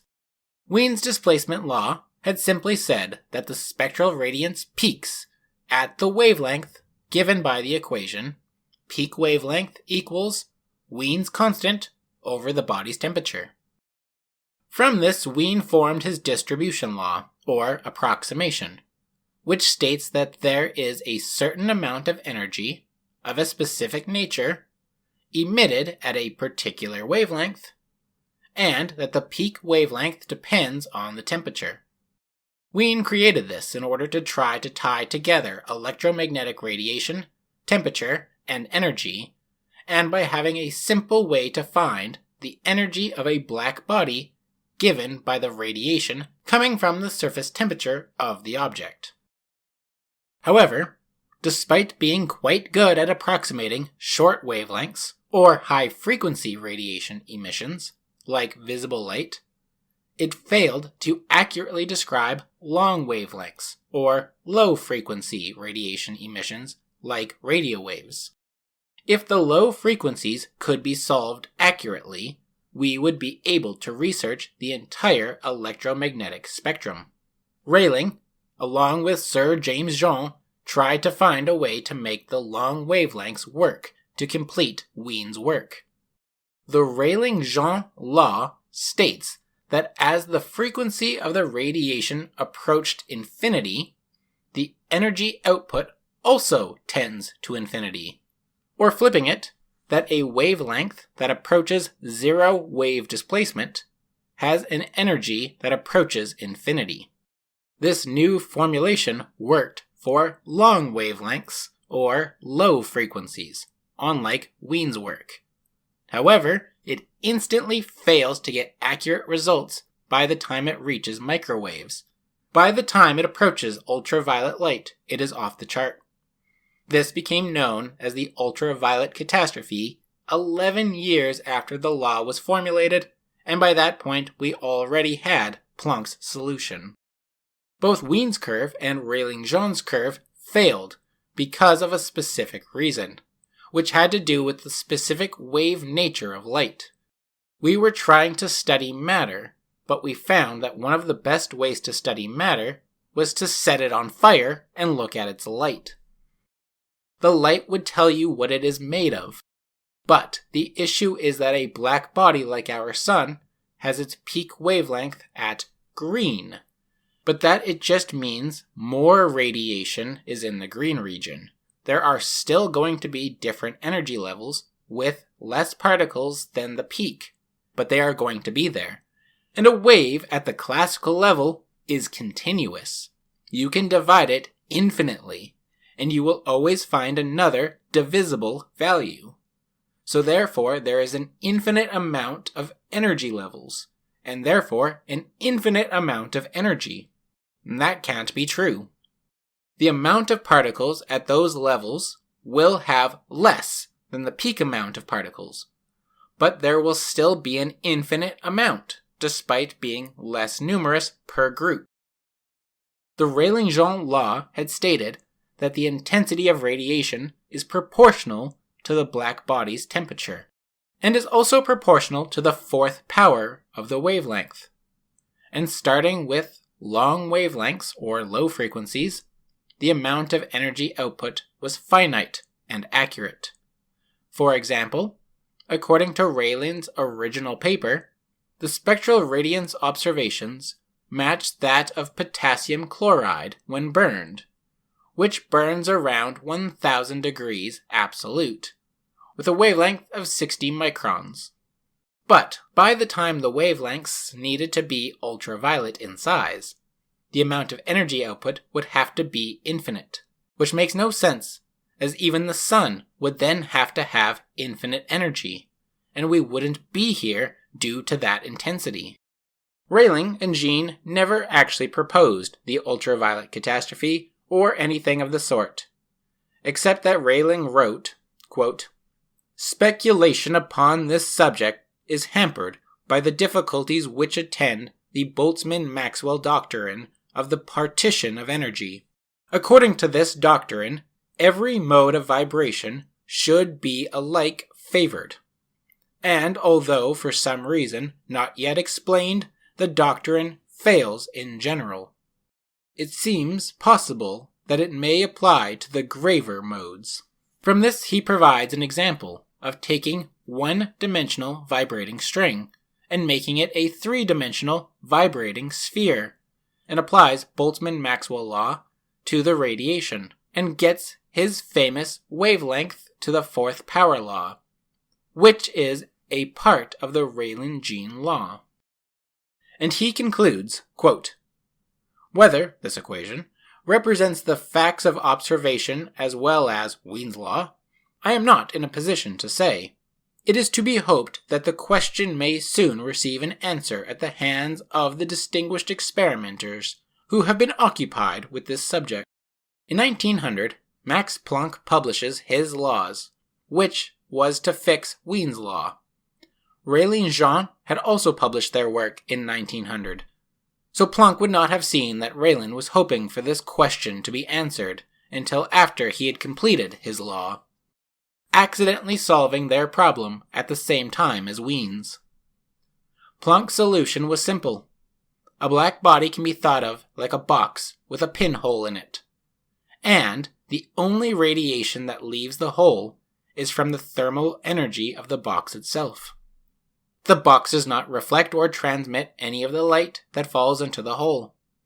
The previous scientists were assuming that light waves bounce around the box and transfer their energy to the box and each other over time, and that light energy was doing so in continuous fashion, such that one photon of energy units might lose 0.001 energy units per bounce, or 0.0001 or 0.000001, and so there would be waves of light in the box at every wavelength, which there could be an infinite amount of, and so that breaks everything. But what if energy was quantized, such that a light wave could only become smaller if it matched a certain size, and that you cannot have an infinite amount of levels of energies, only discrete levels of energy, such that by the time the wavelength or frequency reaches ultraviolet, you don't have infinite amount, but maybe just a handful. Just set the energy E equal to the minimum energy level H, and multiply that by a natural number unit rather than a real number unit. Planck's law worked, but Planck thought the idea of making energies into discrete functions was just math. Albert Einstein showed why it was a fact of reality. The photoelectric effect showed that a quanta of ultraviolet radiation was able to cause an electron to be displaced from its metal plate. And in the reverse, Einstein showed that the photon was quantized, because it is the energy of the electron changing orbitals. An excited electron, when it de-excites, fires off a photon of that specific amount of energy difference. Einstein goes on to show that atoms really do exist, and that kinetic motion and temperature are related through this atomic-photonic interaction of quantized energy exchange. 2 years after Einstein's miracle year, it is possible to provide a very simple example of what that atom is doing with the electron, and what the electron is doing with the photon, using Ernest Rutherford's brand new planetary model of the atom, which Niels Bohr improves upon in 1913 by showing the electron in the top orbital fall down and release a photon, which corresponds to that energy gap amount. And to pop it back up, you need to add that energy amount.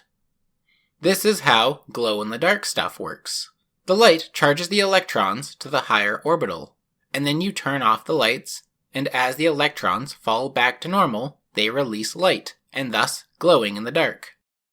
This is the birth of quantum physics, as we now have atoms which are moving electrons to different discrete energy levels, which are caused by, and cause themselves, the creation and annihilation of photons of those exact discrete energy levels. That physical exchange of energy is fundamentally reducible to a smallest quantity of energy. Hence, we can focus on looking at finding the building blocks that the Greeks were looking for. Finally, having the knowledge and technology to find that one in the many. Quantum physics is the study of matter and energy at the most fundamental level. Things get a bit weird by 1923, as this new field had people more closely examining what an electron is, what properties it has, what an atom is. If protons and neutrons are as fundamental as they get, can we split an atom? One weird result comes from Einstein, who says that light has no mass, but it has momentum, which we can think of as mass times velocity. And that light might curve around massive bodies, because it has momentum rather than mass. Another weird result comes from Louis de Broglie, who takes the fact that electrons and photons are related, and that the photon has momentum, and finds that the electrons in motion have a reverse type of manner, such that it has a wave function. A year earlier, Otto Stern and Walter Gerlach discovered that electrons appear to have spin, and no one knows what that means. It appears to be related to angular momentum, but it has a half spin, and it wouldn't make sense to literally say it half spins like a top. Wolfgang Pauli showed that because of this spin property, objects with identical states cannot occupy the same space. And this actually explains how the periodic table of elements works. At the same time, Satendra Nath Bose says the opposite about photons, or bosons, as they get named after him, where bosons can share the same state and space. The introduction to the modern approach of quantum was given to us by Werner Heisenberg. Heisenberg himself stated that he was determined to base his quantum mechanics exclusively upon relationships between quantities that in principle are observable. Sticking to the more simple case, he thought about the radiation of an excited hydrogen atom, rather than the radiation from the boiling, bubbling, mysterious sun. In quite the same way as Maxwell and Boltzmann, and Stefan and Raylan and Jean, Heisenberg was looking for intensity, or energy values from the radiation. But he needed only an electron moving from a high energy state to a low energy state, thus releasing a photon of measurable energy, or wavelength, or frequency, or momentum. Heisenberg discovered something weird about atoms in doing so, as he found that the law of multiplication, which would be needed to describe certain properties of the atom, did not work both ways. For example, if he took A first, then timesed it by B, that would get a different result from when you started with b and times a to it. This is called non-commutative multiplication, and it is very strange on the classical level, and yet seemingly fundamental on the quantum level. One of the best ways to deal with quantum, therefore, involves using complex numbers, which introduce what are called imaginary numbers to all of the real numbers we know about. This led to the fighting about what it means to be, quote-unquote, real. In 1927, Heisenberg provides us with a fundamental concept of quantum mechanics, the uncertainty principle, which states that there is a limit to the precision with which certain pairs of physical properties can simultaneously be known. Such examples are position versus momentum, or energy versus time. The formulation comes from subtracting that non-commutative multiplication law, which results in the equation P times Q minus Q times P equals H over 2 pi I, which is converted into the famous equation sigma x sigma p is greater than or equal to h bar over 2. This suggests that differences in the multiplication between p times q and q times p cannot be measured at the same time. There is always this little extra bit of stuff that says they are not quite touching. Imagine p and q are sides of a square. The math is saying p length times q width, p times q, area, and q length times p width equals qp area. In our classical world, these areas are the same, so pq minus qp has to equal 0. This means that we can measure them at the same time by putting one on top of the other. When pq minus qp does not equal 0, this means that if we place pq on top of qp and see how much area is left over, somehow there is a tiny amount left, such that we can never be certain if pq is the same exact place as qp. Finally, to complete this video, we return to the start. The rock creature we formed. From our thought experiment, we realized that energy comes in a certain geometry. And as we moved into the history, we talked about how we, as cavemen, thought the earth and sky were flat. Or that the earth was flat, and the sky was a surface, the inside surface of a sphere. Then we realized that we are on a surface of a sphere. We formed a three-dimensional Euclidean model of space, based on what our eyes see. So follow along with me on this other thought experiment. Close your eyes for a moment. When we open our eyes, a spherical world emerges. The world of light exists on the surface of a sphere, emitted from the surface of a sphere, received by the surface of a sphere. If we were one-dimensional beings, our experience of the world would be one-dimensional.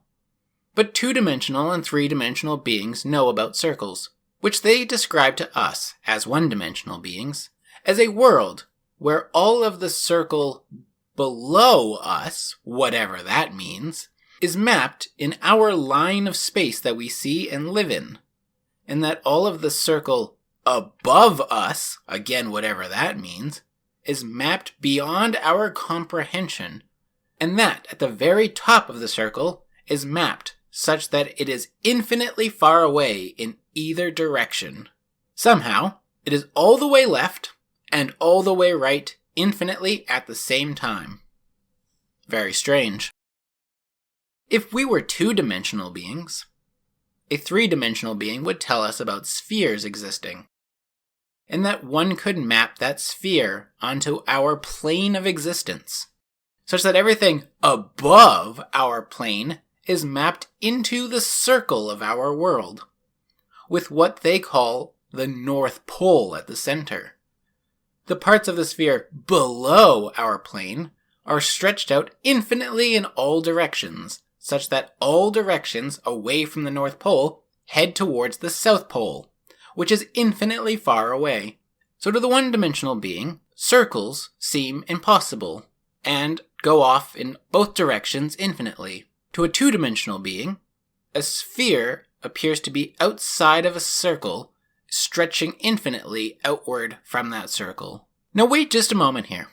We are three-dimensional beings who believe by the nature of reality that the universe is finite in size, but we also appear to see a sphere which stretches out infinitely in all directions. Matter of fact, it would appear quite simple to extrapolate that the appearance of the universe being spherical and infinitely expansive, that it just might be the case that we cannot see the next dimension up. Given that when we lived on a line, we thought the universe was a line that stretched away infinitely in both directions. And we can easily explain that on a plane, as it would appear to us in the plane that the line being is walking infinitely because it is just walking in a circle. When we live on a two-dimensional plane, the universe appears like a flat circular plane that stretches out infinitely. And we can explain to that plane being that when he walks in one direction infinitely and wraps around, that is actually because he's walking around a sphere in a higher dimension. A sphere just being a circle in all the ways at once. So what if we send a probe to the edge of the universe, we are just sending a probe around a four-dimensional hypersphere, which is just a way of being all the spheres in all of the ways at once. Now that doesn't make sense to your brain, but it also wouldn't make sense to some living cartoon that you draw on a piece of paper when you tell him that you're going to flip him over. This is symmetry, and in 1918, Emmy Noether provides us one of, if not, the greatest and most important theorems of all time. For every continuous symmetry of action of a physical system with conservative forces, there exists a corresponding conservation law. Throughout this history, we are collecting these laws. We found from Newton the conservation of momentum, and from Helmholtz the conservation of energy. According to the theorem, the conservation of momentum and the conservation of energy must have a corresponding symmetry of action, which is also stated alongside them. Momentum is conserved over space, and energy is conserved over time. When Einstein combined energy and mass, the conservation of mass law by the chemist Lavoisier was added to the conservation of energy law, both conserved over time, which we stated in this video when we said that Newton's second law of motion is momentum over time given force, and that was mass times velocity over time, as mass does not change over time. Noether's theorem explains why then Newton's law works. The symmetry of linear momentum is the space translation invariance. All places in space follow the same laws of physics. That is the symmetry here. The symmetry of angular momentum is rotational invariance. Rotating a ball in any direction still makes it look like a ball. The mass-energy conservation is caused by the symmetry that time translation is invariant. The laws of physics are the same today as they will be tomorrow. The ability to change speeds in reality, or boost your 3-vector, is caused by the symmetry of Lorentz boost invariance, meaning special relativity is valid and there is no such thing as a universal speed. The conservation of electric charge is caused by a symmetry in scalar potential fields in phase space.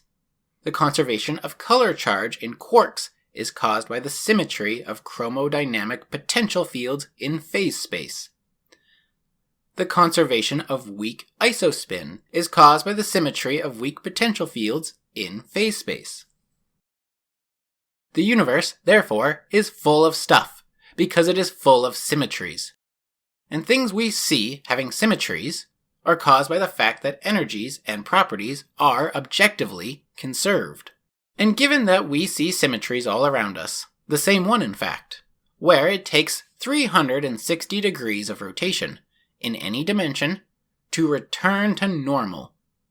And yet, The quarks and leptons that make up all of these 3D, 360-degree spinning objects are themselves required to spin 720 degrees of rotation to return to normal. So are we merely experiencing the universe one dimension lower than we could be? Or many dimensions out of place? That question we leave for quantum field theory and attempts at quantum gravity. This was messy and long, but the history of quantum mechanics is. It has an infinite amount of path formulations into it, and this was just one. I hope you enjoyed the journey.